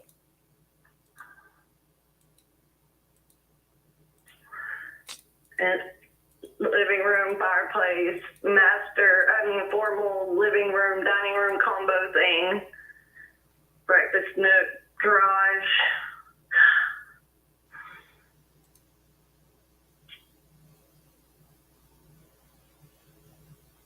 All those things. I got you. Give me just say, I'm just looking at what's sold around there. Right. Another one up the street is for sale, but they got a mini house in the back, and we don't have one of those. Right.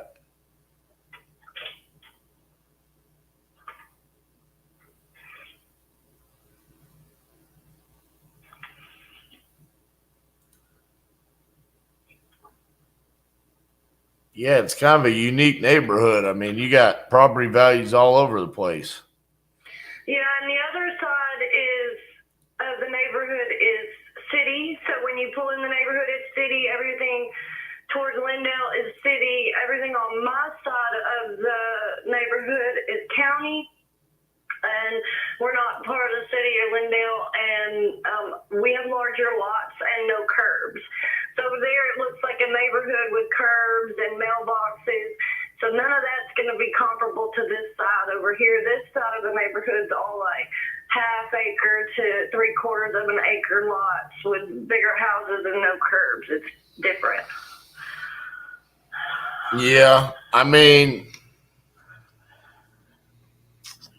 just being real with you, I mean, I'm an investor, so I'm looking for some kind of opportunity where I could make money with the property. I mean, yes, sir. I just don't see how I can. I mean, just to be honest with you. Okay, that's fine. But I will say, I mean, the only other thing that I could do for you guys, I mean, if y'all get down to it and you're like, hey, we do want to sell, I mean, we could potentially list the property for you because we do own a brokerage as well. But that would probably be the only solution that I could offer you is just, hey, if you wanted to list it, we could list it for you guys. Well, thank you so much. I think we're just going to stay right where we are with the way things are. I got you. Okay. All right. Have a good day. Thank you. Bye-bye. Man, that's in Texas. It was East Texas, but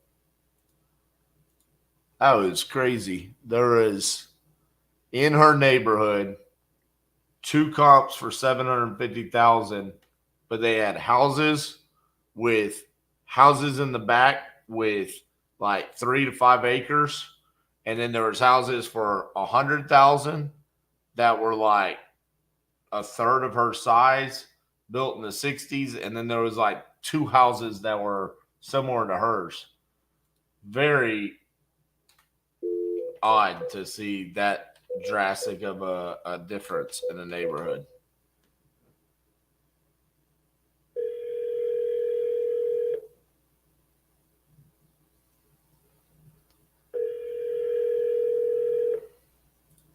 Hello? Hey, is Robert there? This is Pete. Hey, Robert, this is RJ Bates calling about your property on McDuff Avenue. How you doing? I'm good. You, this guy entered on my website saying that you might be interested in selling that property. Is that correct? I'm really not. I'm just interested in what kind of offer you guys come up with more than anything. Okay. Well, are you Like, if it's the right number, are you interested in selling, or you just want to see how much someone would give you? Well, I mean, if it's really the right number, then who knows? Right now, I'm not in a position where I have to sell, nor did I plan to sell. But I saw your ad, and I just thought it was kind of interesting to hear what somebody would just come by your house at no cost, pretty much. I gotcha. How much you guys stick the knife in? You know what I mean? Yeah, I mean, you live in a multi-million-dollar neighborhood, so I don't want to like loosely just throw around offers. Normally we like to make sure that people actually want to sell, because last thing I want you to do is call me back and be like, hey, I want to accept your offer. And it's like, yeah, I ain't got that, $1 million+ that I gave you that offer for last week. I mean, is the property in pretty good condition? Yeah, I mean, I'm a general contractor, superintendent, commercial contractor. So, it's sound. I mean, it's not, I've lived in it 30 years. So, like, kitchen remodel, crown molding. Gotcha. Wainscot. But anyway, I was just interested to hear what you guys had. I mean, if it doesn't need anything but just like some minor cosmetics, Probably, yeah. I mean, I've replaced them since I've owned the house probably 4 times. Since I get free carpet. Right.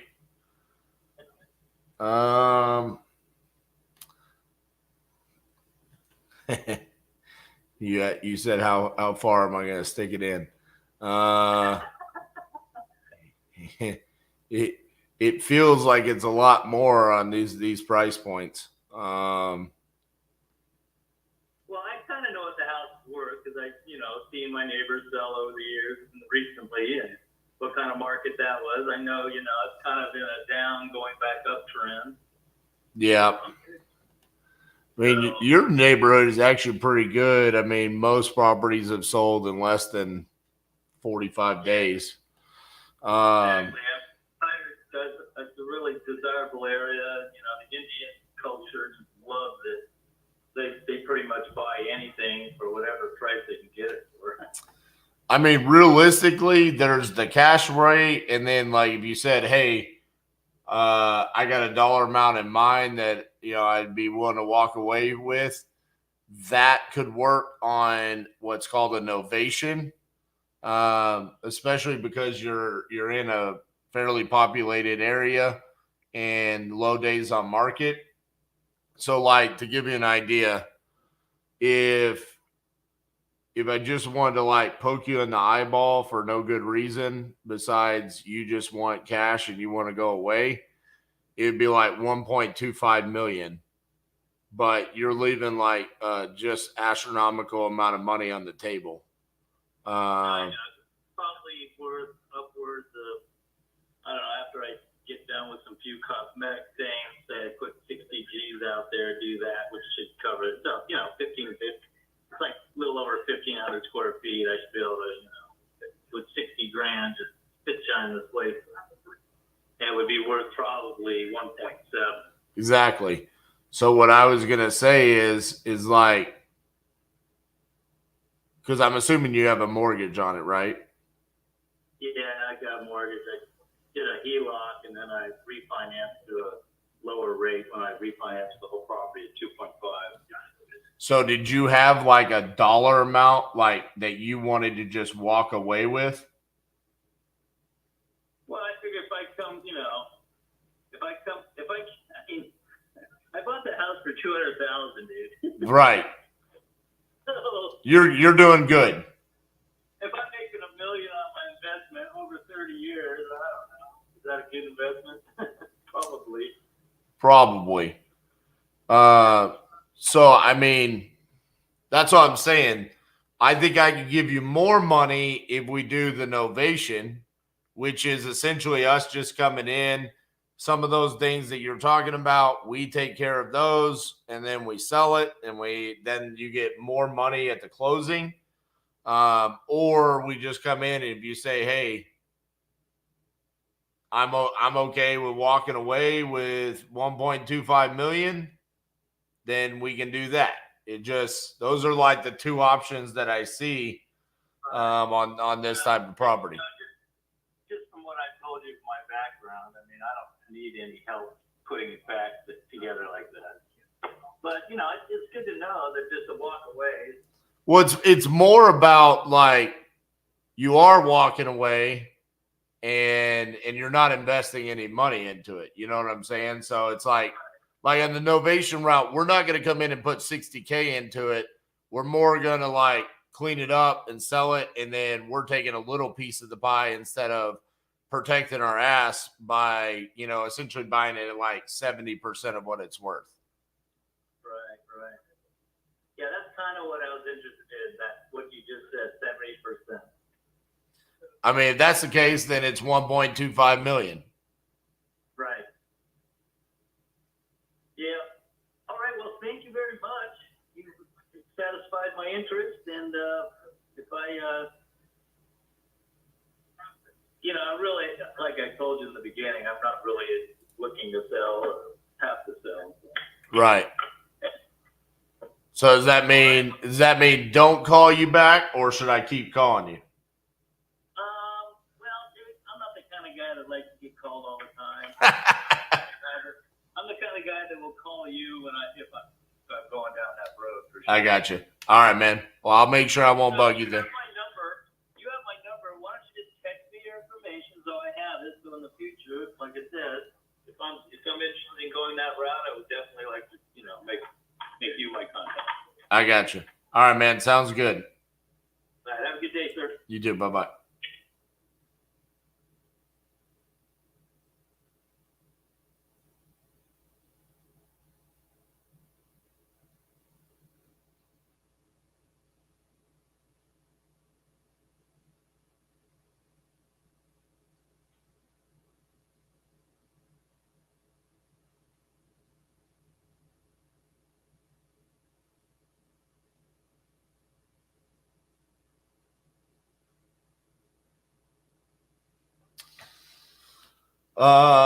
Yeah, it was $100, and I am perfectly okay with it.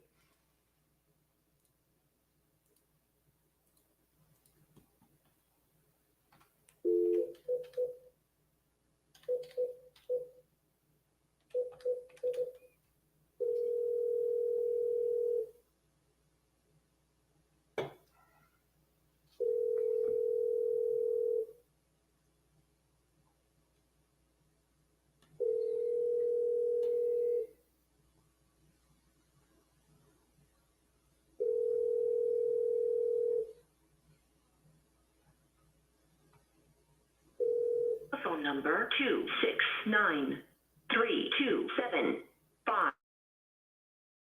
Make your call now. At the tone, please record your message. When you have finished recording, simply hang up or press pound for further options. Hey, Gregory, this is RJ Bates calling about your property on Hanover Avenue. You had entered this on my website saying that you were interested in selling the property. So if you could give me a call back at 817-710-8689. Thank you.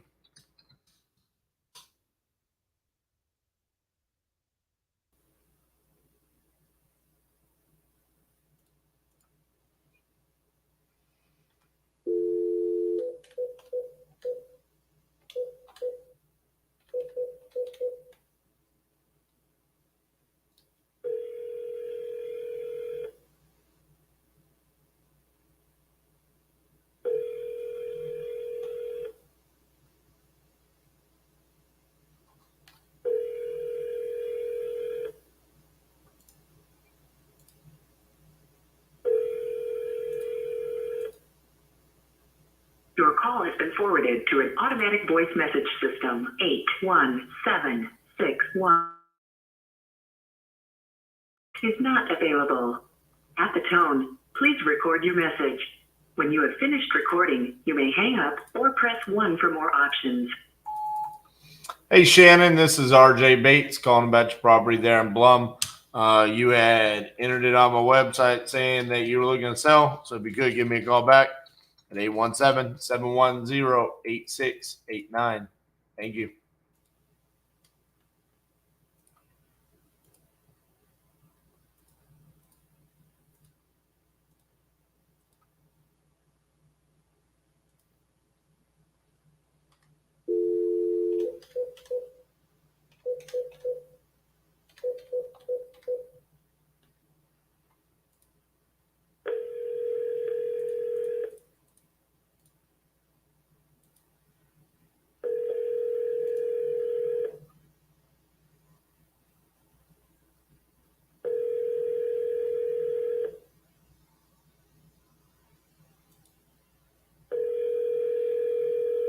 I mean, it's going to have to be a deal if you want a JV and MLS deal.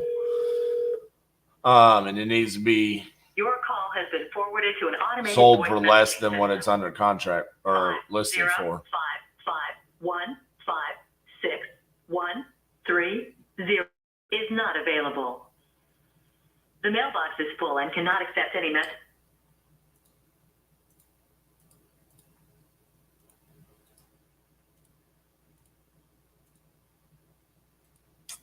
There you go.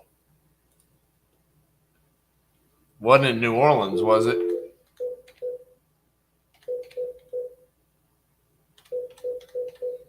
Because if it was in New Orleans, I'm going to be mad because that was my deal yesterday. Hello?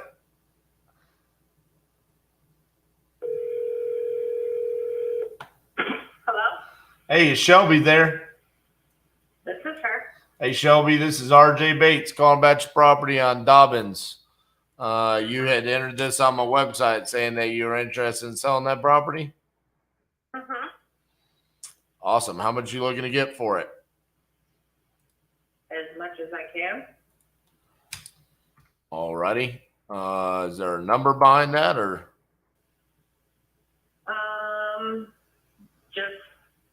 We just want enough to get a bigger place and pay off the current loan that we have on it. We haven't really sat down and talked about how much. Okay. How much land comes with it? Is it 45,000 square feet? Is that correct? It's like 1.9 acres, I believe. Okay.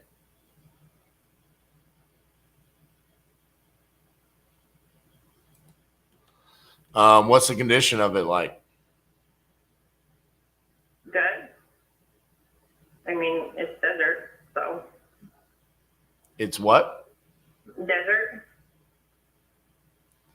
No, I meant of like the home itself.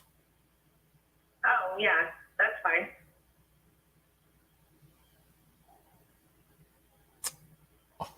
Okay. I don't know anything about the property, so I'm trying to get a little bit of information from you so I can see if I'd be interested in buying it.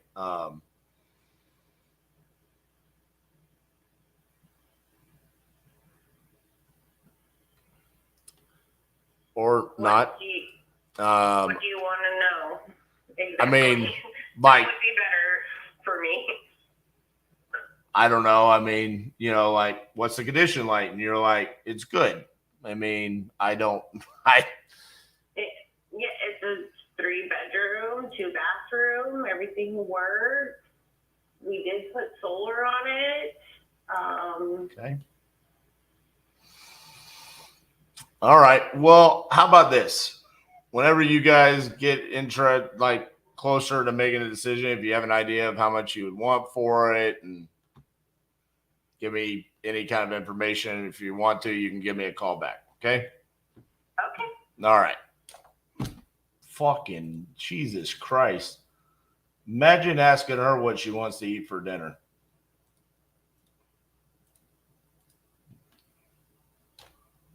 Sweetheart, tell me something. Anything.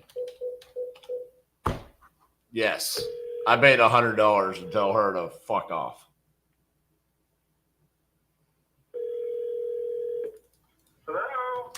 Hey, is this Matthew? Speaking.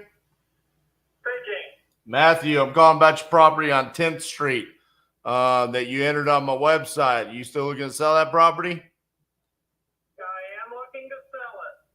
Excellent. How much you want to get for that thing? Well, I mean, the city is saying it is taxing me at $40,000, but I don't think it's worth that. All right. Well, how much do you think it's worth? It's probably worth about 30. It needs a new roof. It needs a whole lot of work on the inside, if it can even be done. What happened to it? Like, what do you mean if it can be done? Is it like structural? I inherited it from my mother, and she was unable to care for it for about 10 years. Is there structural, like foundation structural issues, or is it just ugly? It's just in bad shape, and then she wasn't. It needs work. I got you. Yeah. So I'll be honest with you, it needs work. Well, I appreciate you telling me something. The young lady I just talked to right before you, she wouldn't tell me a damn thing about her property. I had to get off the phone with her. I'm like, sweetheart, whenever you're ready to actually answer a question, call me back. I got to talk to somebody else that actually has a property they need to sell. Oh, man. So at least you've told me something that I can go off of. Okay. All right. I'm about to go pick up somebody. If you want to talk about arranging seeing it, I don't live in that area anymore. I haven't lived in that area in 40 years. Well, no, I take that back. 30 years. Second here, I'm trying to start the car. But I need to go pick up somebody here. But if you want to talk about a tour, the neighbors have the key. Okay. And I can arrange a time and everything for it. Yeah, we don't normally see properties until we've already contracted them, just to be honest with you. So, you know, what I'm going to do is I can do my due diligence here, see what other properties around the area have sold for and in similar condition. And then I can make you an offer. And if you like the offer, then we can proceed. And then I would go out there and take a look at it. Okay. So when would be a better time for me to give you a call back? Really tomorrow at this point. Probably it says you're in Texas, so I guess add an hour to this or subtract an hour from it. Sometime after 10 or 11. I've got kind of limited time during the day. Okay. Well, I can call you anytime. I mean, you tell me and I can make it happen. So, yeah, call me sometime tomorrow between 10 and 11. Okay. Sounds good. I'll call you then. Tomorrow's Wednesday, right? Yes, sir. Yeah, because Thursdays I have a long-ass meeting. I got you. I have a long meeting that starts at 10 and might end by 1, you know, so it's just the way it is. So, but, yeah, Wednesday I'm open. All right. I'll call you tomorrow. All right. Take care. All right. Bye-bye. Bye.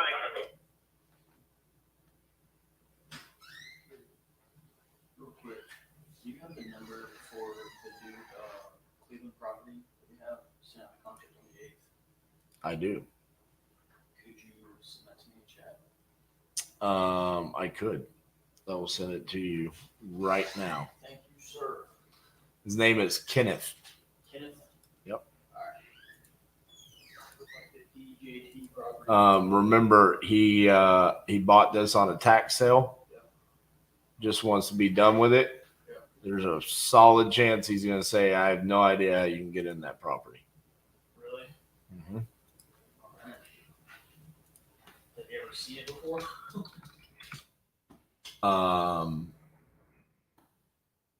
Not sure. Okay. All right. Thank you.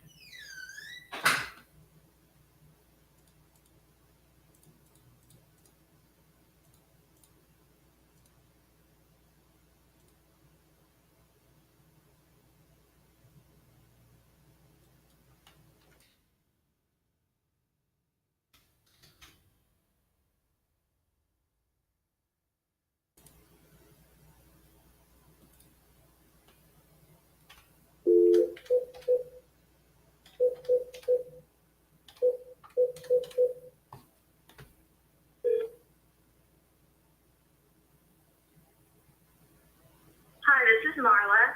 I can't answer the phone right now. Leave me a message and I'll call you back. Hey, Marla, this is RJ Bates calling about your property on Dorset Drive that you entered on my website saying that you're looking to sell. You could give me a call back at 817-710-8689. Thank you.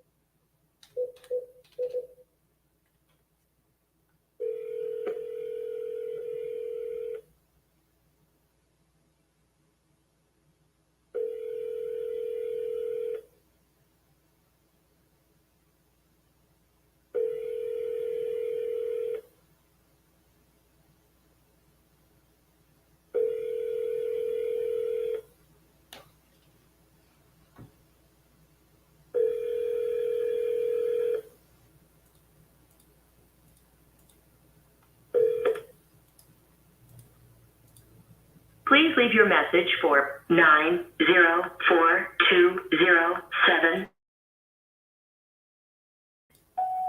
Hey, Kenneth, this is RJ Bates calling about your property on Bembridge Mill Drive. You had entered it on my website saying that you're looking to sell. If you could, give me a call back at 817-710-8689. Thank you.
All righty.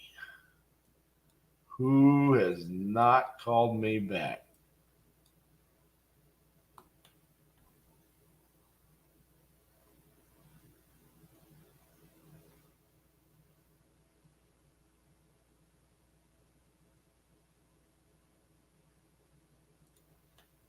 Charles. Freaking two contracts. Need you to answer, Charles.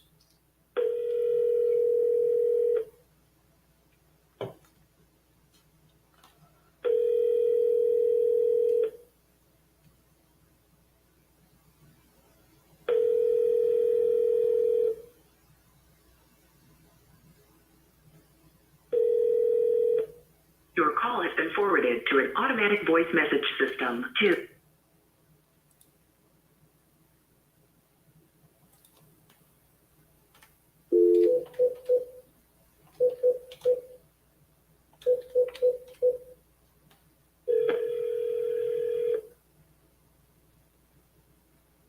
Please leave your message for 269. It actually rained that time.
Hi, you've reached Ty at 775.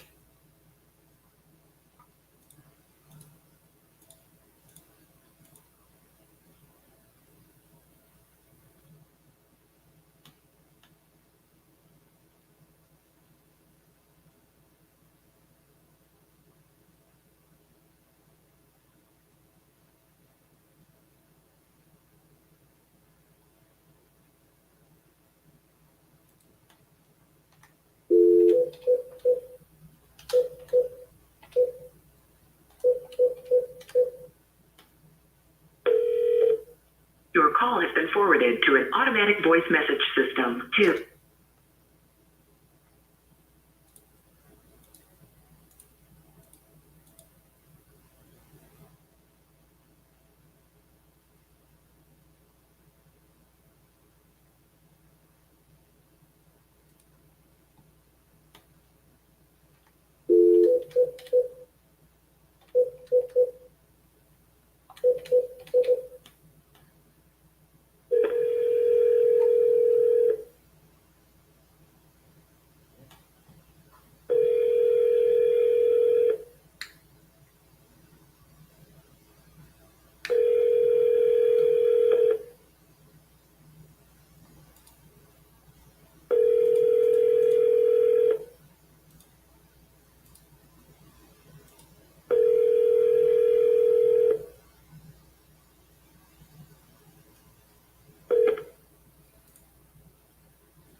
Hello, you've reached 513-399.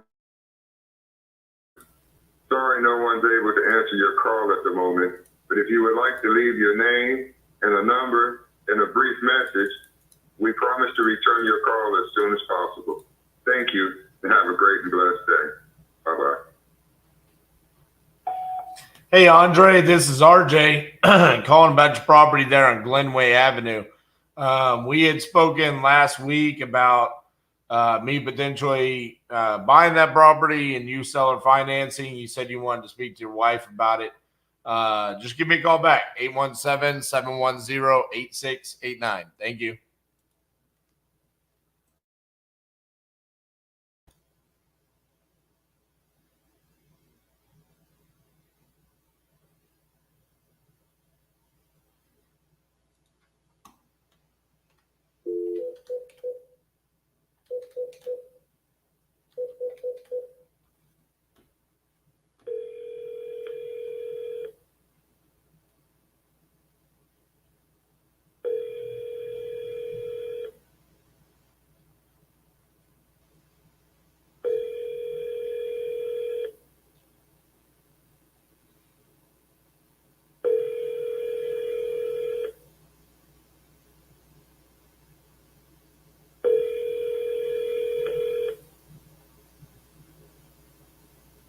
Your call has been forwarded to an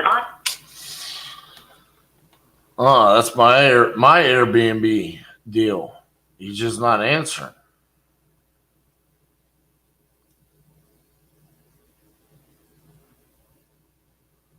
I'm gonna text him.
Not feeling very good about these.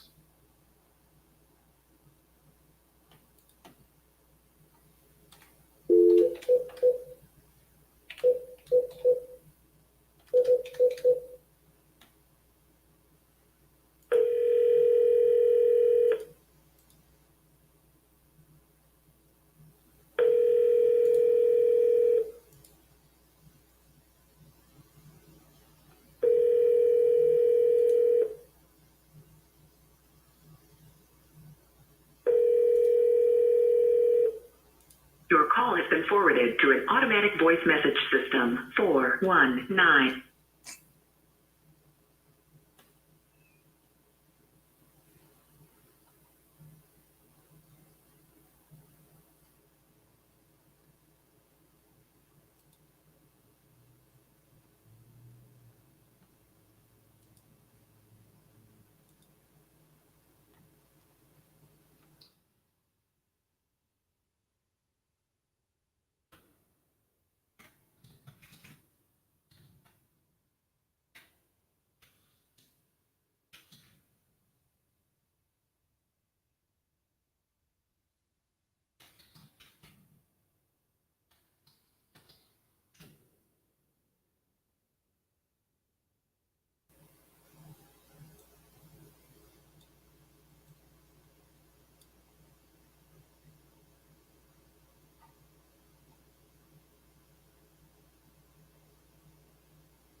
Your call has been forwarded to an automated voice messaging system. 7207675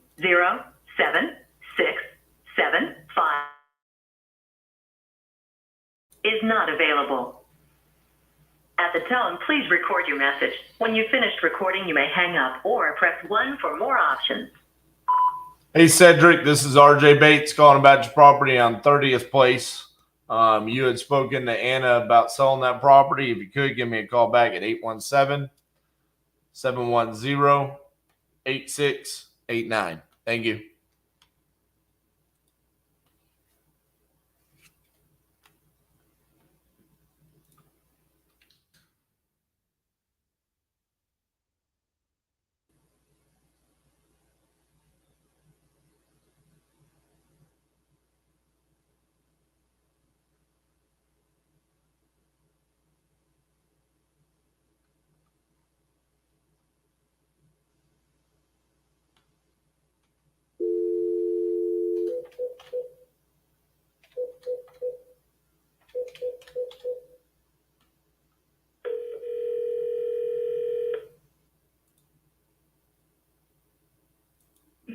Hello. Hi, is Joe there? Hello. Hey, Joe, this is RJ Bates from Titanium Investments. How you doing? Good, you? Good. I was just giving you a call back. I think you had called me back from yesterday about your property there in Buffalo. Yeah. You still looking to sell that property? I'm gonna sell it probably sometime next year. Sometime next year? Yeah. Alrighty. Well, you want to give me a holler then when you're ready to sell? Of course. What's your name again? My name is RJ Bates. All right, RJ Bates. Yes, sir. Okay. Alrighty. Thank you so much. Thank you.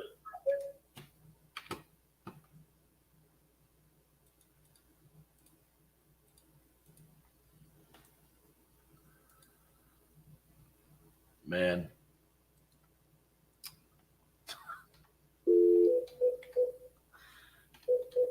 And that's why we have to cold call our dead leads.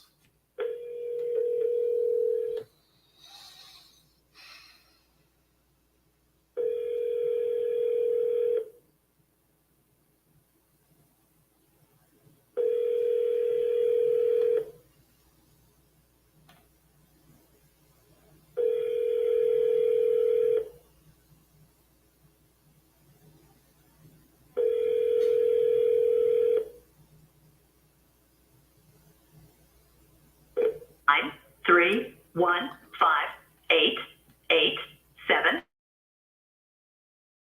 is not available.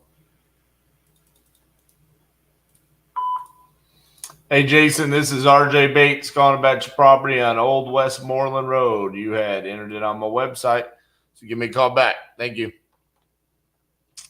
Well, I definitely need a battery. Yeah, this morning was amazing. And then it's like I sat down, and this afternoon has just been nothing but just dumbassery. I filled out that form and want to sell my house in 2025. What we offer. Your call has been forwarded to an automated voice messaging system. 20.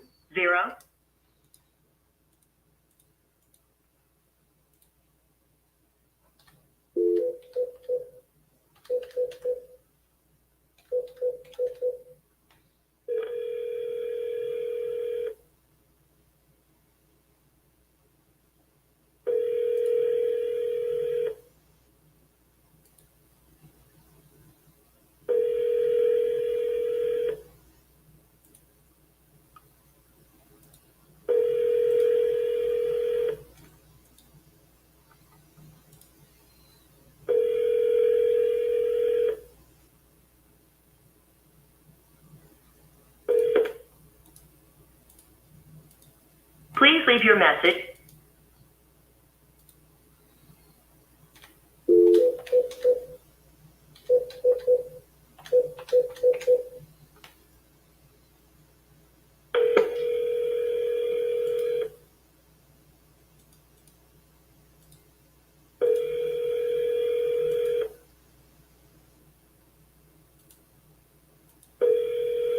Your call has been forwarded to an automatic voice message system. 720800.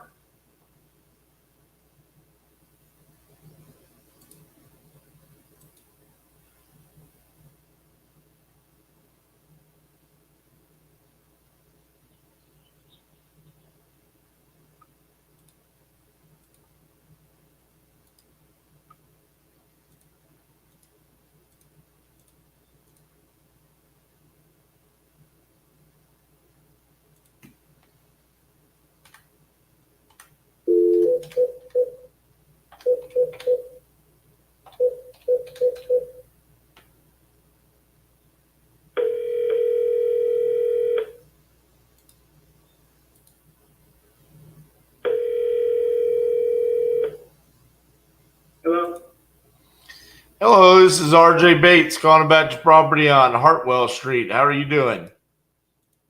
I'm doing good. I'm doing well. Thank you for asking. How can I help you today? Well, no. How can you help me? I'm trying to sell my property. I've had a few people come out, and the low ball is on. As it turns out, all these people know each other. There you go. Yeah. So I'm like, okay. So I see that you guys are kind of working together. Right. So I said I'm gonna look for other people because the guy came by and he said to me, hey, you know, this person, this person, this person. And I was like, how do you know? It's because the world is small. I said, okay. And it was at that moment I felt like the fix was in. I don't know. But I said I'm going to continue to look for other people that are going to try to come in closer to my price. What's your price? Well, the last guy stopped off at 25. But here's the thing. I bought it maybe 6 years ago to be sure. And I paid $18,000 for it. And then last October, I put in another $5,000 to have a roof put on. And then I just paid $1,000 to have a basement done. So I'm like, no, you can't give me $25,000 for this. I need at least 30. I said, I'm seeing online and everywhere where they're paying for hulls. And when I mean a hull, I mean the house has been ripped down to the studs. And they're paying $40,000 to $50,000 for that. Well, then they try to convince me, well, it's the area that it's in. I said, well, that may be true. Because I know certain areas, it's not like this house is sitting in the Bagley area, which is a very high profile area for Detroit, Michigan.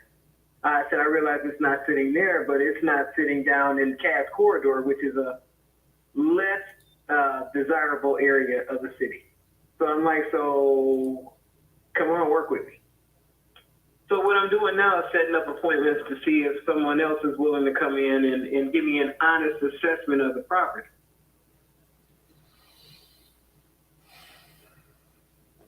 So you want? No, I'm here. So you want 30? I need 30. I need 30, and if I can get it, I want 40. But I'm living with 30. But I want you to, of course, you'll have to come out to assess the house to tell me that. I don't go see properties until I have a contract on them. Okay, and I get that. And I've been running into some of that too. Yeah.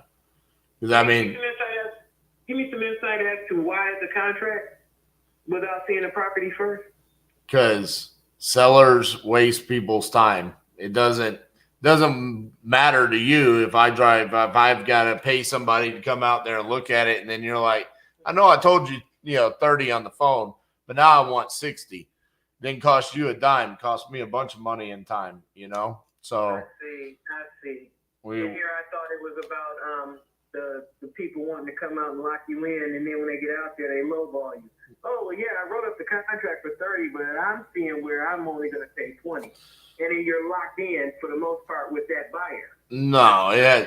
I mean, some people do that. I mean, I ain't gonna lie. I mean, some people, that's their. Yeah, I know they do it. Yeah. I already know that. That's why I said it.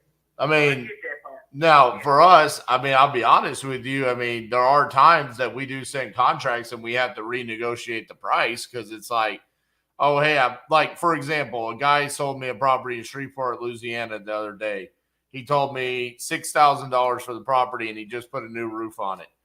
So when we go out there, it's got holes all over it. I mean, there's not a roof. And he says, no, I told you it had a roof. Not a new roof. It had a roof. And I was like, oh man, so that point in time, I just terminated with him, So, I mean, that happens, but that's not beneficial for us. I mean, it wastes our time still, but we're trying to do as best we can to make sure we're not running all over God's green earth trying to buy houses, Yeah, I totally get it. Now, which company are you with again so that I know? Because, like I said, I've reached out to a few. Yeah, so you saw me on YouTube. That's where you saw me. My company name is. It is. Yeah. It is. Yeah. Okay. So my company is Titanium Investments, but that's where you saw us. Okay, great. So, in order to get anything going, I would have to go with a contract first, and I get that. Well, yeah, I mean, so what I got to do first is I got to sit here and I got to see if I can give you 30. I mean, I'm surprised that people have said your area is the reason why, because, I mean, listen, there are houses that have sold for a lot less. But there's also houses that have sold for more. I mean, this is a pretty typical Detroit neighborhood.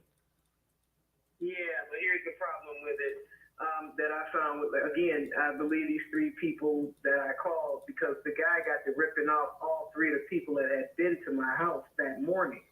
And he knew them, which I get. I know that particular world probably is pretty small. It's still developing as far as people coming into that industry. Right. But for you to know all three of them and for you all to come in at 25,000, and I'm like, no way. And I even pulled up some stuff that I saw in my exact area that the houses were far worse condition. And I just said, oh, they're just trying to lowball me. You know what I'm saying? I'm not looking for a bonanza on the house. It needs work. I'm not going to sit here and tell you that it doesn't. It needs to be painted. It's stuff that needs to be done. It's cosmetic, but it needs to be done. And with that being said, I understand that I can't get 50, 60, or 100 or whatever for it, but you're right together, and you knew all these people. And I was like, nah, I don't trust you now. Now I'm going to try to find somebody that's probably not affiliated with that. And Right. if that person is giving me an honest assessment of it, and they come out of this saying, around the same price, then I might tend to believe it, but I just don't trust it because of the way that this guy came in and he was ripping off names and I got you. and I just feel like, and then one of the commercials I watched said, "Are you tired of being lowballed?" And I was like, "Yeah, it might have been your YouTube." Probably, yeah. And I looked and I said, "I'm tired of that." And I said, "I don't trust any of them." And they were all on the contract deal too, which is why I learned about it, because they were like, well, one guy he decided not to even come because he was like, well, if I can't get a contract. And I'm like, no, I'm not going to sign on a contract with you because this is the way he explained it to me. We're going to put it in for 40, but once I send out my contractor, then if he doesn't feel that it's worth it, then we'll just pay you what he says it's worth. What? Right. So you expect me to trust my property value to you and your contractor to make the final decision on what you're going to pay me? And because I signed that contract, I'm locked in with you to accept whatever offer that you put out there. There are more people like that than you would even think. Yeah, no. What we do is say, like I say, okay, I'll send you a contract for 30. You sign it. I go out there and I say, hey, man, this is worse than I thought.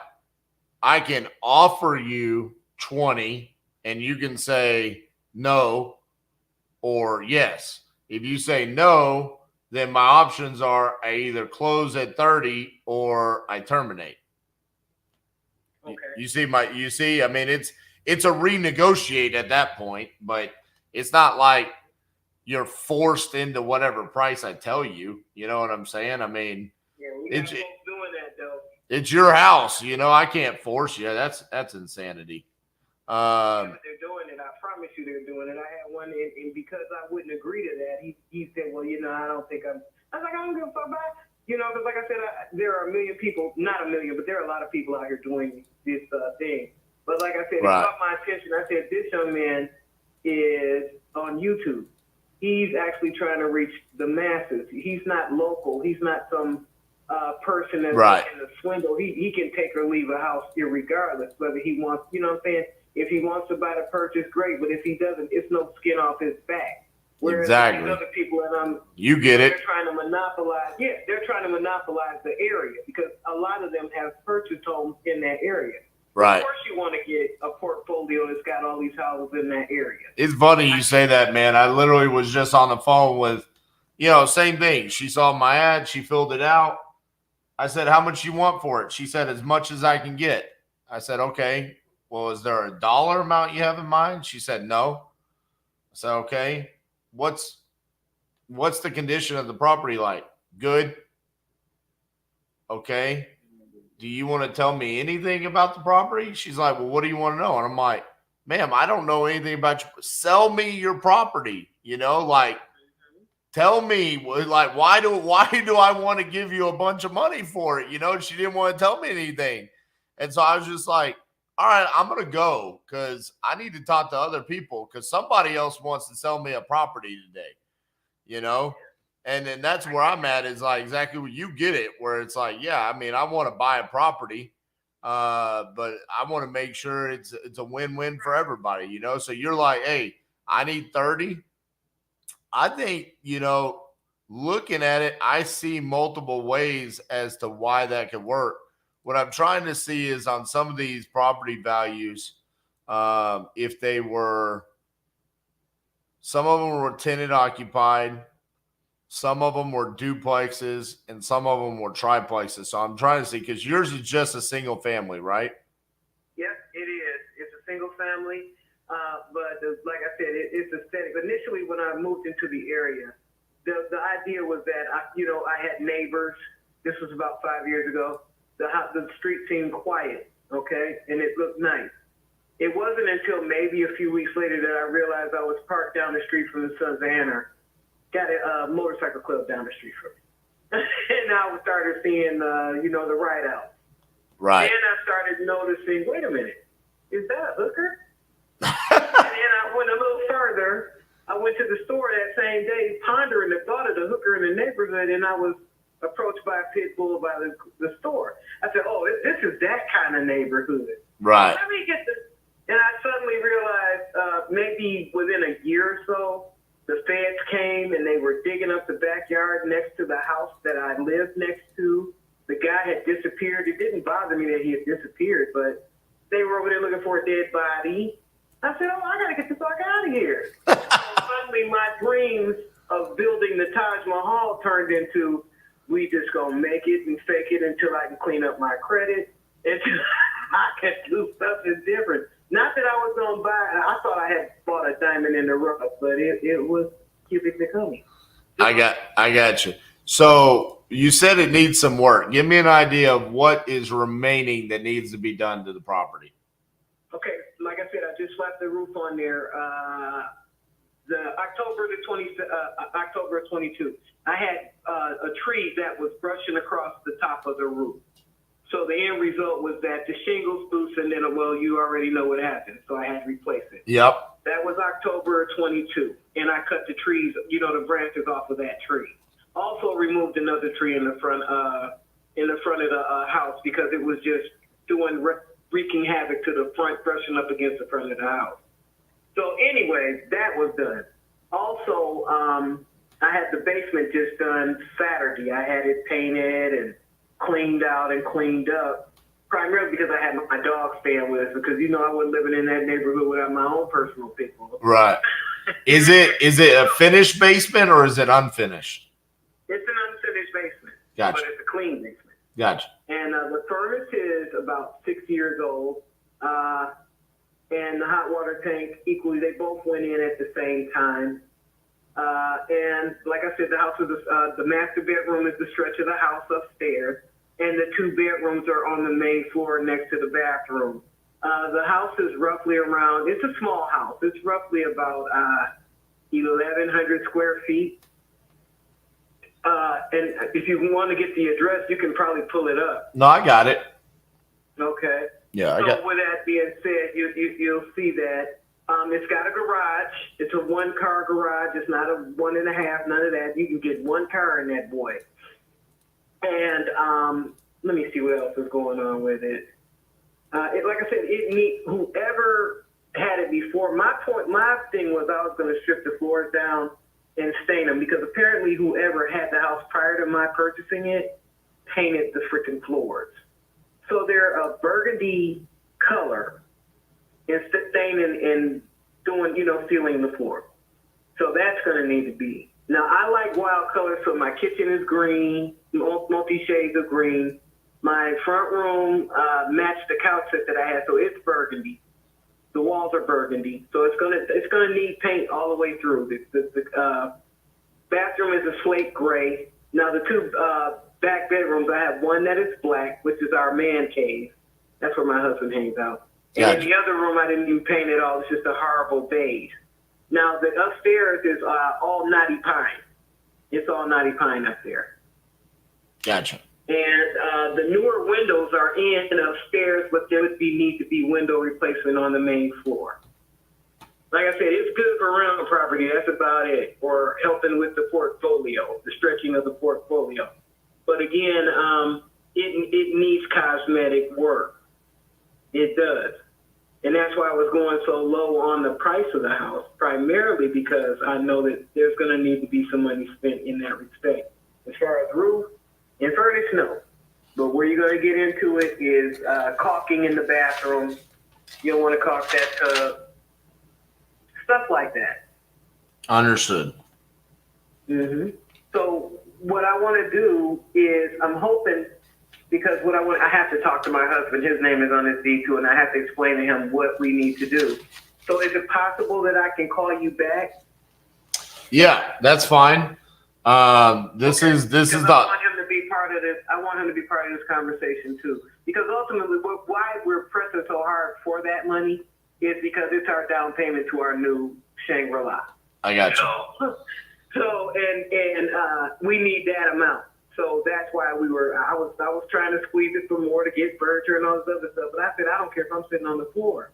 I want to get out of there. Right. Because it's beginning to get better. They're starting, when you start seeing bike trails coming in and whatnot, you know that the neighborhood is starting to change for the better. It just really is a fact that once you start seeing and more police present, which lets me know that they're now starting to care. Because believe it or not, I am only 3 blocks from the police station, but this time last year, if you call them, they're not coming through there. Right. They're not coming. But now I'm seeing a little uptick in police, and that's primarily one of my biggest issues is that the police are not available like they should be for that area, considering the people that are in the area. But I think they've come to the realization that it's getting better because, again, we've got thousands of investors that are coming in and spending their money. Exactly. And they see, so with that being said, they are starting to care about the area. Right. So I'm seeing police out. Now that people are, doing roofs and like on my street alone, it's about 4 different developers that came in last week and bought up the property around there. But again, it's like they're all linked together. And the property that they're purchasing isn't like mine. There's not a new roof on these properties. There's not furnaces or anything in there because they've long been stripped away. They're buying hulls. Right. But for rental property, they're perfect. You go in there, you get a crew to go in, your contractors to go in and do the bare minimum and make it rental property, Section 8 or whatever. That's what one of the people were telling me. Absolutely. Is this the number where I can reach you at? Because I don't want to keep you all day. Yeah, no, this is my office line, so you can call and ask for RJ Bates. RJ Bates. Yep. I do want to ask you a question. If I said I could do 30 and we sign a contract and we come out and we look at the property and we do say we need to come down, is that a deal killer right there? Like you cannot come down at all from 30? I'm not going to sit here and tell you that I can't. I'm not going to tell you that. I'm going to tell you this. You've been as upfront as you can be with me, so I'm not going to lie to you. No, it's not a deal breaker. I might have to maneuver some stuff and make it work. I don't care. At this point, I don't trust the 3 people that I had come out. That's Right. where I'm at with this. Understood. But like I said, it doesn't make or break your business. You're not going to die if you don't buy this house. Right. And with them, I felt like they were working together. I'm not the sharpest knife, but I'm not stupid either. Right. And this guy got to ripping out. Well, who did you have over? And and I was just being, because I wanted to see I was already on what he was on. Oh yeah, I had this guy come out. Oh, I know him. Yeah. And he said, what about, and then I said, well, there's another company. And he said, oh, that had to be DiMaggio. This guy came out. And then I was like, oh, okay. I said, the world is small, but there are a lot of house cash buyers. Yep. How did you know these specific ones? Yeah, that is a little bit strange. I mean, I can tell you right now because I have a system that will tell us if you want me to tell you how many investors there are just in the city of Detroit. There's 9,783 cash buyers in the city of Detroit. Now that's my point. So how did you know these 3? And then I could even narrow it down to your neighborhood, or at least we could do actually your neighborhood. So I could search by your address and I could go within 1 mile of your property address in the past 12 months. There have been, thousands of transactions. Yeah. And literally like thousands. And I just found it odd. Like I said, these were the first 3. Average purchase price $53,000, average sale price $86,000. Those are investors. So in your zip code, in your little area, in a mile, that's what's going on in your area. So yeah, it is little. It's not strange that they would know like one of them, but for them to be able to name just off the cuff, name the other person that's coming. That is a little bit odd. And he specifically asked to be this particular investor seemed to be wanted to be the very last one to come. Well, of course. I was like, well, he must be the closer. Right, exactly. Everybody wants to be the last. I mean, that's of course. Yeah. I mean, so needless to say, we didn't deal with him at all. We knew we were being bamboozled, and we knew. Like I said, there's no way that you can tell me that my little piece of the land is worth less than what I'm seeing. Because like I said, I peruse everything. I'm looking for a house, so I'm seeing everything. Right. I'm seeing where people are, but I wasn't going to list it. But they said we're going wholesale with it, and I said, what are you wholesaling on something that I own? It's either going to be a reasonable price or not. Right. Like I said, I knew that they were working together. I got you. So I want to write your name down. Give me just a second, please. Okay.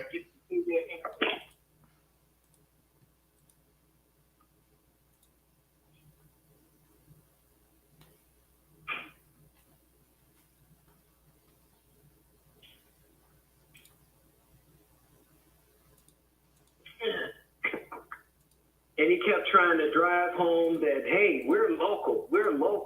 I said, let me tell you something. I don't care where the person is or where that person lives if they want to purchase this property. Because our mayor jumped on TV and said, we're tired of these investors coming in from out of state or off the country. I said, that is stupid, because if they're buying it and they're investing in it, shut up.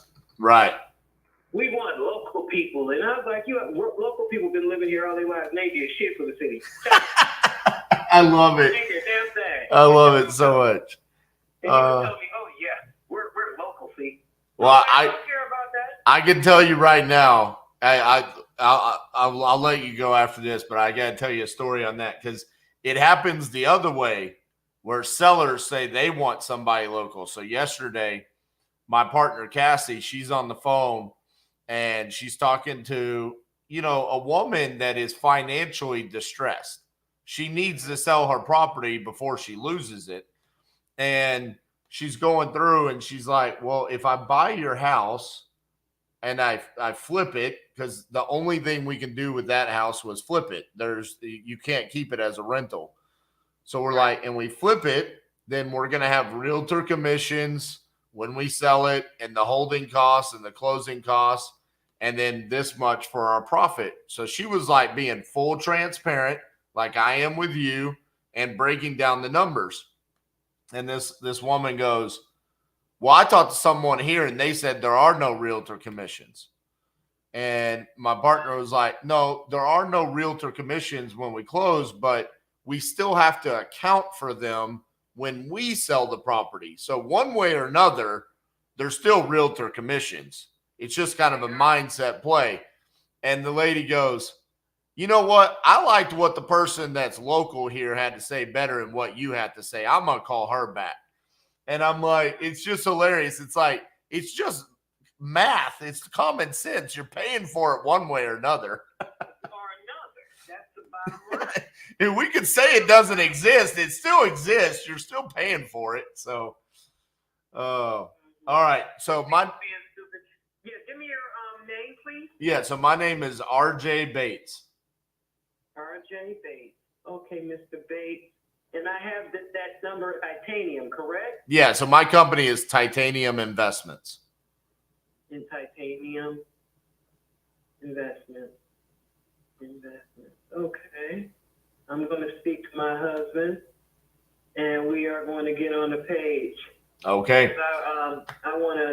I definitely want to do this. Now, one last question. I know you got to go, but I just need to ask this. Yep. How long after the property is sold do we need to be off of it? As soon as possible. Okay. That's what I needed to know. I needed to know because some of the investors were talking about, we'll give you time. But I was like, nah, it's in your best interest to get somebody working on this immediately. Right. Now, let me ask you, once you have, we've arrived at a price, how long does it take before the funds are available? Normally 3 to 4 weeks. We've got to open up title, wait on that to come back. In between that, we got to do our walkthrough and stuff like that. So normally if we were to contract something this week, I'd probably put a closing date of like July 14th. Okay, and that's reasonable. Yeah. That's reasonable. Because I'm looking at houses, and that just means that before I make an offer, I'm just simply going to have to sell this property. What I'll probably do, and I already spoke to my mom, is throw my shit in storage and then go from there. Right. But I need to have the funds available to me before I can even make an offer on the property. So that's kind of why I was asking that question, and I thank you for being upfront with me, because I had a guy, well, we can give you up to 90 days, and all you got to do is sign the contract, and we really want somebody to stay on the property. And I was like, no, you don't. You need me to get the fuck out of here so you can have that contractor come in here. So this boy could be up and running in 30 days, and you got a renter in here. Right. It's not in your best interest to have me stay here tonight.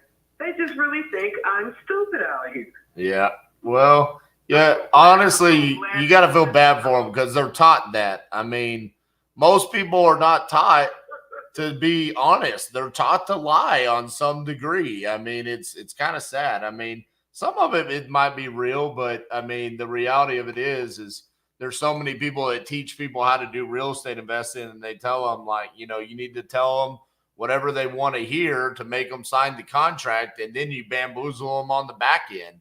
And I mean, I just like being upfront about it. If you hang up on me, I mean, it's like, okay, I'll just call the next person, Yeah, that's what comes across on your commercial is that, look, if you're tired of getting screwed over, okay, I got you. But if you want to keep on rolling that thing, you're going ahead. I really just drew from it that this man is not, his whole life is not based on the need to lie to people or swindle people to get what he needs to get. He can take it or leave it. Right. You don't want your property, so I'm going to go to the next person. They're going to sell me their property at some point. This isn't a needed thing. I feel like you're further along in your business and your investment to where it's whatever now. Yeah. I mean, pretty much. These people must really be on the low end of things because to link up to think of on one little piece of property. Right. Is kind of weird to me. Well, I mean, some people, listen, it's a very low barrier to entry to get into this.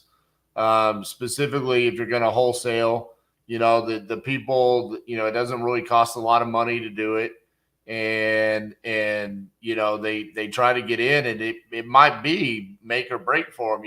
Them trying to buy your property could be the difference between them being able to pay their rent or their car payment this month, so when you have desperate people that don't know any better, they start saying whatever they need to say. But I always tell people, sellers can feel that. They can sense that desperation. They can sense the like something is not right here, and I get it. I mean, listen, we've been in business for ourselves for over a decade now, but we got full time in nothing but real estate in 2015. And I remember there were days when we first got started in, late 2014, when we were trying to figure out, is this what we want to do? Or do we want to stick with contracting? And, yeah, I mean, there was moments where I was desperate to get a deal under contract. That was, am I going to be able to feed my 2-year-old or am I not? So there is desperation in there. The reality of it is, though, for you need to go with whoever you feel most comfortable with that's going to take care of your stuff. I mean, like I said, I felt comfortable when I saw your commercial. Right. I honestly answered because, like I said, you did not come off like any of the snake oil sellers that I've seen. And even the one that I spoke to on the phone, he was trying to get me under contract, and I hadn't even met this guy. Well, we're not going to – I said, well, that's perfectly fine. I'm okay with that. Right. But I can just tell you in the area, most of the houses in your area are going for 15 or 20. And I said – what does that have to do? I said, my house sits next to an abandoned home as of right now. My house is worth what that abandoned house is worth. Is that what you're essentially telling me? Well, no, I'm not saying that. No, that one doesn't have a roof. Now, what it is I tried to buy that same property next to me, but the land bank here in Michigan, they are ridiculous. they sent me through a thing about trying to buy that house. Nobody could tell me what they wanted for the house, because essentially what I wanted to do is purchase it and level it. I wanted it to level because, like I said, the main thing about it is my house is never going to be worth anything with all of the empty properties around it. Right. But all of the investors that came in and bought every house but that one, it still sits vacant. I hope somebody can get through to the land bank and make them sell it. I don't know why they're hanging on to it, but it needs to be sold or leveled. My thing was, I wanted that. My husband and I said we'll level it and then we'll extend the property line for the house. But they wouldn't come across with any information in reference to it. I swear, I could sit here and talk to you all day, sir, but I know you got stuff to do. All right. Well, call me back after you talk to your husband, okay? I certainly will, and I appreciate you taking time to speak to me today. Absolutely. Talk to you soon. Bye-bye. Bye-bye. Alrighty, guys. I'm going to go take a break. It's actually going to be a relatively extended break. I'm going to eat my lunch, and I'm also going to need to go let my puppies out because I'm on dog sitting duty. Oh, look at her bringing in my trophy from the Crucible. That is what we win for axe throwing, and I went 5 for 5 on bullseyes. Yes, I did. All right, we'll see you guys in a little bit. Ladies and gentlemen, in the last 2 days, you have been put into a crucible of fire. You have been tested under pressure and heat, and you have come out as pure titanium. It was definitely mind-blowing, amazing experience. I've never been to anything like it. It can wake you up and spark a fire in you. Going full force ahead, following exactly what RJ said. This is the kind of program you want to go to if you want to bring a business to the next level. We want you to be a part of the titanium family.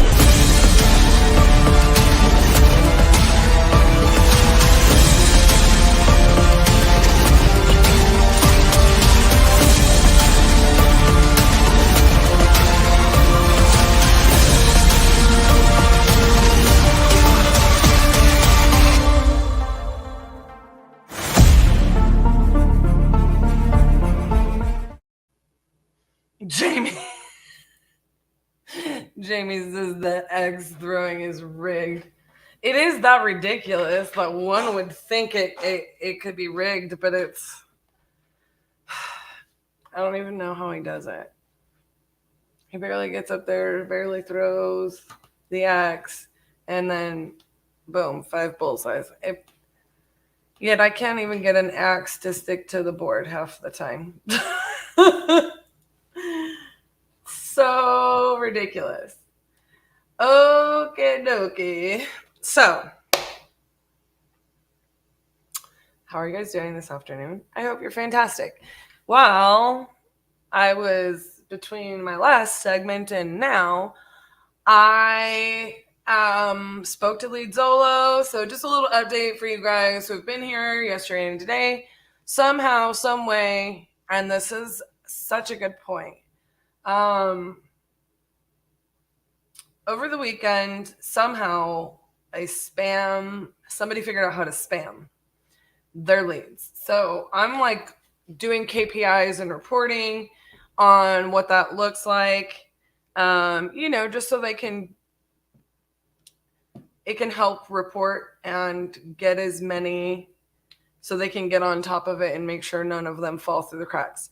They do think that it was remedied, but we're going to still keep reporting that because we've had a ton of good leads in there as well.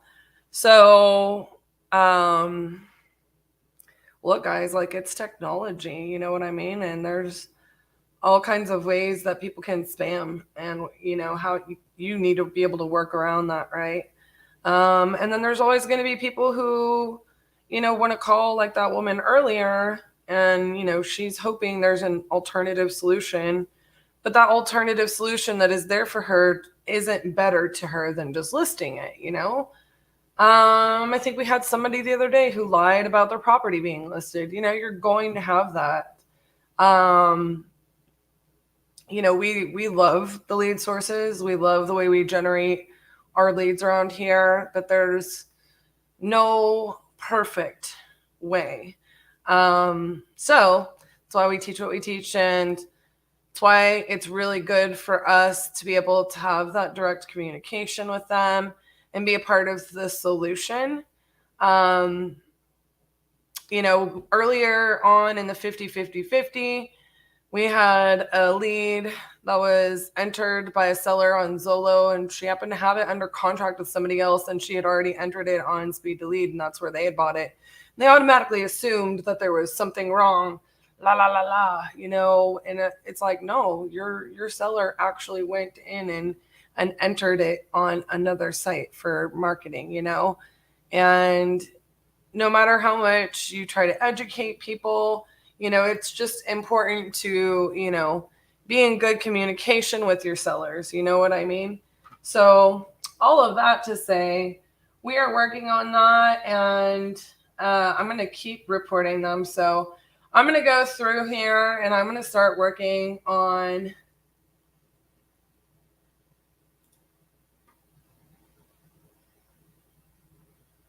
some of these leads.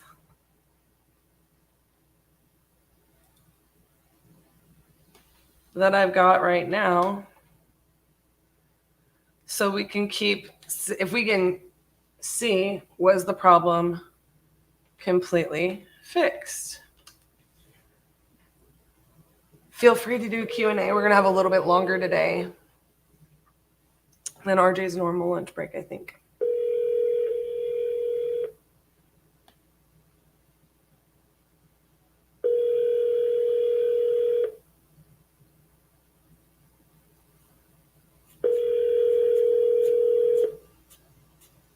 Your call has been forwarded to an automatic voice message system. 817.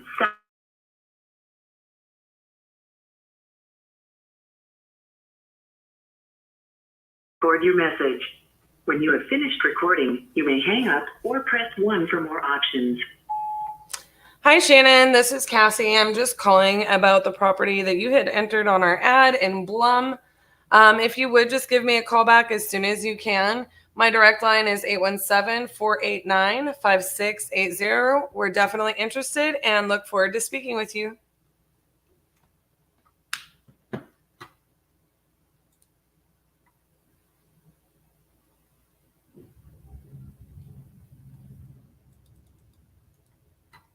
Bro.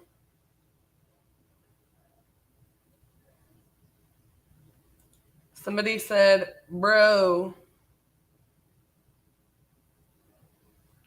What up, bro? I don't even know what site that's from.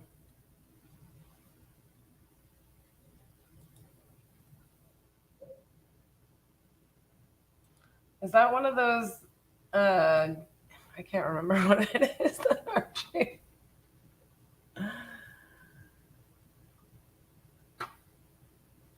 I don't remember what it is.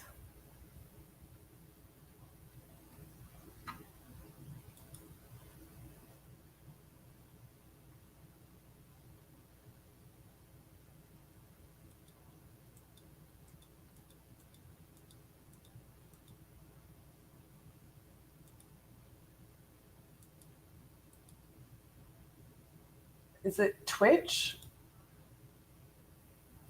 I can't remember.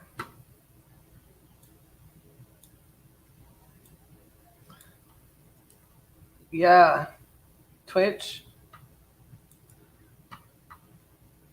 What did you mean by bro? Was that your way of saying hi? Hi. I was totally expecting like a follow up to the bro, like this crazy thing happened, or the axe. Which one?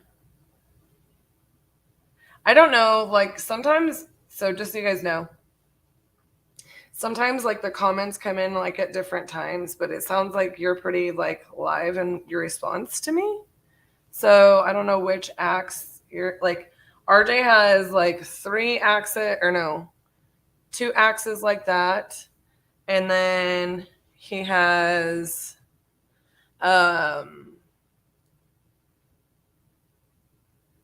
other throwing axes. So why does he have the axes?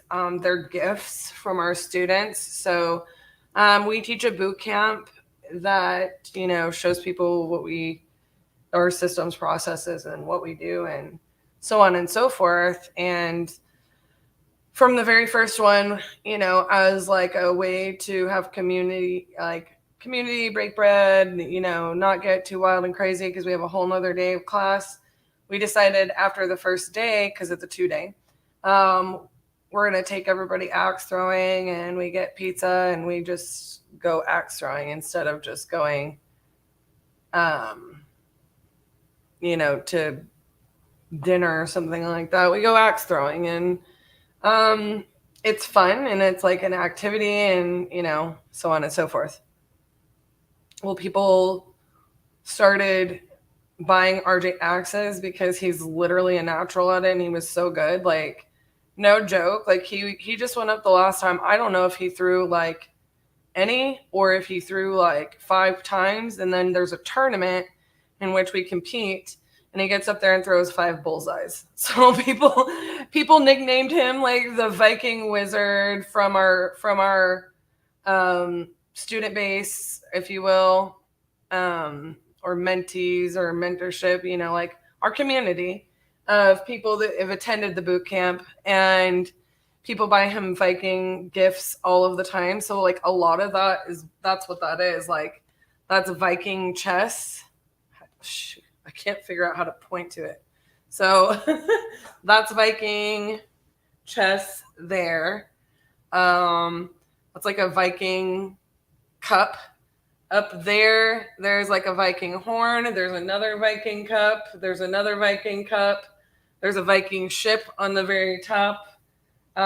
He's got some other throwing axes. He's got like a Viking sword that somebody bought him. There's a Viking helmet, a Viking shield, a Viking chess piece. Like people just buy him all those like Viking stuff because, yeah. How do I feel about axe throwing and axe hitting in beer? I mean, we don't really, nobody goes really crazy. I mean, that's not really like, people might have like 1 or 2 beers, and yeah, it's pretty safe. We've gone about 20 times and had no incidents so far. Bradley, we'll have to check in the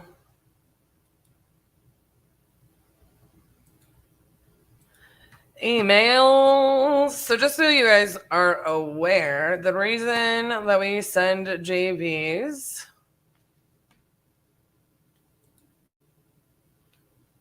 a JV email is so that multiple people can get to it. So I shall look. No.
I mean, I'm just going to be honest with you. I don't see anything that has the name Bradley Bryant on it anywhere.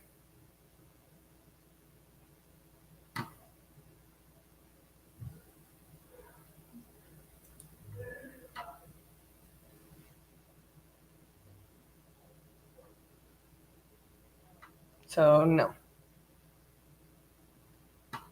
I mean, I have a deal in Arkansas, but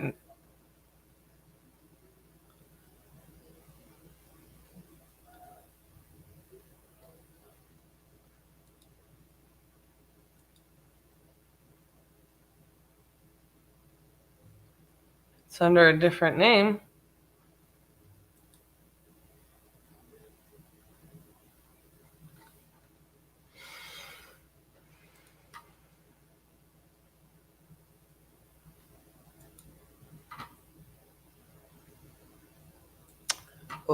Okay.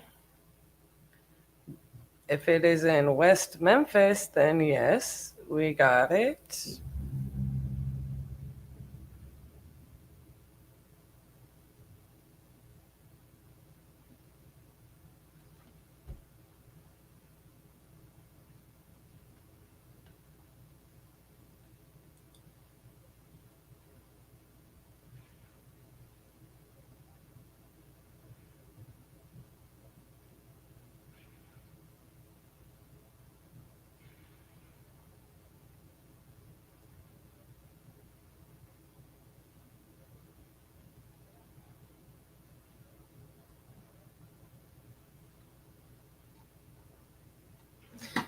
Just so you're aware,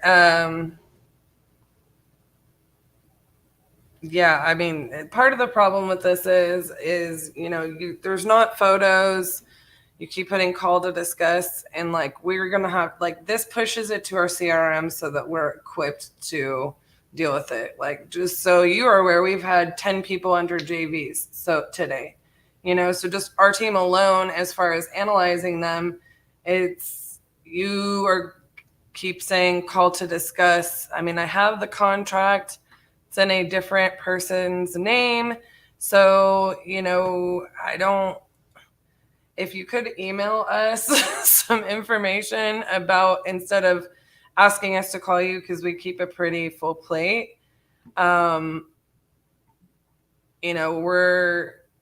we can call you. We'd like to be able to analyze the deal. So I don't know if you have photos of it yet. Nobody's run numbers on it just because we have the incomplete information. And, either your best source of getting a hold of us is going to be email, unless you can just be patient on it. I don't know if the person that's signing is you, or if you're JVing this already with somebody, or if it's a partner that signed.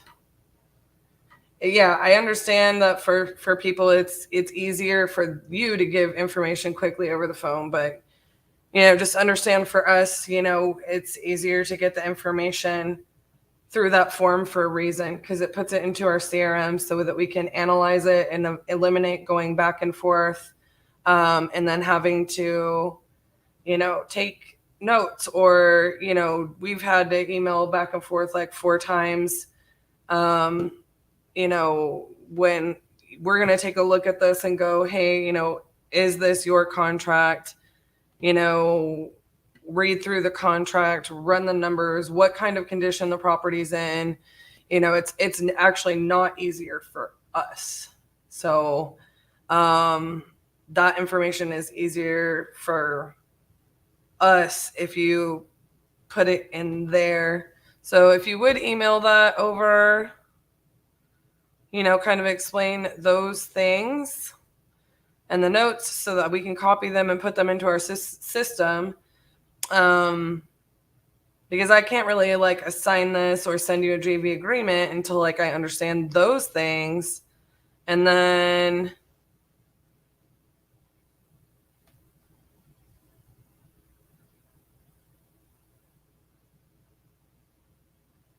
It looks like you have a short calendar on it, and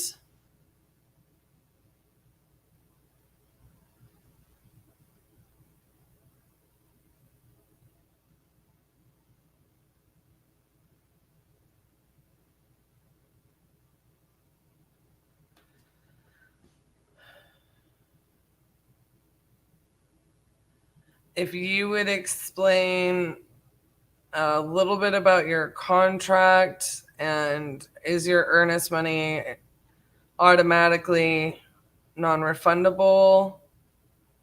Just as I'm reading through here, just so that our team is aware.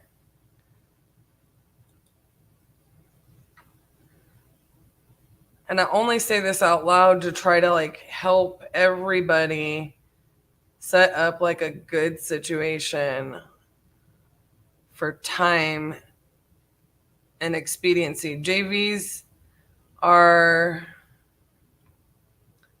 not something that we take, we take it as seriously as we take anything else. But it looks like there's also a novation agreement in this. So I feel like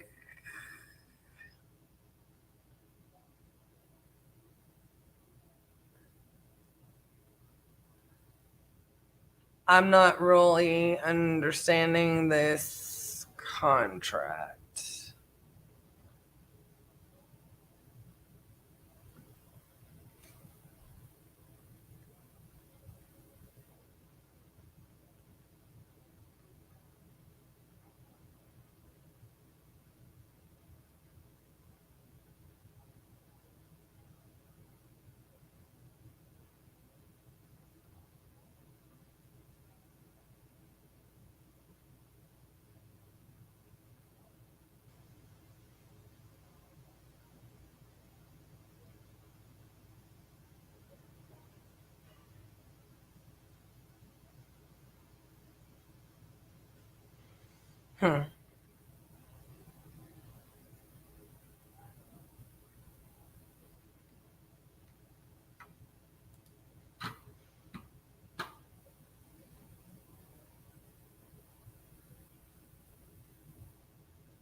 Yeah, those would be kind of like the questions I am a little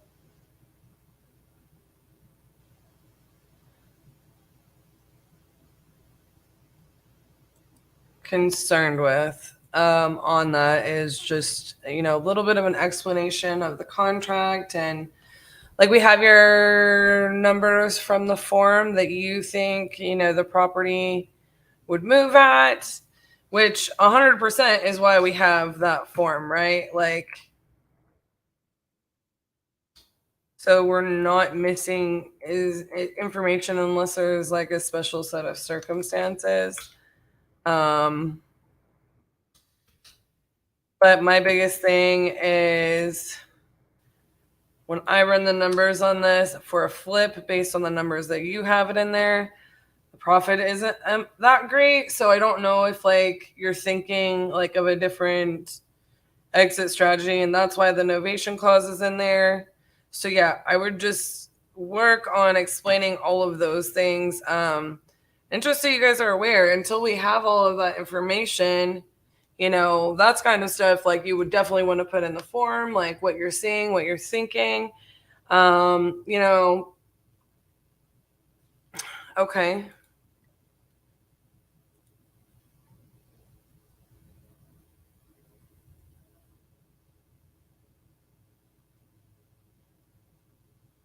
So if it's not a deal, you'll cancel, and will you get your earnest money back?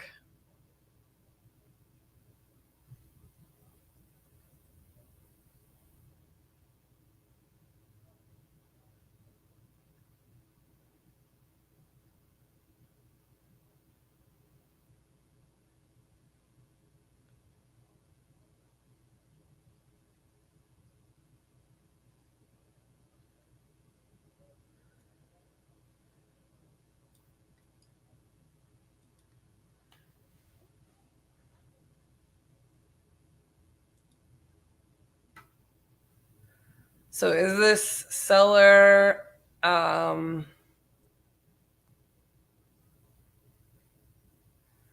willing to take a lower price?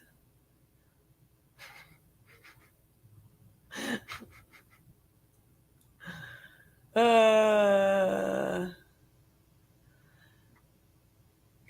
for me, if those numbers are accurate,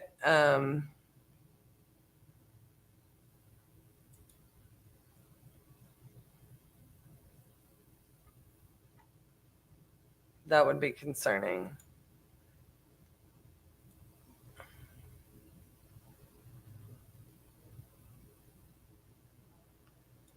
And if you could tell me what is the deal with the novation clause?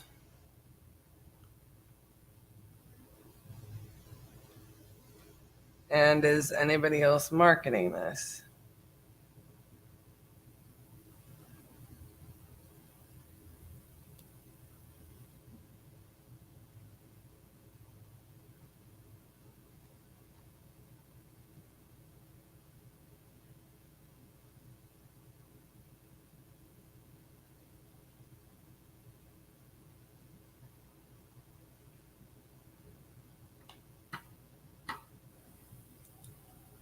Joyzy? I don't know what that means.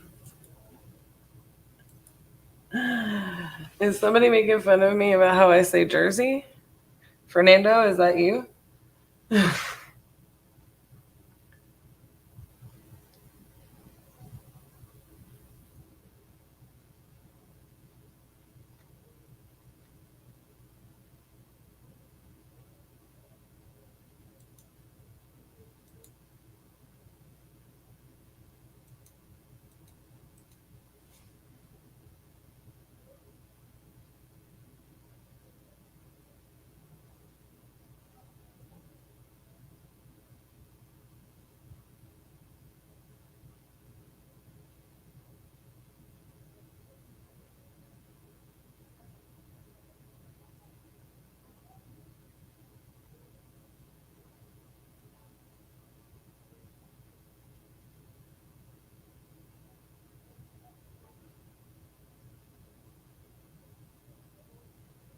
Oh, I see where it says now about the earnest money in your contract. Sorry, I'm just trying to read through this. It's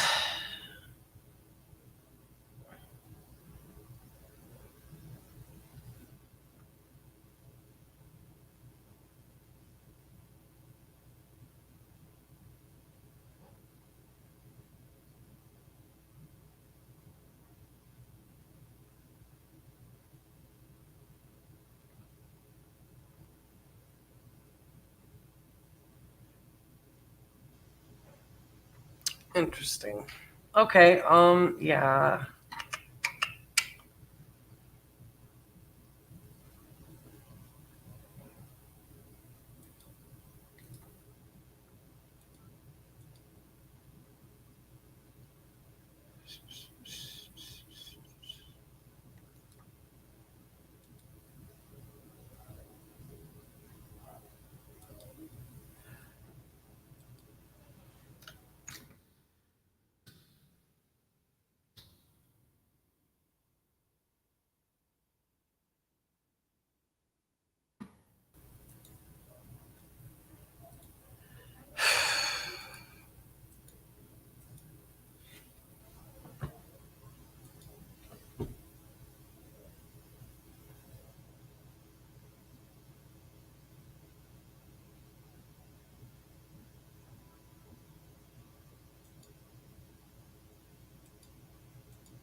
All right, guys, you'll just bear with me. I'm looking at this deal for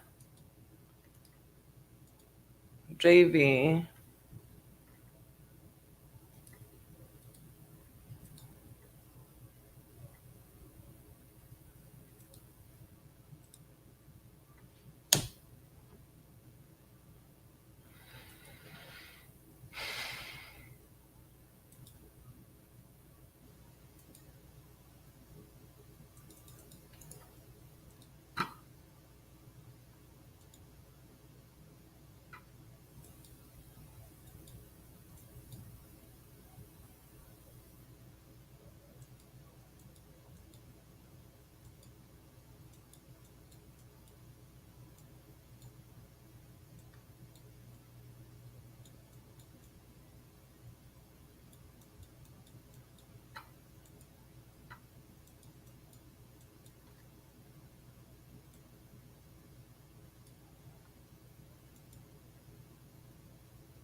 So I'm just trying to look up what like the rent rate is on it because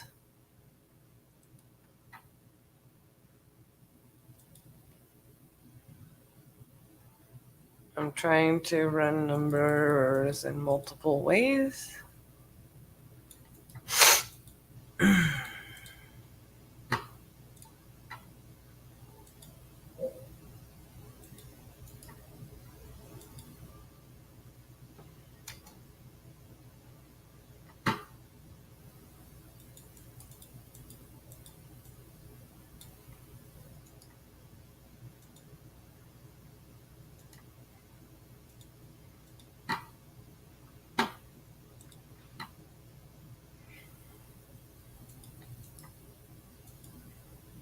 Nope. It's not what I want to do.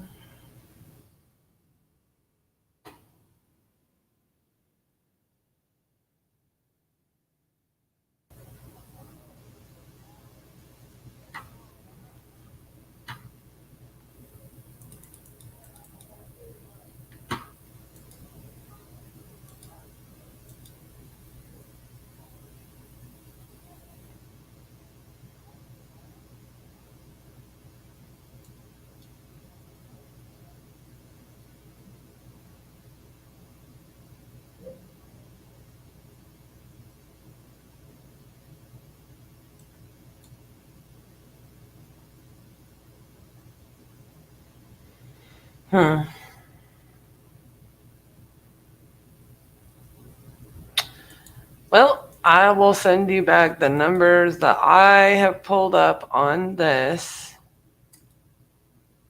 And you can tell me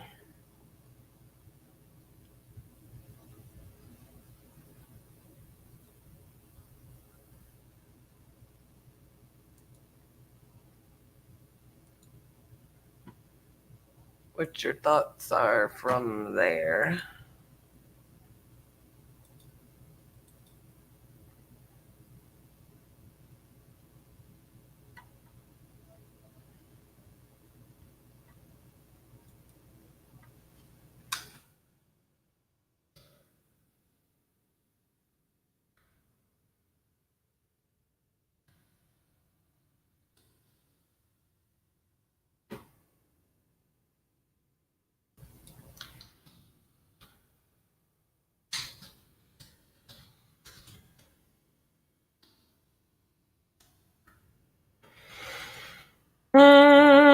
I wish I could show this to you guys, but unfortunately, can't give away proprietary information. So I'm going to try to call this other lady back again as soon as I'm done pulling this.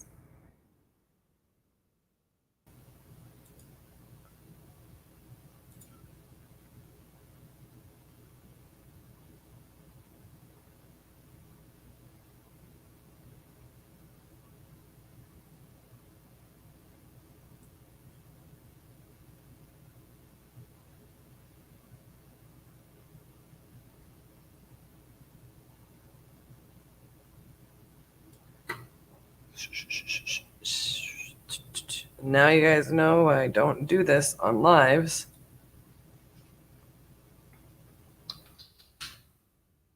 Because it's not very entertaining when you can't show off anything.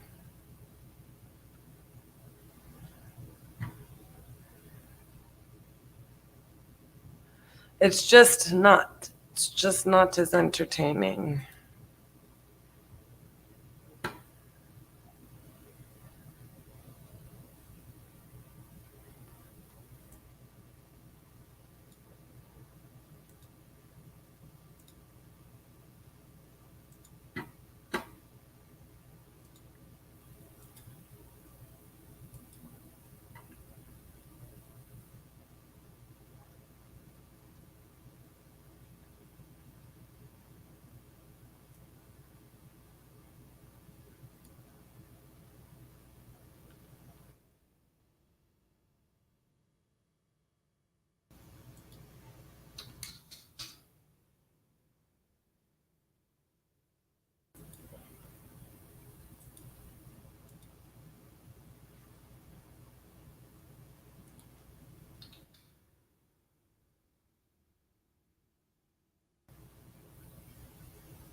Let me see what the...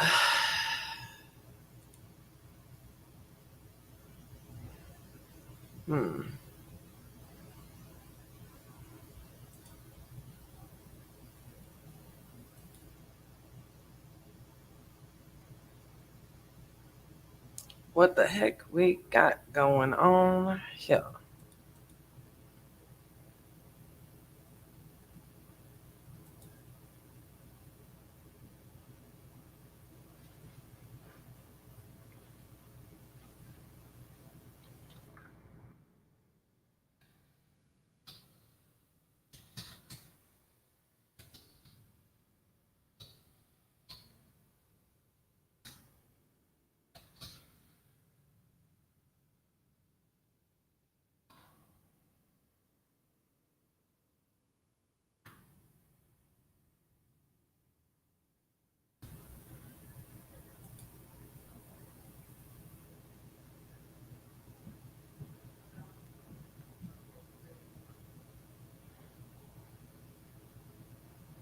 I don't need you to send me caps.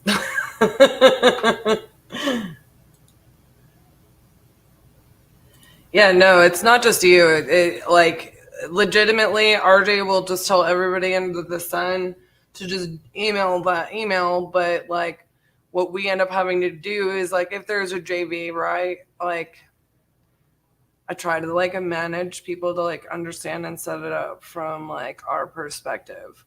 Like, we actually probably only do 25% of the JV deals that are sent to that email. I'm just being honest. Like, it's not that I'm being like hardcore to anybody that submits those deals, but let me just give you an example. Somebody asked if we had buyers in like some area in Florida, and RJ's like, yeah, email what you got over to the JV email. But they really didn't want to JV the deal. They had every one of them listed on the MLS for lower than what they were marketing one of them at. And, you know, they were just actually kind of hoping we would purchase one of them. and then said, or if you have buyers, let us know. Well, here's the deal. We just don't approach JVs that way, right? Like, we just don't think that it's a good use of our company time. We also look at a JV agreement because it's like, we're very specific on, like, I am not going to ask a buyer, I'm not going to ask our buyers, like, hey, are you interested in this deal that's listed on the MLS? Like, if I am going to put any property in front of, you know, our buyers list, our network, if I'm going to have my team work on it, then I'm going to have a contract so that I can legally do that. Like, there's a lot of cracking down on wholesaling because people don't take it seriously, or they, like, one of the reasons I don't like for us to market anything on Facebook is because, you know, there's people out there that teach people to go on Facebook and just market other people's deals. We had a girl that wanted to work for us one time, and she went and saw a deal that was listed, but she was just looking for distressed property on Zillow, but she was thinking she was talking to the owner, and she was saying that she made an offer on the property when realistically she was sitting there talking back and forth about the property to the listing agent, and it was a listed property. And then she's like, I've already sent it to a buyer, and I'm going to be so amazing at this, and you should let me come onto your team. And I'm like, none of the, like, she learned something from YouTube University for sure. But none of it was the right thing. She wasn't talking to the seller. She shouldn't be sending, like, what buyer on the planet is, like, she didn't have it contracted. She didn't, you know, we have had people that we've trusted who we thought it was their deal. Okay. And really it was one of their students' deals, and they didn't check to make sure their student had an actual valid contract, and their student didn't have a valid contract. And we were, like, sitting there putting it in front of, like, our top 10 buyers in the area because they knew we were good at marketing the property, or they knew that we were good at that area. Like, we purchased in that area. We, you know, did it. So we just kind of don't know those things, and we'd like to go about things in the right way. It's a joint venture partnership, you know, and we like to set people up for good communication. So I don't expect you to know that by any stretch of the imagination. But also on our team, you're just going to get better results, right? Like, if I can tell you, hey, I need all of this information, and then we'll ask questions back and forth, and sure, we can call you at some point, but hello, this is Cassie. Hey, Cassie, this is Chris Fritz. How are you doing today? I'm good. How are you? I'm doing good. I was just returning.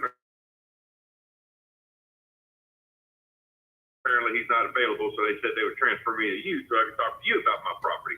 I'm pretty much cooler than RJ anyways, so. That sounds good to me. No, he's my favorite adult human. I like to pick on him, though. But yeah, he ran out and ran an errand real fast. So give me just 2 seconds, and I am going to pull up your property information. What?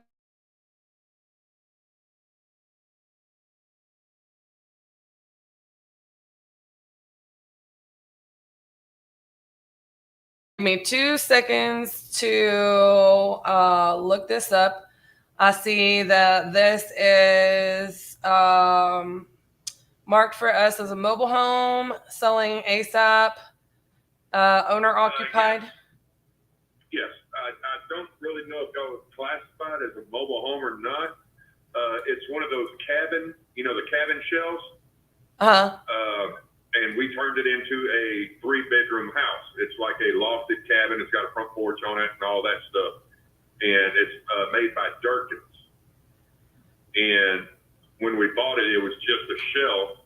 And then my wife and I, we put the 3 bedrooms, the bath, the kitchen, everything in it. So, like, you're living my little TikTok dream is what you're telling me? What? I said, you're living my TikTok dream. I look at this stuff all the time. The TikTok algorithm knows that I love this because I'll just be honest with you. We're all over the state of Texas, looking to do this sort of thing where we have short-term rentals and we have like little tiny cabin type communities, and so I look stuff up all the time on literally getting the shell and then like in my mind designing like the best use of the space and like all the creative things. And I this is right up my alley. So yeah, it maybe didn't give you that specific of a option probably on our ad, but I'll go ahead and take notes here. Okay. So you would call I'm just going to call it SFR, and then how many square feet is it? Do you know? It's a 16 by 52, and I think that's 864 feet, if I'm not mistaken, square feet. Okay, so 16 by 52.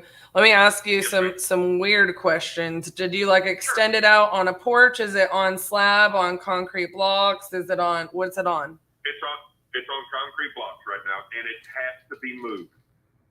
Okay, why does it have to be moved? Because the property that it's on belongs to my family, and they are selling the property. They're selling it out from underneath us, and the house, the cabin, it's in my name. Oh crap. Okay, this is a weird scenario. Okay. Okay. Time out. Yeah, so see what it was and everything. The property belonged to my step grandfather. Well, he passed away in 1996, and the back taxes or the taxes and everything was not paid on it and everything. And it was fixing to go up for auction. And my wife and I talked to the family, and they said they wanted nothing to do with the property and everything. If we paid the back taxes, it was our property. Do what we wanted to do with it, and all this other BS. Mm-hmm. Well, now that all the back taxes and everything are caught up, they decide they want to sell the property and told us we got to move. We tried fighting it and everything in a court and all that stuff, and the judge basically told my wife and I, since they proved ownership by heirship by death, then we have no grounds to stand on, and it would be best to sell the cabin, get it moved off the property, whatever we need to do to get it out of there. Gotcha. So we have no place to put it, and I do not want them getting their hands on it. Right. I told my wife before that even happens, I'll destroy it before that happens. Well, don't tear it down and just bring it to my house. No, I'm just kidding. I mean, it's for sale. I'm asking $40,000 or best offer. Okay. You have an interested buyer. I do not, however, know how quickly I can assess the value of this property when it's not attached to land. So I'm going to do a few things so that I can see what I can do. I think for me, like, I am extremely interested in it because I have multiple places that I can put this. However, I'm just not like 100% confident, right? So like, for example, I have some land in Terlingua that we're about to close on, but I don't know that I would want to move it there. And then I have a place in Ponder that I could put this, but I would have to talk to my dad about that because of property line. And my dad and my uncle, I think it might be better for me to kind of put it on both their property lines if I were to put it there. Or then I've got some up in Nakona I could put this on. But for me, I'd have to figure out, one, how many times I could move this stinking thing without it falling apart. 2, I mean, I need to look up like the brand. I'd love to see if you can. I'm going to text you right now from my cell phone, so you can kind of like, if you don't mind, sending me some photos of the condition. I feel like I am very interested as a buyer, and like I am very genuine about it. Like I told you, like I love this kind of stuff so much. Normally, like this is kind of an oddball deal for the company, but for me, this is like something that could go very quickly and make sense for, you know, certain things that I have going on. Like normally we don't buy deals, in other words, if they aren't attached to land. But this is one of those right time and right place, right time kind of thing. So I'm texting you right now. If you could send me photos, and like you mentioned the company that built it, and like if you happen to know the model or anything of this shell, that way I can just kind of see what the finish out is and like find a way to, you know, just assess it and make sure I can. I have an idea of what it would cost me to move, but since I'm less experienced in that part, I want to make sure, because I know my pricing is kind of antiquated on that. Let me see. Let me think really fast before I let you go. Just because. Well, I can tell you right now, my wife and I, we bought the cabin in 2017. And when we bought it, it comes with a 50-year structural warranty on it.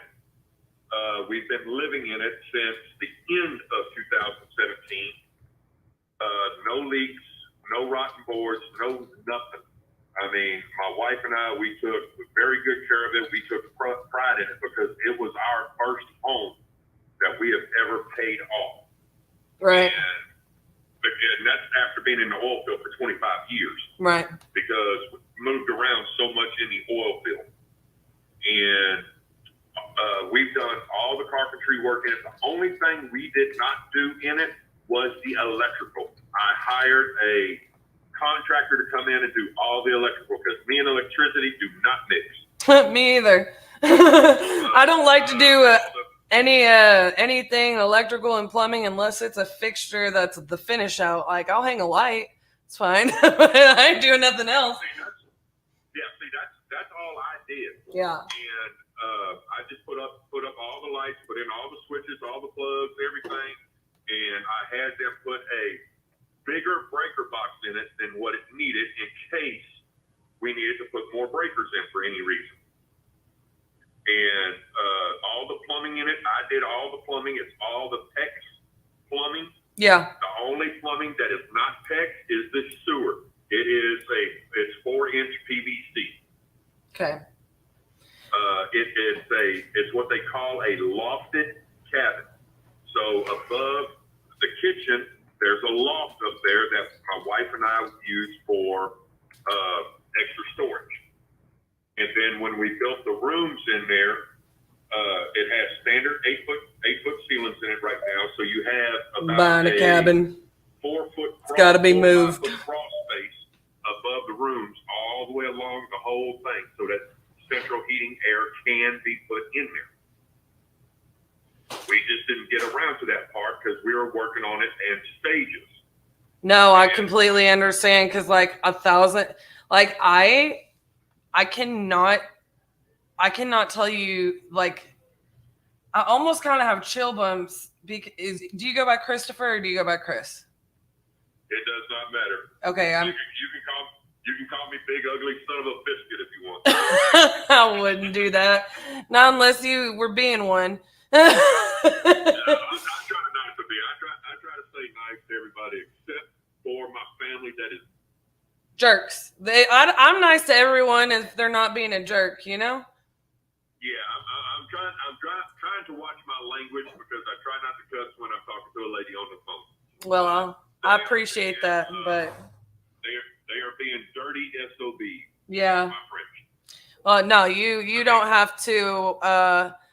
You know, if my team is listening at all, like they can hear me from the next office over, they would be laughing at that because, you know, the way I see it is there's a couple places I don't just speak freely.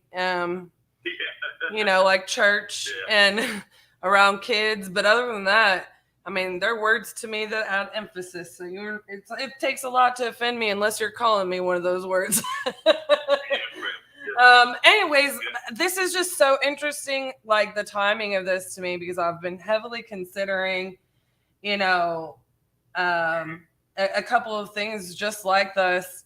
Number one, I've been wanting to build one of these and finish it out myself, like I said. And number two, I've been also really heavily considering like buying an old Airstream and flipping it, you know, just as my little passion projects, right? And so I definitely feel for you on like what you guys have gone through to get this here, only to end up being like screwed over by your family. So let me ask you. Oh, go ahead. The worst part about it is, I mean, it's 3/4 of the way done. Right. I mean, like the kitchen, it needs sheetrock, and the one bedroom, it needs sheetrock. Other than that, all sheetrock is done. The hallway has a porcelain tile in it. It has all of the sheetrock and paneling up already. I mean, it's home to us. I mean, we live in it. Yeah. So that was going to be kind of my next questions, because I like my questions have mostly to do with like, yes, I'll have you send me kind of photos of like each room, interior and exterior. And then my big questions are going to be like, if we move it, does that void the warranty? You know, and my other real question is, what does our timeline look like? As far as like, go ahead. I'm sorry, man. yeah, no, as far as like getting like, because I'm looking at a couple factors here. So I'm just letting you know that like I own a brokerage here. I'm an agent. I normally am, you know, I was an investor before I was an agent. It made sense for me. I literally am like probably the best agent and anybody who's ever worked with me would ever work with. You know, I can't run them all. So there's a lot of good agents out there, and there's a lot of, you know, not so experienced ones. We'll just say it like that. But my point is that I can look at, you know, most deals in many facets, right? Like, but most of the deals that I work on, they're going to be either fix and flips or buy and holds, and I'm going to rent it out. So I have like a lot of options as far as what to do. If I take this down for my personal use, you know, like that's no big deal. Like I'd be happy to do that. And so, you know, being that it doesn't come attached to land, that's a little bit different. So it might take me a minute to just assess the value of the structure in and of itself. So I would want to make sure of the warranty. Does that void it? I just want to know. And then the second thing, aside from getting the photos, is where are you guys going to move? Where are you going to live? Do you know that? We've already purchased a RV. Okay. And we have it set up in an RV park right now. Okay. And I'm doing some little touches to it, and then we're going to be moving into that. We're going to stay in the cabin until it gets sold, because we do not want to leave it vacant out there. No, yeah, no, I feel you. But as far as timeline, we still have a month, about a little over a month. And the warranty, as long as it is being moved by a hired moving company to move it, then it does not void the warranty. Okay.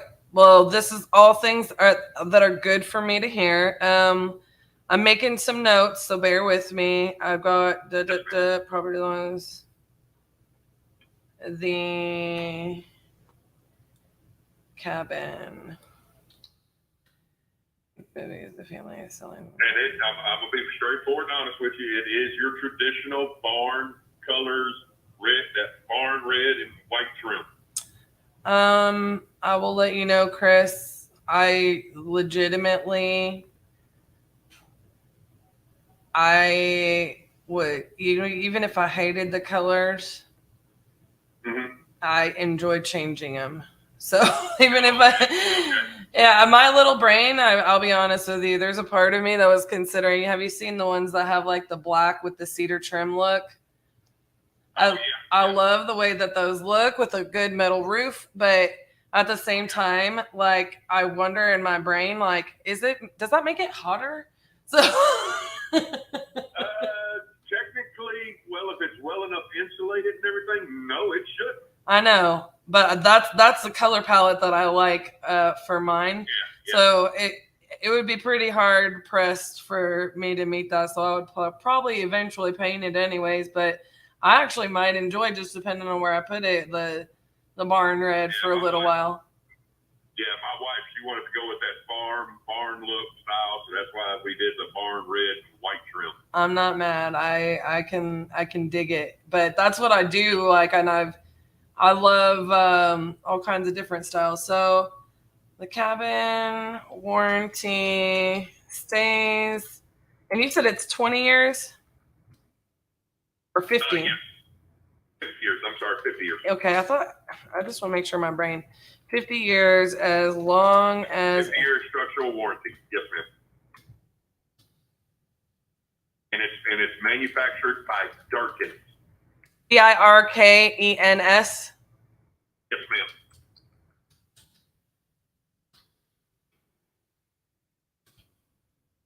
I got so many typos in this thing, but I'm following along.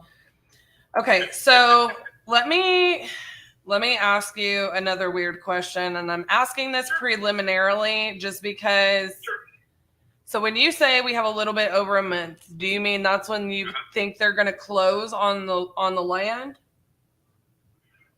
Well, I don't know if they have a buyer yet or not, but we have been served by them, not by a deputy or anything. We've been given an Notice to vacate. Yeah. Yes. Okay. But I've already talked to my lawyer and everything. For them to make that official, we have to go to a civil court.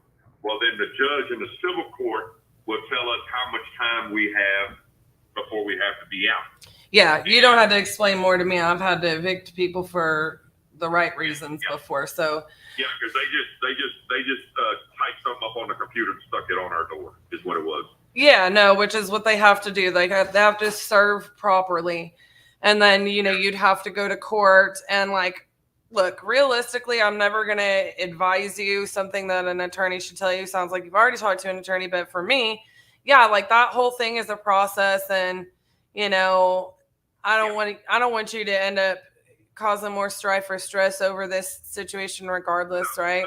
No.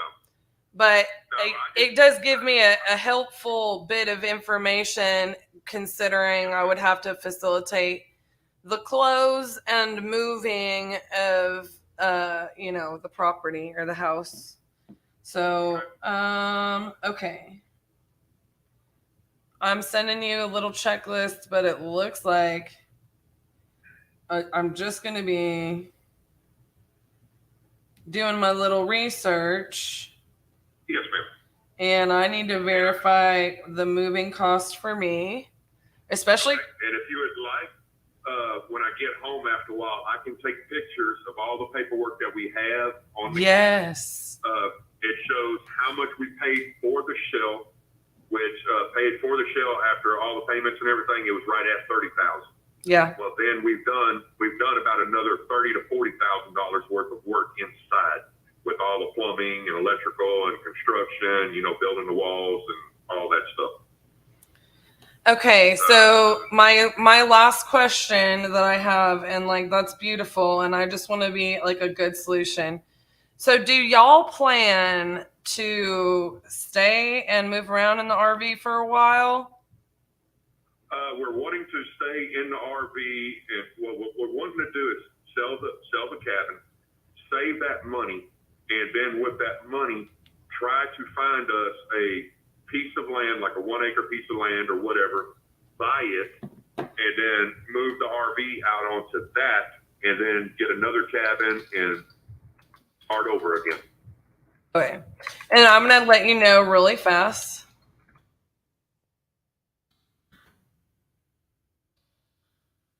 The reason why I'm asking this. So are you looking for like that same general area, like as far as like the land goes? Yes, ma'am. Around Burton? Okay. So I'm gonna let you know the reason I'm asking. The only reason I'm asking is because I have multiple different ways to kind of swing this that can make it easier or a little bit tougher on me, right? Yes, ma'am. No matter what, say I love it and I'm like, you know, I gotta have this thing, right? Yes, ma'am. As far as me lining it up, I can go about this several ways, you know. Coming out cash out of pocket, and taking the risk on moving it and aligning all of that. You know, this is gonna go a certain way, you know, and I'll see what my timeline looks on that, you know, because that makes the timeline of the move and the funding and everything. I want to make that make sense. If I needed the ability to say,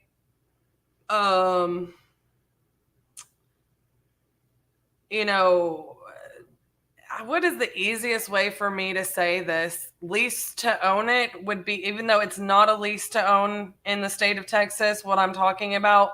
But basically, you seller finance it to me for a period of time. And then I go, okay, you get the lump sum of payment here.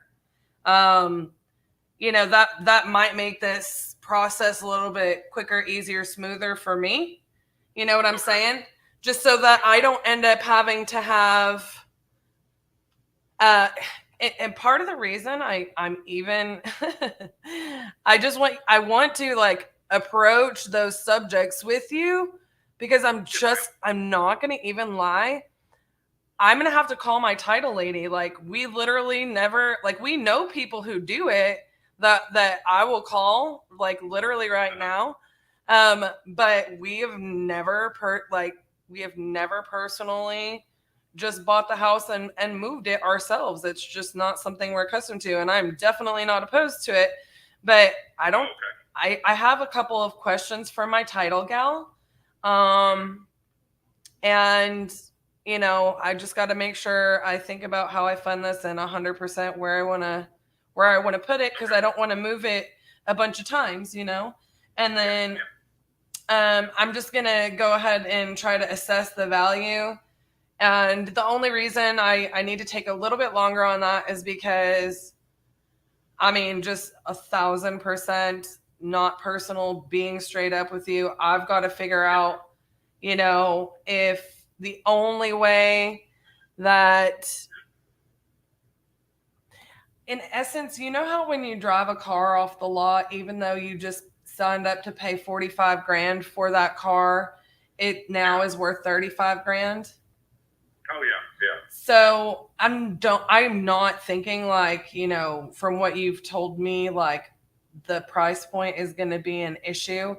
I just want to see like what my options are on funding. And if my options to you to get you 40 grand is for you to seller finance it to me for a short period of time, which in essence turns you into the bank, and then you get a lump sum, if that makes it easier to facilitate for me, you, and everywhere. And then I can also help you on the back end in finding your property for you guys. Because we have a land specialist that works on our team, and I'm also an agent. So like we have a lot of ways to identify, you know, 1 acre amount of land without it being listed. So we may be able to save you a little bit of money and find you guys the right spot to move to. And just, you know, if we were to go that creative route where it would be, you're in essence seller financing it to me, then, you know, we can, you know, we would be in a long-term relationship until I cashed you out, basically. Yes, ma'am. Yes, you know, like my bank. And then what that looks like if I don't perform is that you take back title from me. So, you know what I'm saying? Like you would never have like the issue of, you know, taking it back over if I didn't pay you, or, you know, facilitating that. And that would all be in the paperwork. But those are the two ways that I would approach this. And so I text you over the few things that I need from you. And I really hope that this is a good fit. Like I can't even tell you, this is kind of an odd, I've never had somebody try to sell me out exactly what I have been. I mean, if you literally open my TikTok account, like you will see one of these every third video. Like, so this is, I'm sorry that this is happening with your family, but I hope that what it turns into is we have a really good business transaction that turns into a relationship that's really good for you guys long term and opens some doors for y'all, even though this is a really unfortunate situation. So yeah, it is, but I mean, my wife and I are gonna make it through it and everything. I mean, we've been through hard times before and everything, and this is just another hard time that we're gonna make it through. You're gonna be better off for it. Let's make sure that happens. So it is. And one thing about this though, because when I finished paying it off, I contacted the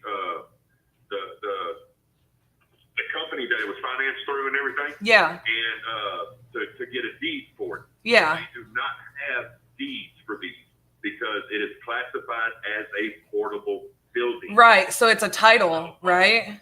So all you have is a certificate of ownership. Okay. Basically, all it states is that it's on company letterhead and all that stuff. It states that I paid it off. It's got my name on it, Christopher Lee Fritz, paid off portable 16 by 52 portable building on this date. This is to certify that he owns the building, yada, yada, yada. And then they sign it. The president of the company signs it, everything. Okay. So really, that's all it is to those.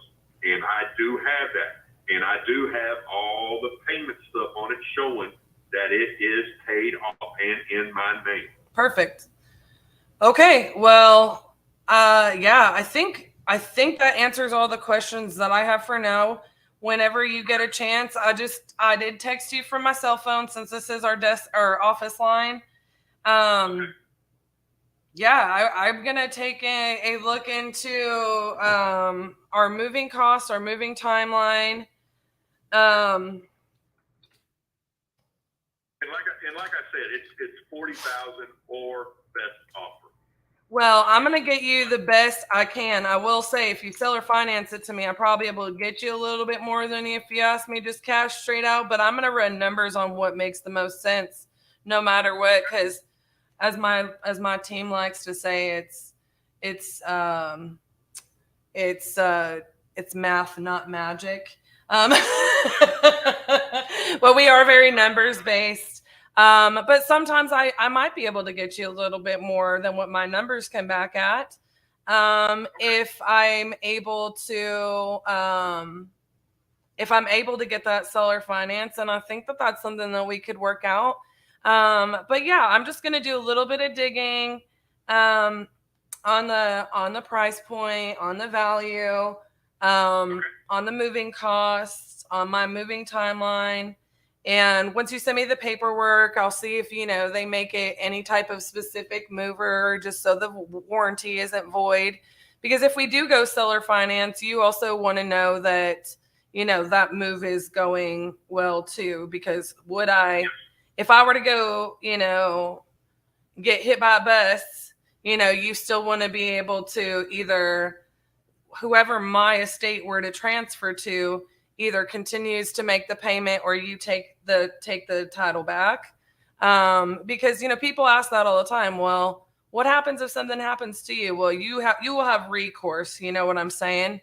And that would all be written in the contract. But, you also want to make sure that the property, is being taken care of just as well as y'all would take care of it, So, yeah, I am thinking those are the things I just got to look into, and I'll look into the price point, and I'll I'm going to send you my email too, in case it's easier for you to email me instead of just text me.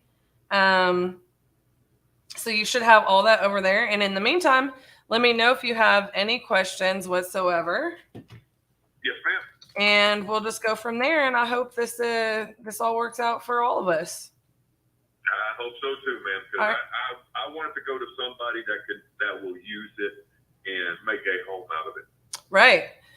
For me, one of the reasons in one of the spots that I was looking at doing this is, well, I've got multiple reasons and more than one place. So like, I was really considering doing this out at my family's land, just so that it would be easier for me to go spend time with them. Because you would use it like as a weekend home or a vacation home or something like that. Yeah. I mean, see, that's what my wife wants. That's what we wanted to go to. Yeah. I mean, we don't want them getting their hands on it because all they're going to do is just sell it or bulldoze it, one or the other. Right.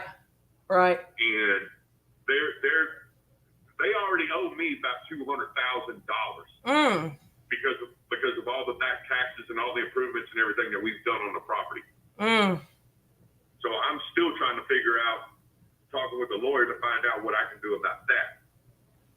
But I damn sure don't want them getting their hands on this. Do you have proof of any of it? Because you could put a lien on the property, and so. Oh, yeah, I have files of receipts. I didn't tell you that. You talked to your lawyer, but you talked to your lawyer and mentioned the word lien. And yeah, I mean, we have stacks of receipts from every time that we made a tax payment because it was already turned over to the attorneys in Houston, and I'd already made arrangements with them, so I'd have to send the payments down there to them for the back taxes. Well, when I would send it down there, first off, I would go to the post office, get a money order from the post office, so I had the receipt, and then we'd also send it certified mail, so they had to sign the little green card, and the green card came back to us. So I had double coverage right there showing those payments. Then plus all the improvements and everything that we've done on the property, everything we've done out there, I don't care if it was repairing one post, I got receipts for it. Right. So, I mean, I have stacks of receipts showing everything that we've done out there. Well, yeah, definitely keep it in front of your attorney because, well, I'll let your attorney advise you on that. But I just hate to hear that you're going through that. But like I said, hopefully we can turn this into opening a better door for you and your wife. Well, I appreciate it, man. I mean, we need all the help we can get right now, man. We will figure something out. And let me just say, you know, I will do whatever I can, even if I can't figure it out. I know a lot of people, and I can also see if this would work for somebody else if it doesn't work out for me. So. I am really, really, really glad that we connected regardless. And so most definitely. All right, Chris. Well, I'm going to hop off of here and go prep for a meeting I've got here in 10 minutes. So shoot those over to me when you get a chance. Text or email is fine with me. Whatever's easier for you. And let me know if you have any questions in the meantime, and I'll get to work and doing a little bit more digging on this. All righty, ma'am. I greatly appreciate it, man. All right. Thank you. We'll talk soon. Thank you. Bye. 1,000% every word about that I said is true. Like, I will open my TikTok and show you. I'm going to get me a little cabin. Where's it located? Just outside of Austin in Burton. Just west or east of Austin. Yeah. Where are we going to put it? I don't know. That's why I was going to ask you. Okay. I mean, I could put it at my dad's. I don't know how many times you want to move something like that. I'm going to have to do my little research because I think you'd only want to move it once. And I think my yard right now is too small for my she shed that I'm going to buy real fast. That's a lot of square feet, though. I was looking at smaller ones. Let's do the math, because I don't know where your calculator is on your computer. Man, it's huge. It's 832 square feet. Fit a whole family. I have room for each of my dogs. What would be really cool is if I could turn it into like a little vacation home and like rent it out, but I don't know how many times you can move it, you know what I mean? So I'm going to look into it and see what I can do. It'd be great if they can sell or finance it for a bit. Okay, let me just move this over to follow up, position uno, assign it to Cassie. You just never know what you're going to get. Forrest Gump. This was in called no answer. I said move it to follow up. Okay. All right, guys. RJ is back from his break. My biggest fan, Mr. Robert Blaine. I'm going to get me a cabin, sir. And y'all enjoy. I'll see you at the end of the day. Wrap up.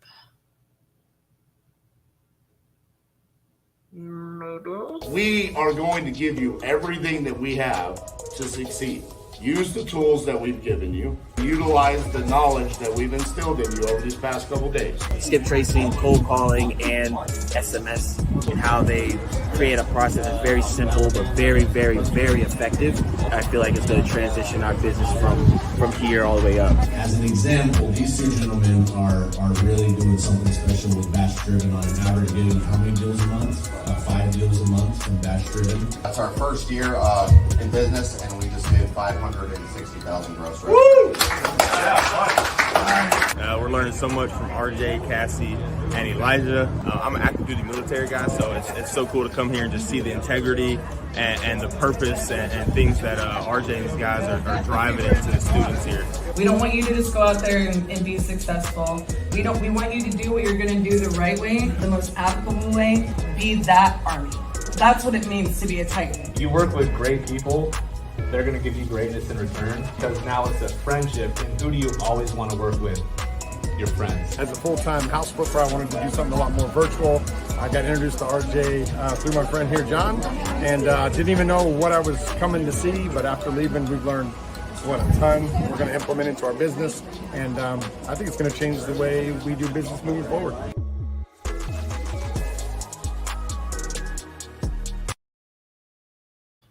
What's up, guys? All right. Looks like Miss Cassie had an interesting call.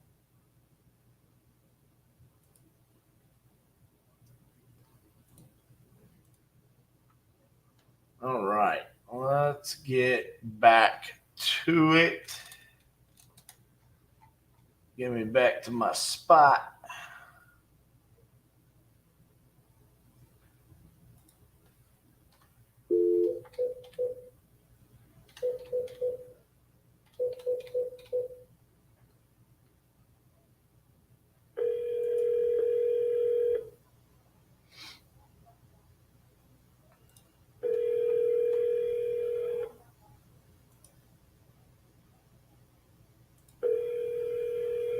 Reach Darren, leave me a message.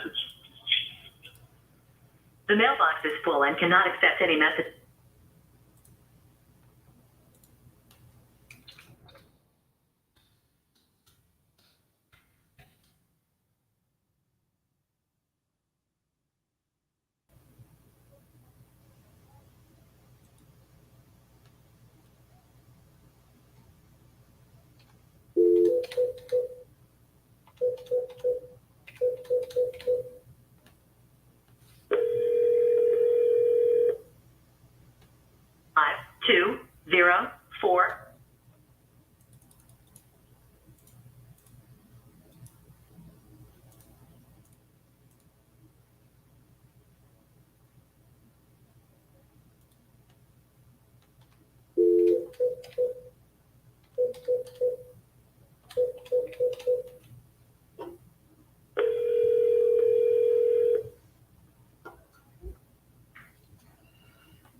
person you are trying to reach has a voicemail box that has not been set up.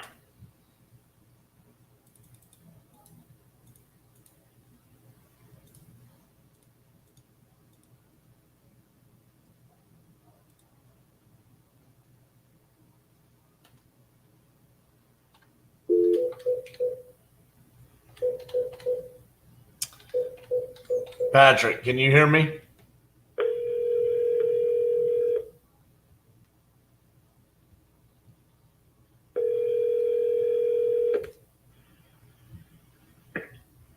Yes, hello. Hello, this is RJ Bates calling about your property on Main Street. How you doing? Good. How are you? Good. You had entered this on my website saying that you were looking to sell that property. Is that correct? We actually have 4 properties that I was testing the waters, and yes, pretty much I have two on Main Street and 2 off Main Street. Well, you're way down in Texas. You're just the investor that. Is this a cash offer? I understand. That would be correct. I am an investor and looking to pick up some properties. Yeah. Where do you deal mostly? What's that? Where do you buy your properties mostly? We buy all across the country. All across the country. Are you with a larger organization, or is this your organization, or are you like we buy houses and you're like a rep from a big larger company? I am the owner of my company. I see. All right. What do you need to see the house?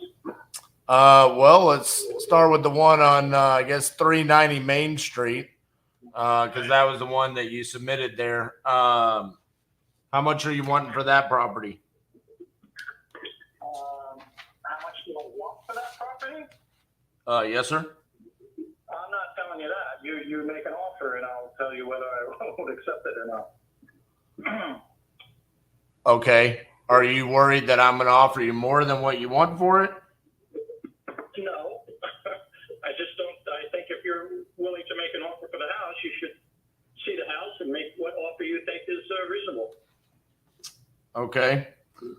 Yeah, I mean, that's not necessarily how I work. I mean, just being honest with you, I mean, it's a lot easier when I can just call somebody and say, hey, I don't know anything about this property. I don't know if it's tenant occupied, owner occupied, vacant, what the conditions like or anything like that. So normally I say, hey, how much do you want for the property? What's going on with it? We go from there. And then I say, yeah, that's something I could do. Or no, I don't think that's what I can do. Let's talk about the next one. Yeah, these are all questions that you could ask me. It is owner occupied. It is 9-bedroom house. It is waterfront. It is, recently remodeled, has PEX plumbing. I mean, I could give you a lot of the particulars. A lot of it you could probably find online. I mean, don't you deal with insurance companies that have all this data generally, or no? I'm staring at the information right now, but I mean, it's not like I know that what you've done on the inside of the property. I mean, yeah. Look, I mean, at the end of the day, if you don't want to give me a number and you don't want to talk about the property or anything like that, I mean, we don't have to do business together. I mean, just being honest with you. That's fine. I thought you guys call and you guys make the offers, and I could tell you $1 million. I mean, you're not going to offer that, maybe. So I'm not particularly looking for any particular number. Gotcha. So yeah, I mean, I just like to make it easy, and this doesn't feel easy to me. So I mean, I've called probably 5 people today where they've said, I take 100,000 for it. And I said, okay, let me send over a contract. But I mean, if we're going to get hung up on that, then I mean, I'd love to buy all 4 properties if it could be a good investment for me. But I'm not going to sit here and try to pick the magical number out of thin air for you. So, okay. Well, I guess you'd have to have somebody come over and look at the house, but it'd be difficult from Texas unless you have a rep over this way in the Northeast. So, I mean, I buy properties all the time in the Northeast, so the location of where I'm sitting today has nothing to do with my abilities to be able to buy the property or not. And we don't come see the properties before because, again, I don't know if you want $1 for this or if you want $1 million. And if I was always just going around chasing people, I would waste my time. I understand. I want more than $1 and I want less than $1 million. I would think you guys, being the ones that make offers from houses, would find out the information about the property and make an offer. So I guess we can't do business then. So. Sounds good. All right. Have a good day, Christopher. Yeah, thank you. Bye-bye. Yeah. Hard pass, bro. I got 500 people to talk to, and you've got a property in a town of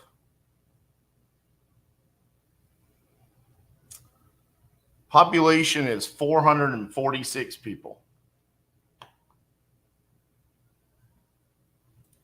And you want me to dive in and make an offer? Hard pass. The power of having endless leads. Please leave your message for... I remember the days where I would have sat there and asked all kinds of questions, done all kinds of comping and trying to come up with where I need to be, waste 35 minutes and then make an offer and then be told, oh, you're crazy.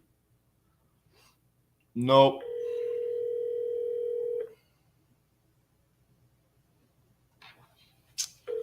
Legitimately, it's funny because I said that. Today,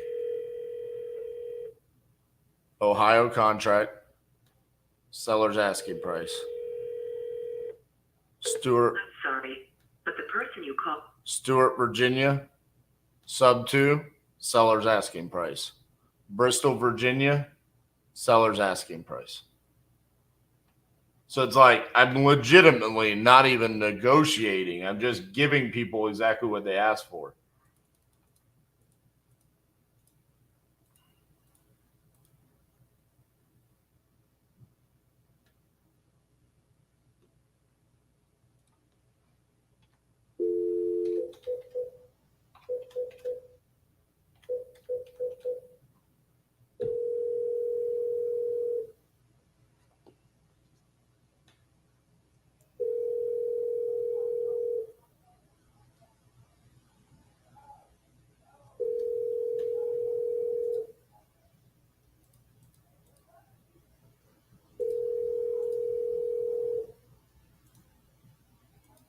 Hi, you've reached 908-351-6047. We're not available right now. Please leave your name and number, and we'll get back to you as soon as possible. Thank you.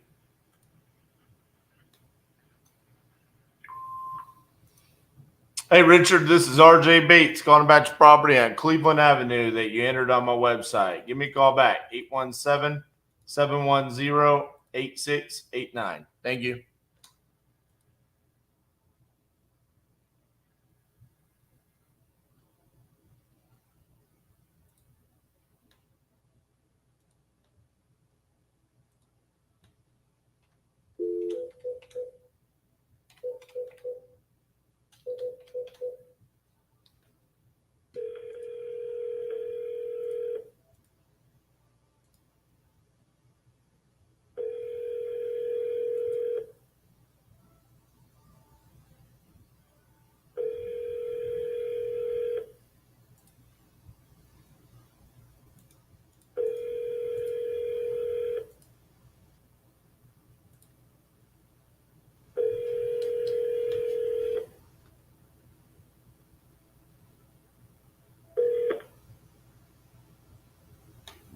Please leave your message for... This is David. Hey, David, this is RJ Bates calling about your property on Hathaway Court that you entered on my website saying that you were looking to sell. If you could, give me a call back at 817-710-8689. Thank you.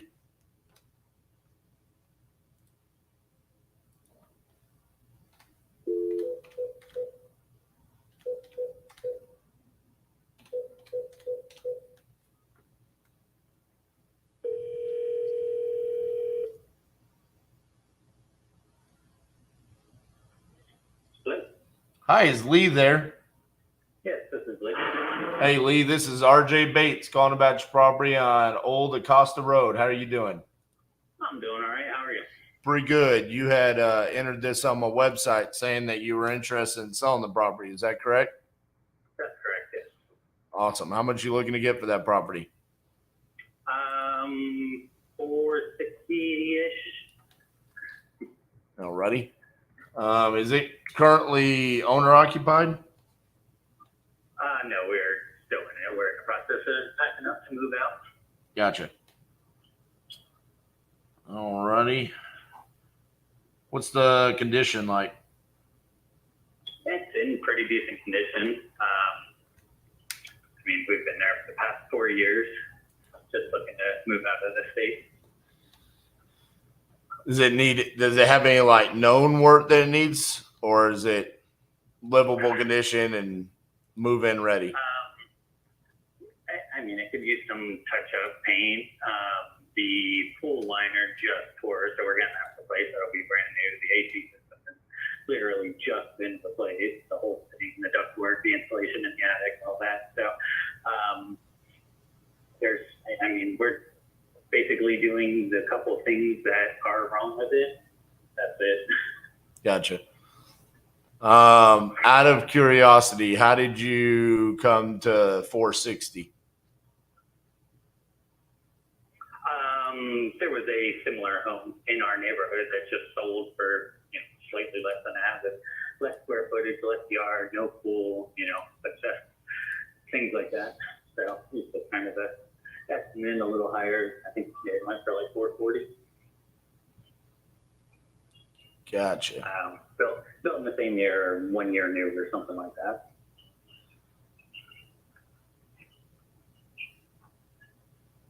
I'm trying to find that one. I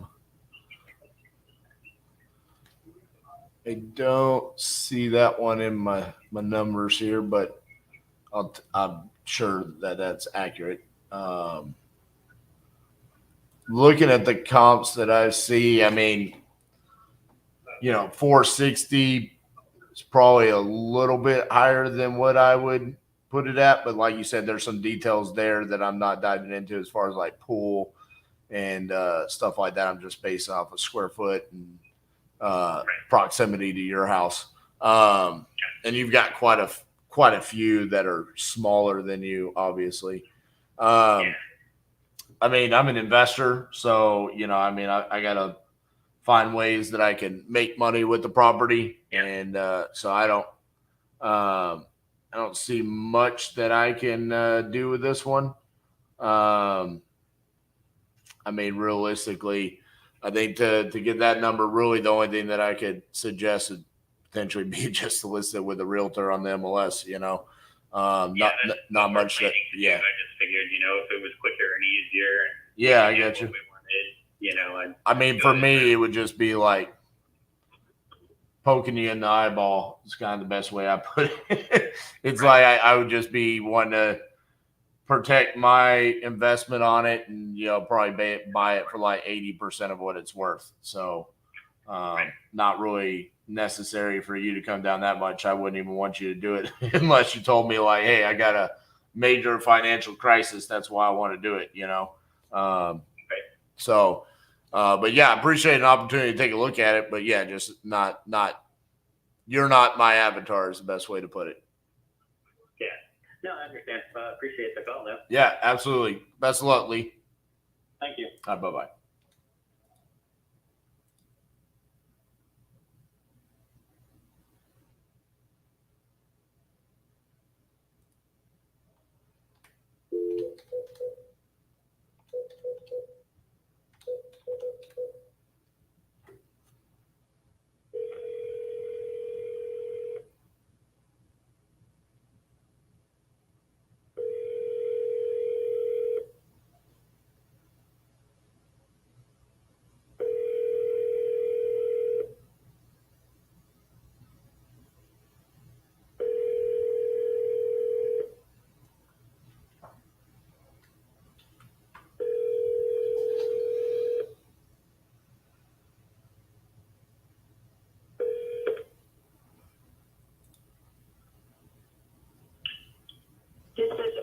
0441. Yeah, I mean, I think the ability to call multiple times a day helps, Doug, for sure. I think what I'm seeing mainly is with these inbound leads is that second day is crucial. We see a lot of them answer then. I think once it goes past the second day, man, it's pretty rough. Or the real thing that I've noticed is on that, you know, the ones that answer third, fourth, fifth day down the line are the ones that are like, yeah, I just want to get a bid. You know, they're not really motivated.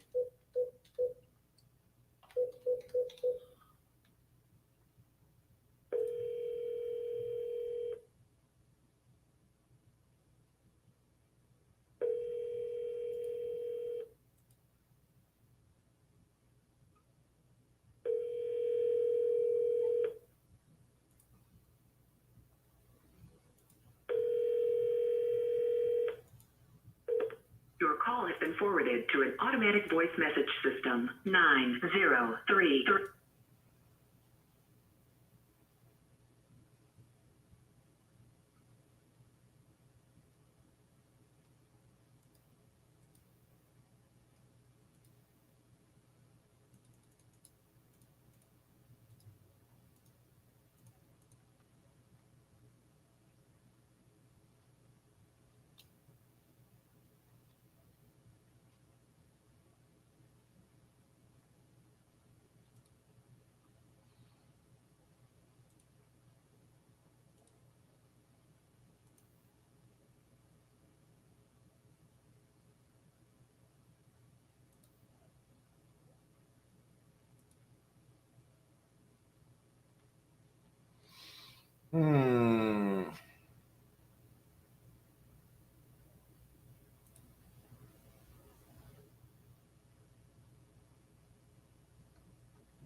To the U.S. Cellular voicemail.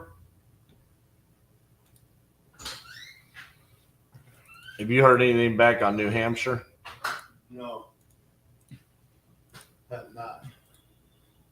Where did that leave off? Well, I mean, we need some more details for him. We need pictures. And all that from the seller. He said, remember I told you what he said, he didn't see the supported comps for that one. I did send the seller an email to that email you told me to send it to get the details. He hasn't responded back yet. Maybe I can send him another one and see if he can send those. Try details. calling him. Okay. Yeah. Yeah. He's on the East Coast. East so Coast. All right. he got nothing better to do except plan his move all the way to freaking Vegas. Right. Yeah, let me revisit it right now. All right. Yep.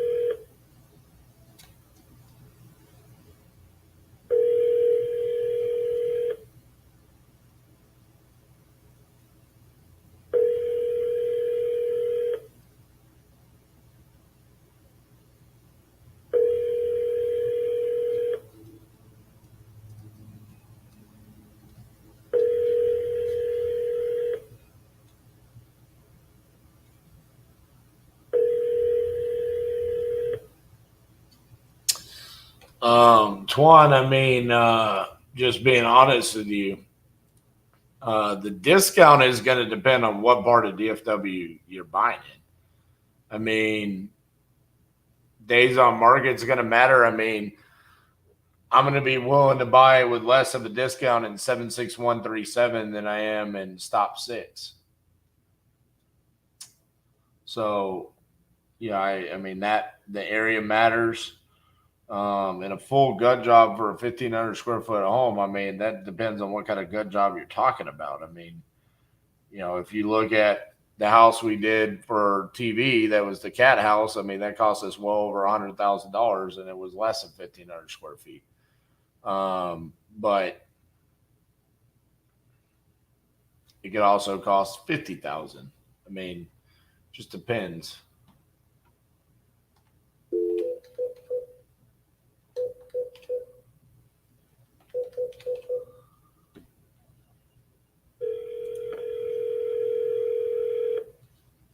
Like, is it a rewire, plumbing, foundation, roof?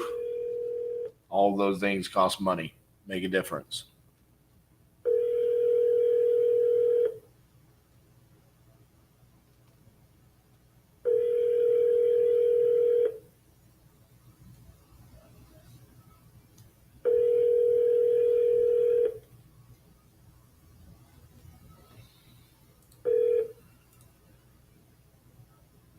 Please leave your message for 207-504.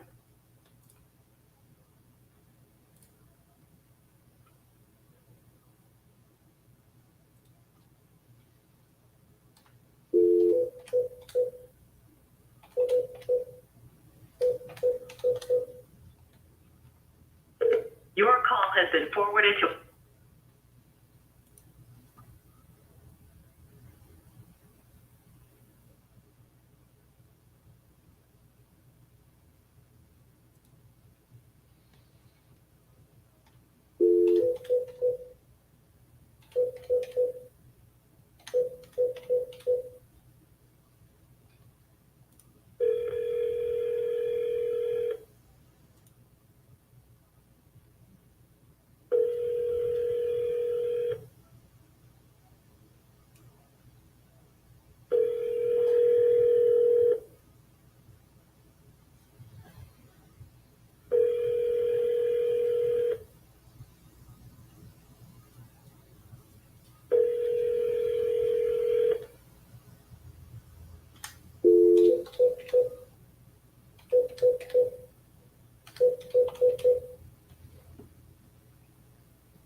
Your call has been forwarded to an automatic voice message system. Bob Zucker.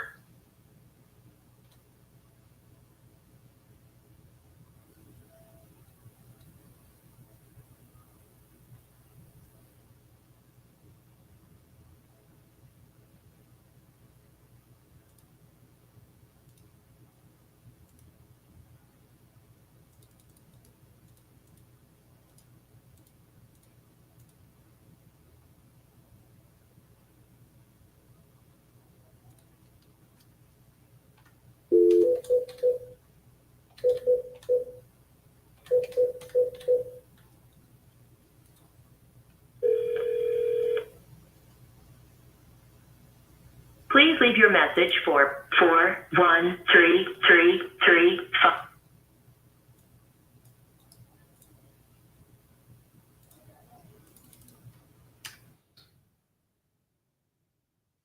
Got a lead from TikTok.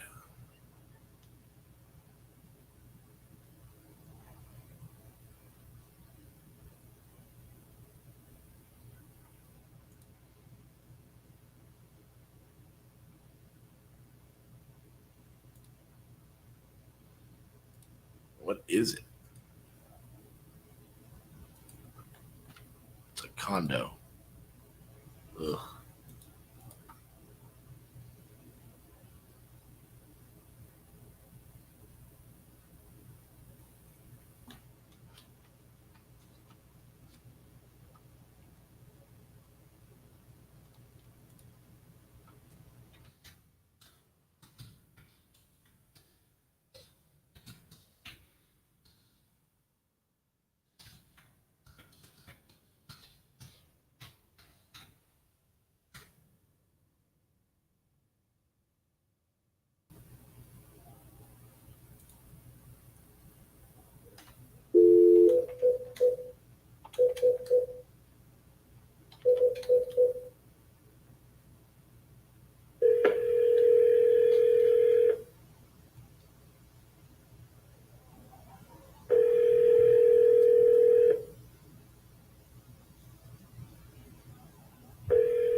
Please leave your message for 41241.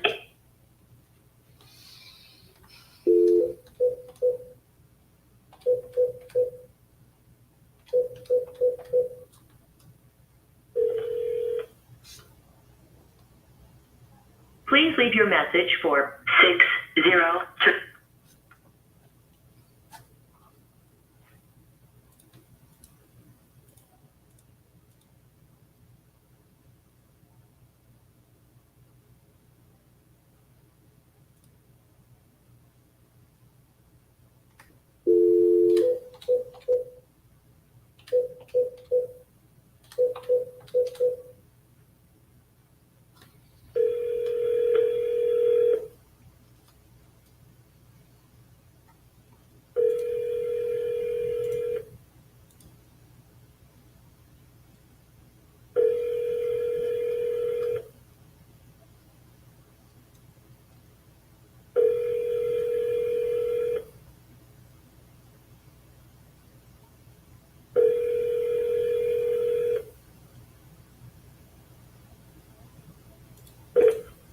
Marty Brownie Tommy.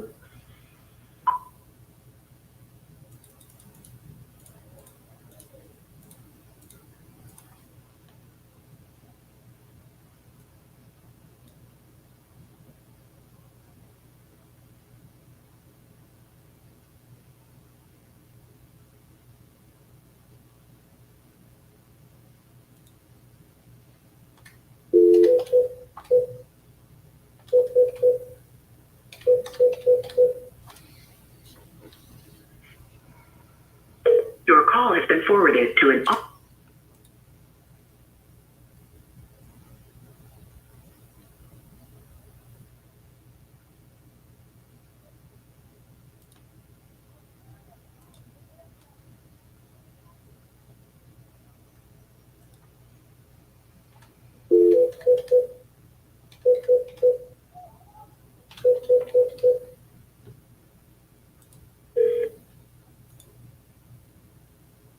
Please leave your message.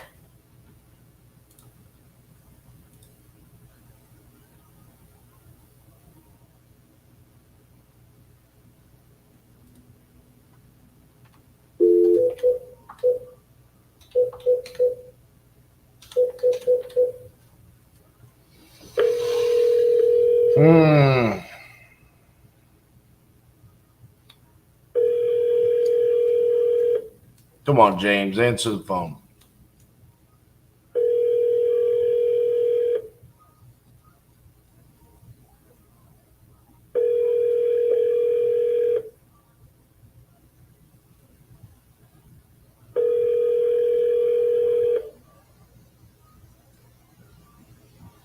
Your call has been forwarded to an automated voice messaging system. 360-706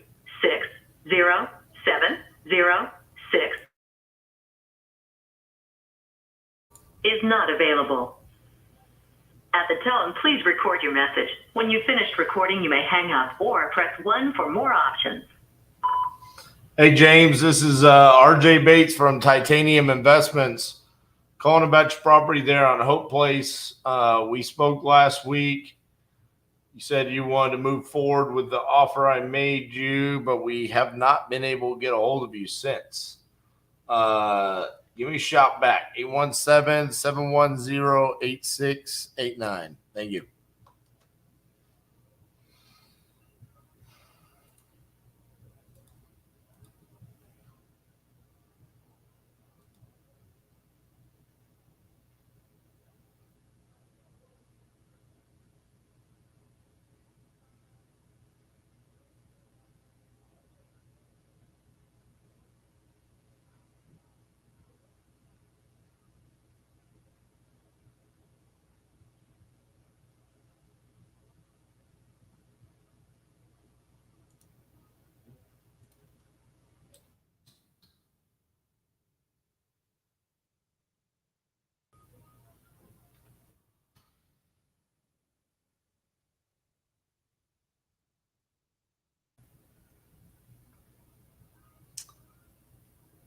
Man, oh man.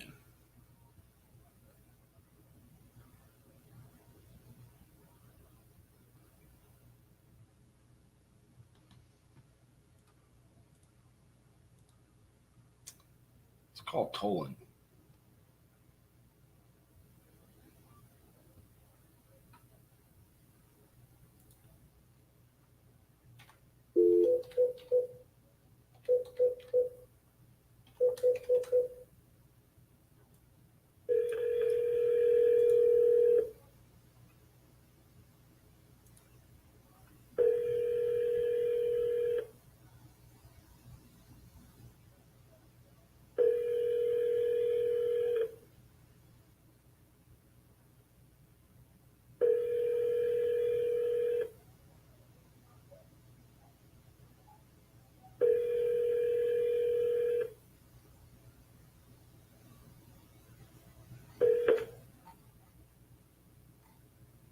Please leave your message for 50520.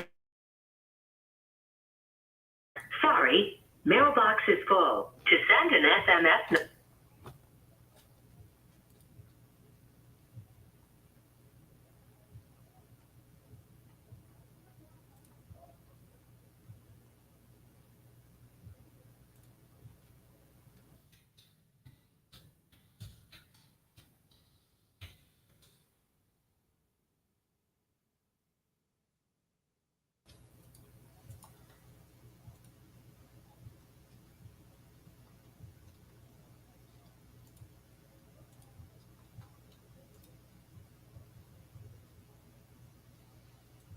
Jolly. We have legitimately not heard from that guy since the moment we contracted.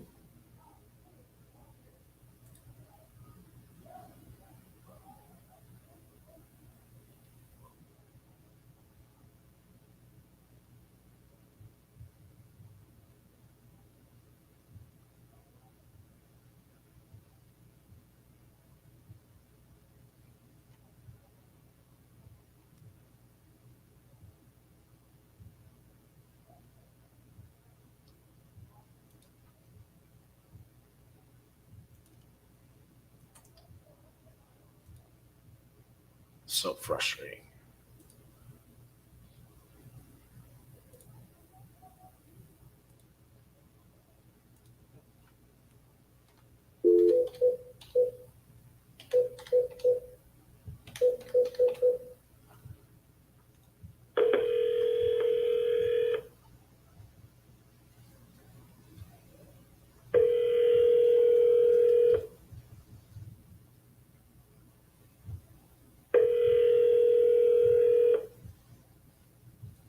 Nine 37207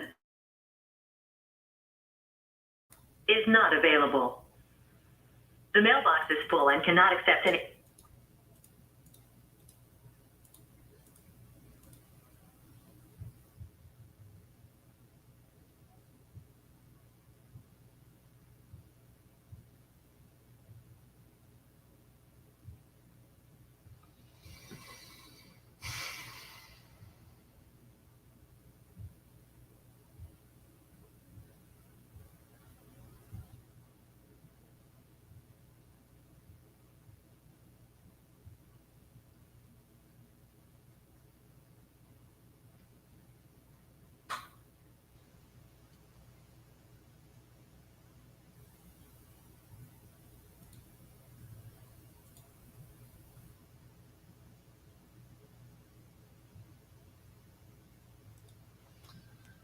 This is the one. She's going to answer this time. Come on, Georgia.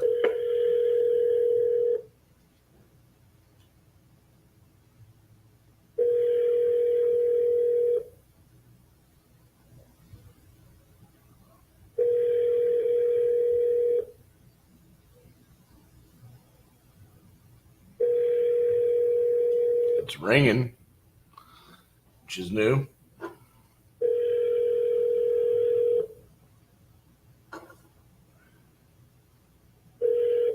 Hello, this is Georgia. I'm sorry I missed your call. Please leave a message after the tone. Thank you. The mailbox is full and cannot accept any messages.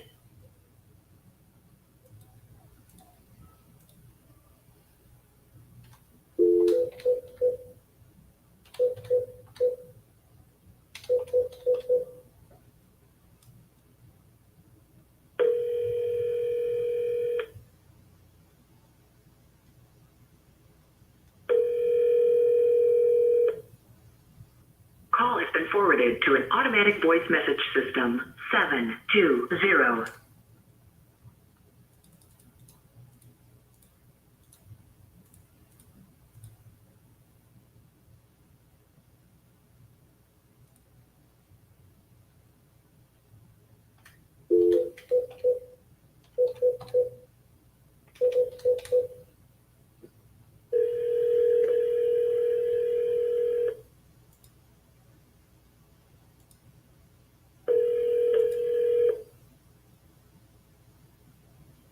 Please leave your message for 61.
Your call has been forwarded to an automatic.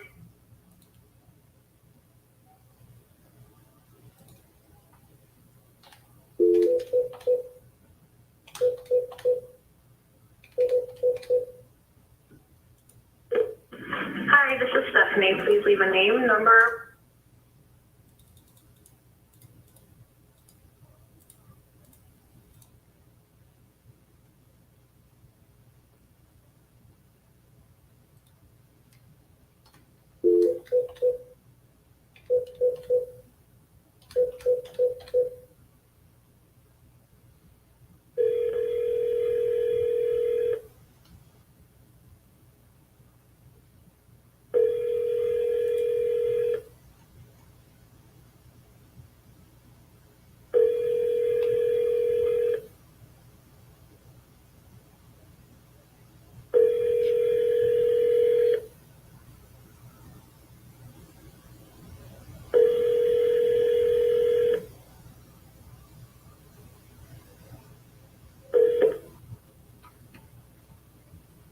Please leave your message for 8.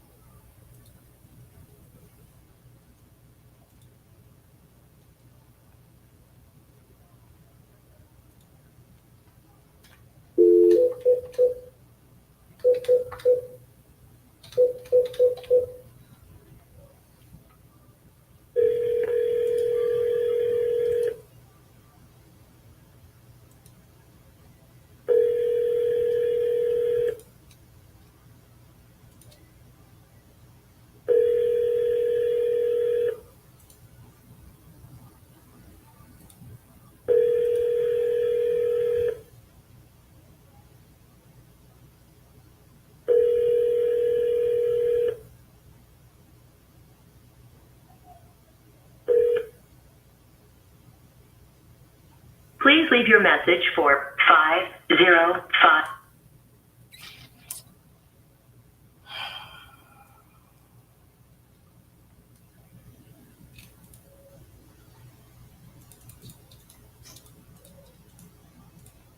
Man,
did put the notes.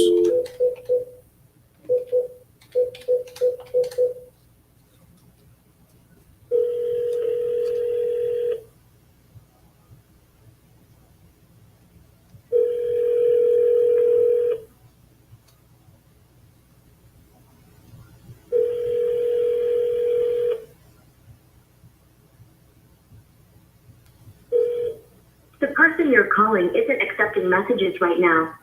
Why don't you text them?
Your call has been forwarded to an automated voice messaging system.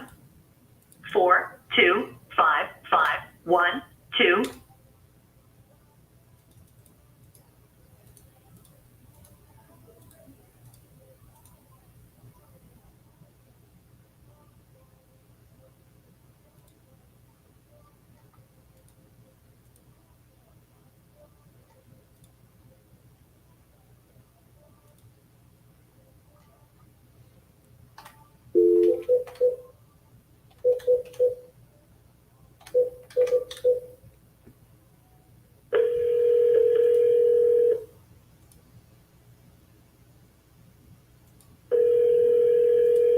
I'm sorry, the person you are trying to reach has a voicemail box that has not been set up yet.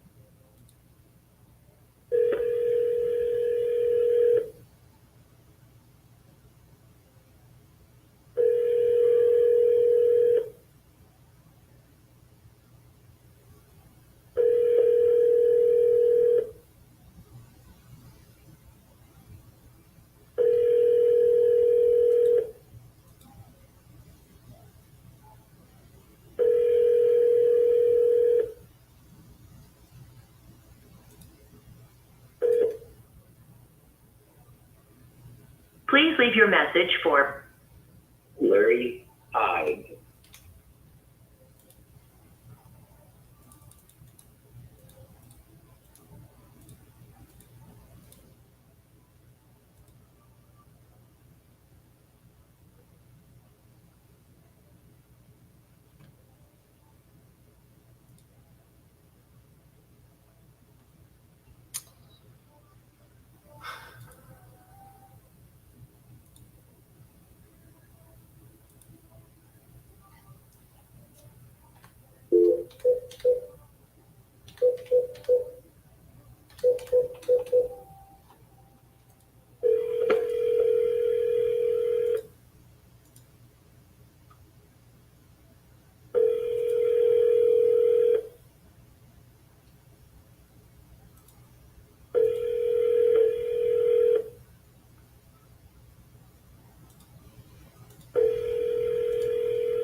Please leave your message for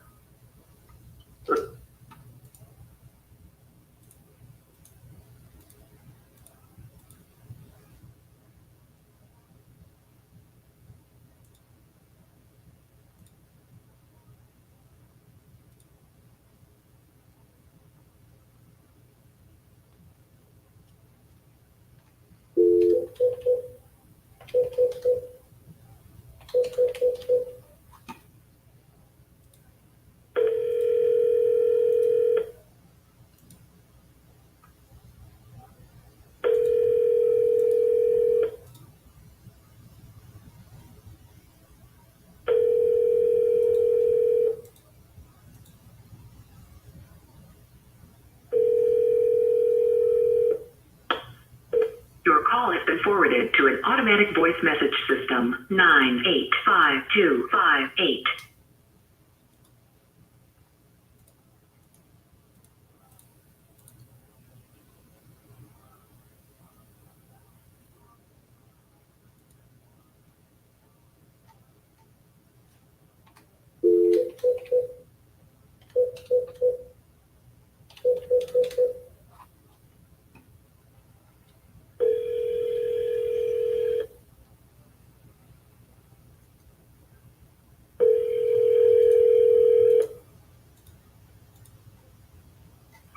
Hello? Hey, is Jetty there? There is no Jetty at this number. And you've been calling me for days now, and I don't know what this is concerning. You have the wrong number. Over the weekend, I got a submission on my website saying that a Jetty wanted to sell 2364 Sun Valley Drive at this phone number. Well, they gave you the wrong number. Gotcha. That's not me, sir. All righty. I'll make sure. I'm in North Carolina. Thank you. All right. Bye-bye. You take care. Bye-bye.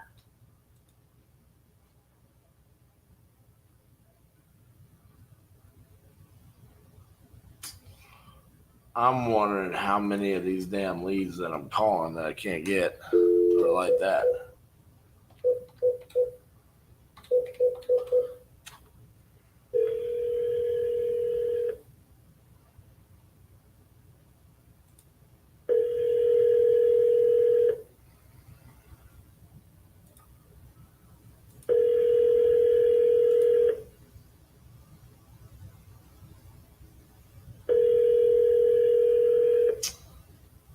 No, that one wasn't a typo.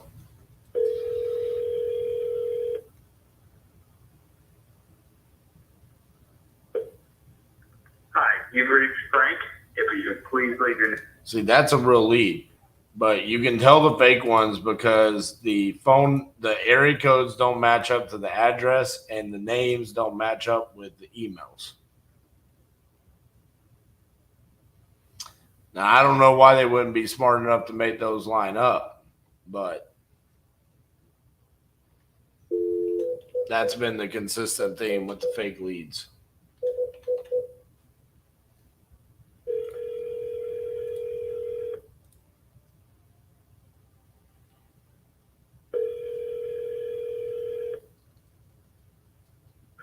Hello?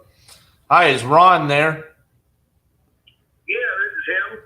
Hey, Ron, this is RJ Bates calling about your property on Hodge Branch Road. How you doing? Good. You doing all right, buddy? I'm doing pretty good. You had entered this on my website saying that you want to sell that property. Is that correct? Yeah, I'm kicking it around a little bit. All right. How much you want for it?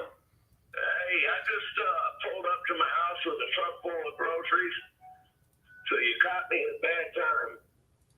All right. I got your number. I'll holler back at you. All right. Sounds good. All right, buddy. See you. Truck full of groceries, man. That's going to be my note. He had a truck full of groceries.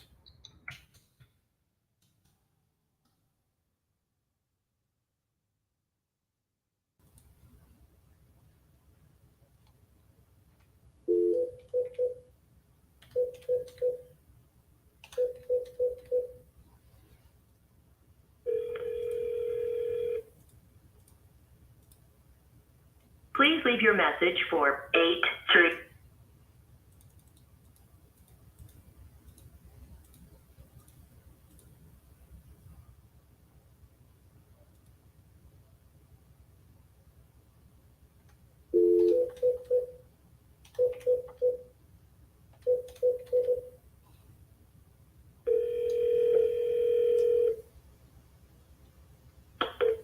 Your call has been forwarded to an automatic.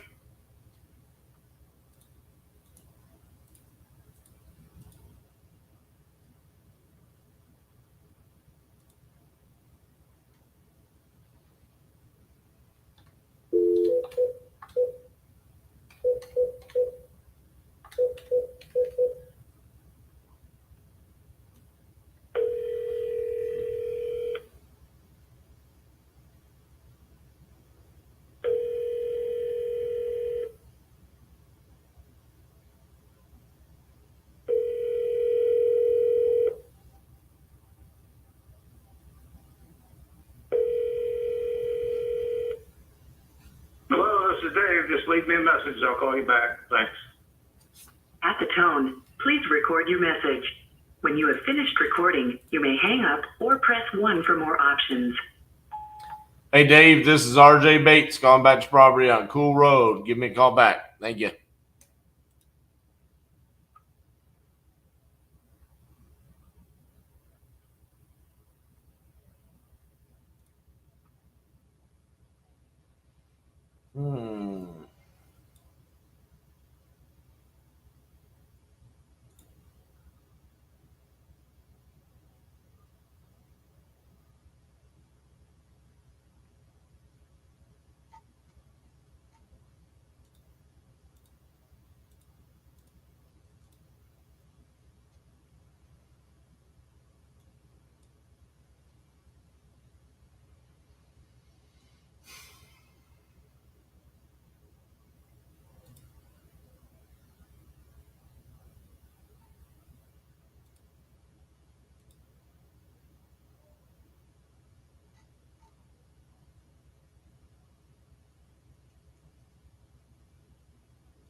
Line has been placed out of service. Your communication cannot be processed.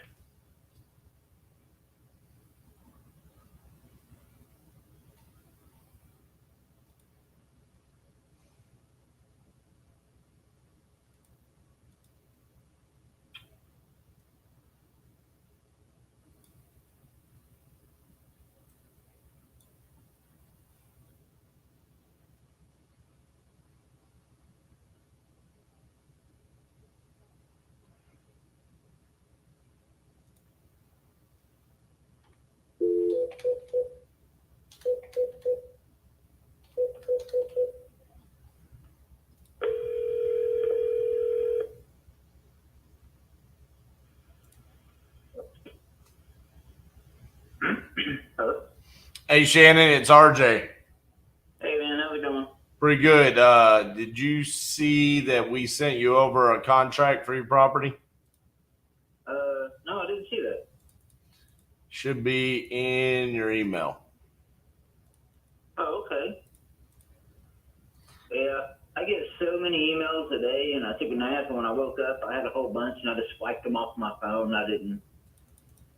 Here, I'll send it again. That's okay. I can find it. There you go. So yeah, we're gonna try to get this done for you here. Do you know about how long it'll take, or? I've got the closing date of on or before July 14th. Okay. Okay, so that fits the timeline pretty well. There you go. My last day of work, where I put my notice in, my last day would be July the 2nd. That gives you a couple weeks to get backed up and get ready for the move. That sounds like it, man. All right. Well, you want to take a look at that? Let me know if you got any questions. If not, you can go ahead and get that signed and we'll get the process started. All right. All right. Oh, here we go.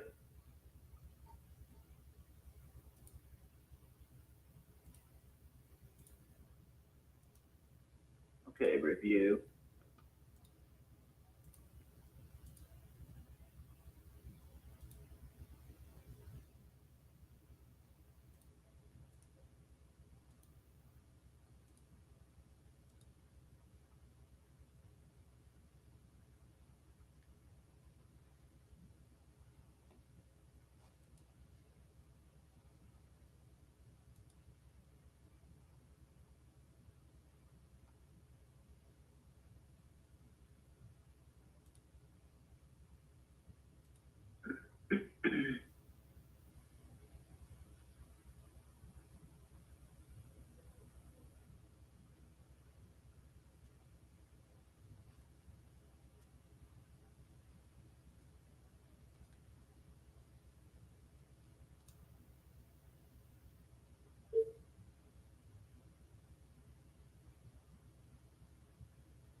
Is this saying that taxes is going to come out of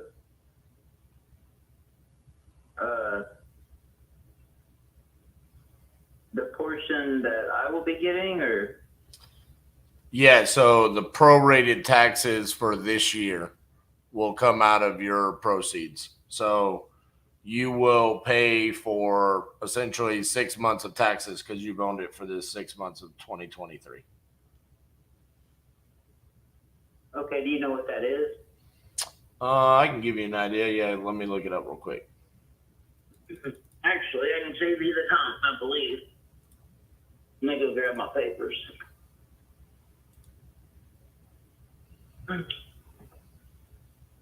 All right. Based on this, it will be $163.74.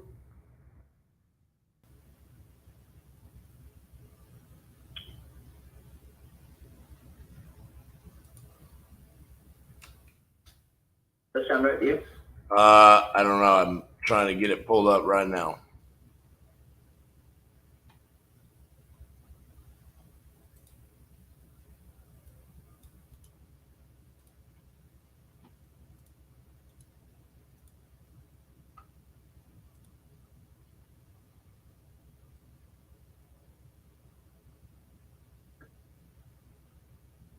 Yes, it is not much. Yeah. Yeah, and you're only going to pay half of that, so it's like $80. Okay. I'm going to take this paper or this email. Me and my wife are going to look it over, and as soon as I don't want to rush it. I want to be able to read it. Yep. And I will get it signed and get back with you.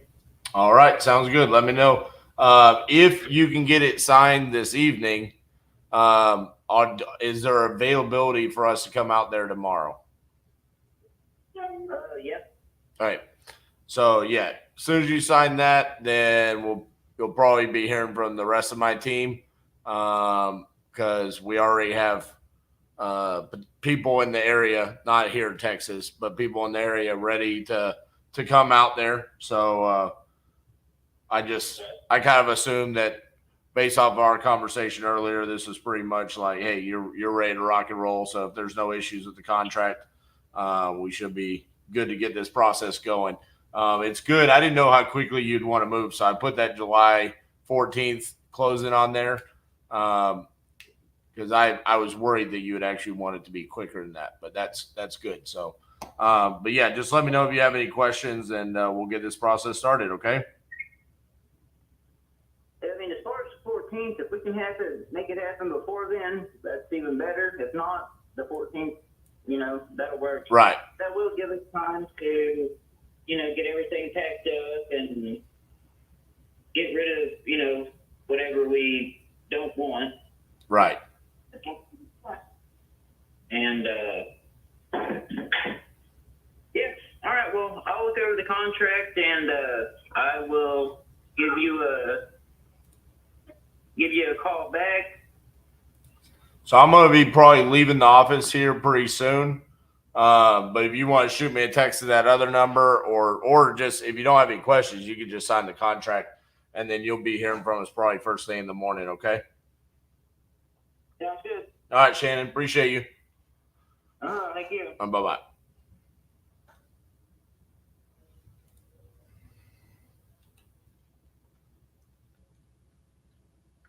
Miss Cassandra, would you like to wrap up for the day?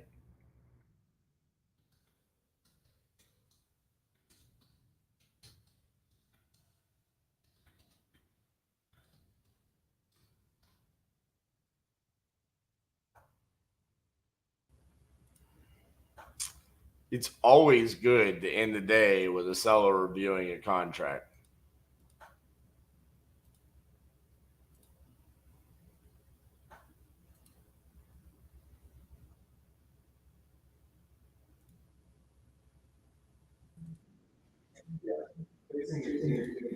What's up, Miss Cassandra?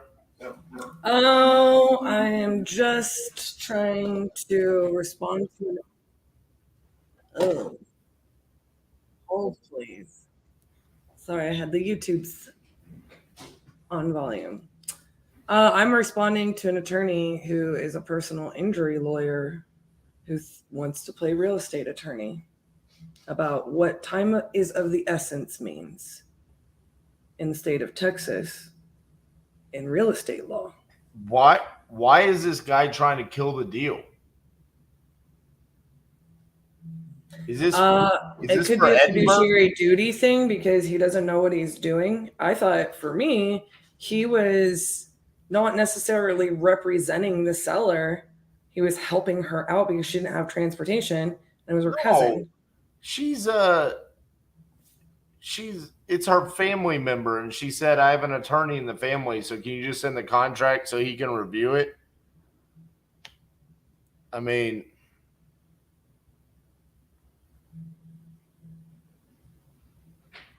I don't.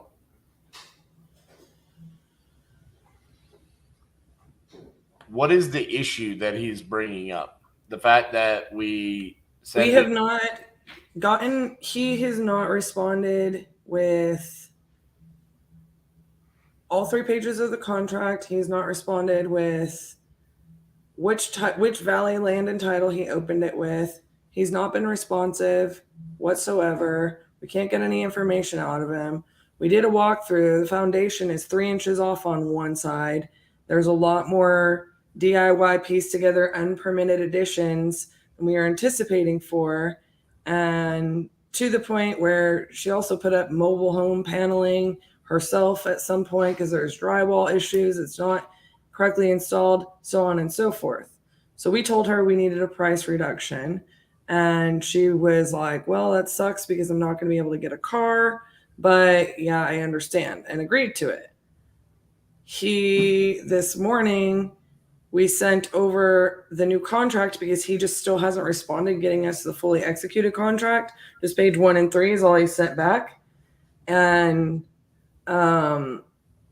he just started saying,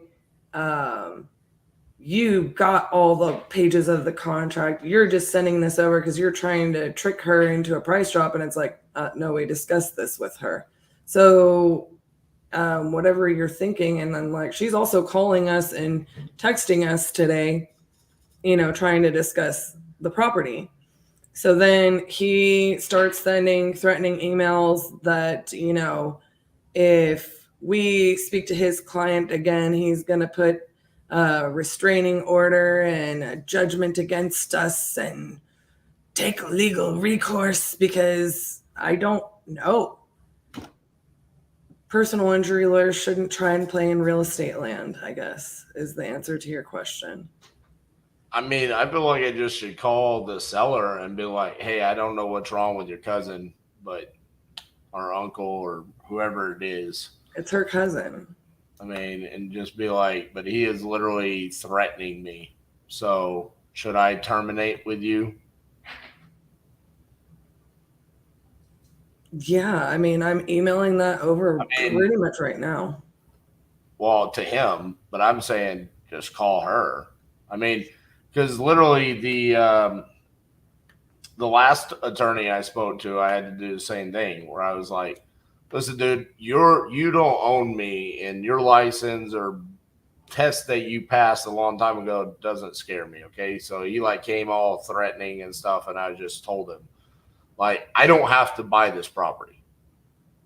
So if you want to talk to me this way and make me not buy your client's house, and then the seller called me back and was like, yeah, he's gone. Don't worry about him. I need you to buy my house. So Mr. Attorney got fired. So, I mean, if that's the case here, I mean, I don't want to deal with a crazy attorney. I mean, just being honest with you. Yeah, I'm actually sick of attorneys who don't know what the hell they're doing. I've legitimately never met an attorney that knew what they were doing. I disagree.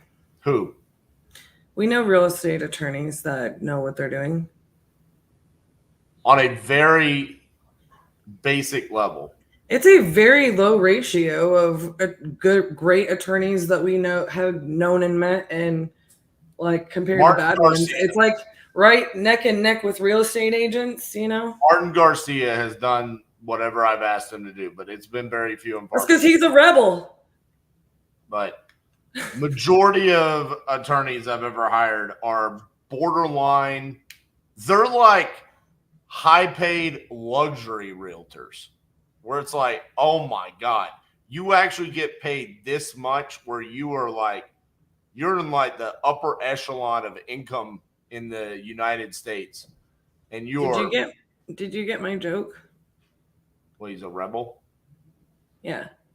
Yeah, you went to school together. Yeah. Well, he was old. I was in the same year as his brother. But yeah, it makes me kind of want to go to law school. No. I would be an excellent fucking attorney. No, because then you have to be in the same room as a bunch of them. Oh my God.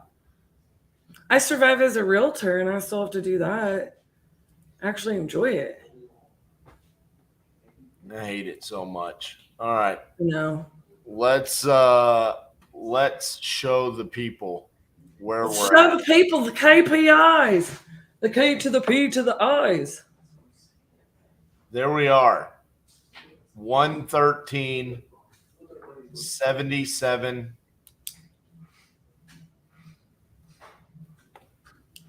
Should be 78 by the morning, as long as there's no issues. What does that put us on pace for? Because officially we're 60% of the way done.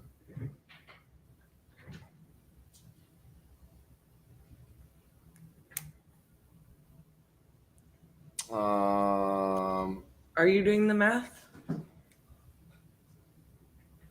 We would end up with 100. We're on pace for 108 contracts signed. Oh, I was about to be like, listen, bro, if we don't hit 125, I would be shocked. In fact, after 50 days, we might just change the name and just X out 50 deals, X out 50 states, X out 50 days, and just put like the titanium 150. Because when you add 50, 50, and 50 up, we're just going to call it the 150. You know, like 150 hard, like the 75 hard. That's it. We're going to have a new thing. We're going to be as famous as, what's his name? Tim Ferriss? Definitely not Tim Ferriss. What is it? I'm so bad with names. What's his name? Frisella. Joe Frisella? Andy Frisella? Andy Frisella. That's the one. I was getting there eventually. Andy Frisella. Which one is Tim Ferriss? You were like, Tim Ferriss wrote the 4-Hour Work Week. He's like the opposite of Andy Frisella. Oh, yeah. I never read that one. More. Tim's like, less. If I worked only 4 hours a week, I wouldn't know what to do with myself. What you did is you said, what's two famous podcasters? Ooh, Joe Rogan and Andy Frisella. Joe Frisella. They're both kind of hardcore. Anyways, the titanium 150 hard. And then we can create a format in which people have to follow. And if they fail one day, then they start over. You know, I kind of like this. I mean, it sounds fantastic. You know, what I'm not happy about on the KPIs is we have hit a period in which I feel like things are moving at a snail's pace. I think that's because you didn't sleep enough last night. Listen. You are moving. I honest to goodness, I'm picking on you, but you have been very impressive. Because let's be honest, no one in the hand world. to God, if it was me, I'd have been drooling, yawning, taking a nap on the live. I am the worst with little Not one sleep. person a day realized I woke up at 3:30 this morning. I've been awake since 3:30 this morning. I was gonna make fun of you a little bit because you are kind of like, I can tell your energy level is low, but that's just how consistent you are. Like, my energy level was low because no one was answering the damn phone. I mean, what the hell am I supposed to do? No one's talking and no one's answering. how many contracts did you send out today? Let's see.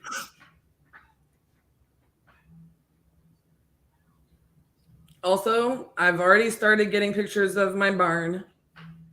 I sent out a seller finance in Ohio, a sub 2 in Virginia, a cash in Virginia. So 3. Bro, like that is your average. So how do you feel like, what is slowing down on our KPIs to you? And I'm going to buy a barn. We are consistently selling our properties at the end of the week.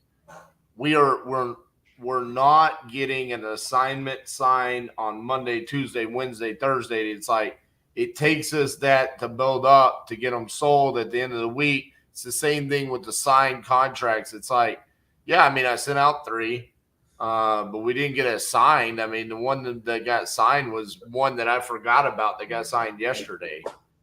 So it just, the KPIs were off. I forgot Irvine, Kentucky signed yesterday. So it's like, yeah, 3 got sent, no got signed. We've got buyers all over the place on all kinds of deals. We've got assignments that have been sent out, they haven't gotten signed. So it's those kind of things that I'm like, listen, it's this part of me that breeds change. I mean, I can't fucking stand it. So it's like, well, I will be honest with you. Like, look, and I'm the last person that's going to make excuses. I could literally bring the remainder of the team that is in the office behind me on camera right now, and they will confirm I have been nothing but a hard ass on them all damn day. Like, no jokes, no playing. What did you say this morning? I came in here sorry, I keep cussing. What is my deal? Maybe I'm tired. I came in here on a mission. You're like, hey, smile. And I'm like, no, I'm on a mission and I am not, like I need to see some changes today.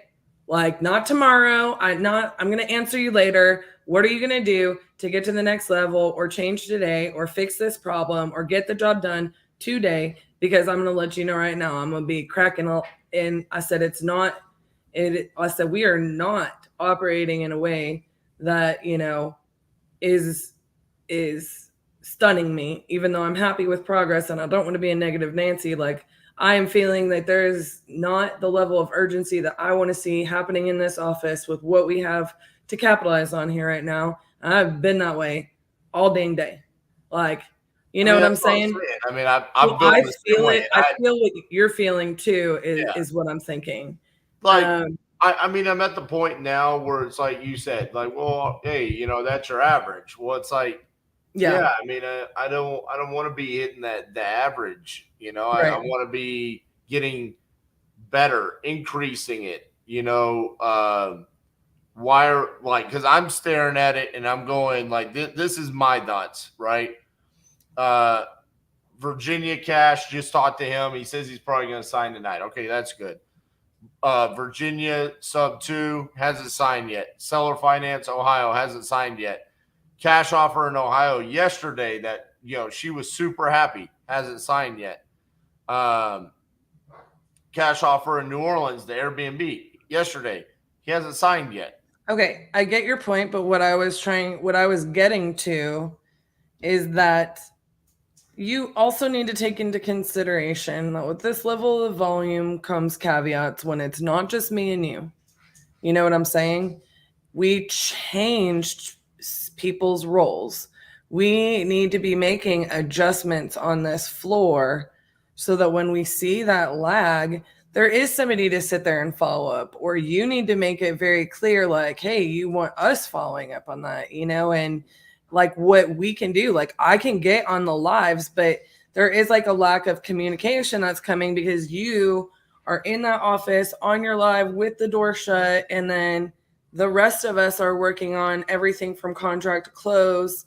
And oftentimes with like, it is no matter what, like, even if we know all the processes, even if we know everything that we need to do, we do have to make adjustments and actually put processes there in order for us to be a well-oiled machine under these circumstances. right? So because it's not like a transfer, like here's the other thing too, is that there's no osmosis, right? And so there's certain things like I went through today and I was just like, here's the deal. Everybody knows that we need to do this recon. Everybody knows that we need to reach out to this seller. Everybody knows that we need to do this and that and the other, but nobody's taking ownership of it unless it's assigned to them. And like, that made me upset, you know? So it's like, I'm going to assign even the minuscule tasks to us because otherwise they're taking longer than we need to. And we have more opportunity right now. That could just be money in the bank for you. Right. So it's just one of those things is like, we're making a little bit of adjustments and it is kind of weird for us. I mean, it's all good things. And when I look at those KPIs, like I am thrilled and we have a lot to be grateful for, you know, but yeah, we could be making adjustments. I feel like well, I feel like we're right there. Yeah, I mean, I think we're close. It's kind of like whenever I get frustrated during acquisitions, it's sometimes you're gonna have an influx, right? Sometimes it's just like I just got to get pissed off, and then the next thing you know, stuff happens. You know. Well, I think that was me today on the other side of that door, boss. So yeah, I mean, listen. I watched my son last night absolutely tear it up at his hockey camp, and he went beast mode. I mean, he looked incredible. And we got in the car, and I couldn't even get mad at him. I've never heard my son say this before, but this is his quote to me. Dada. He still calls me Dada, okay? So this is what makes this a very impressive statement. He says, Dada, you think they know I'm pissed off now? I said, yeah, son, I think they know you're pissed off. Now, that is a 10-year-old after my own heart. And literally, the rest of the ride home, I just had a smile on my face like, yeah, son, they know you're pissed off. So on that note, that's all I got for you tonight, guys. We'll see you tomorrow, day 31 in New Mexico. And the beautiful thing about New Mexico is we all have New Mexico shirts. So tomorrow's New Mexico shirt day. See y'all tomorrow. I stuck my straw in your milkshake, and I drank your milkshake. You can get chewed up and spit out if you don't understand these things. Go drink your milkshake. Are you prepared to do what it takes to get what you want? There's money in this room. There's millions of dollars in this room networking. It's about consistent, intentional, tactical action. I'm on a mission to make something change in my environment that's going to give me what I want, and I'm obsessed about it. It's the crucible! Oh, this is what we do.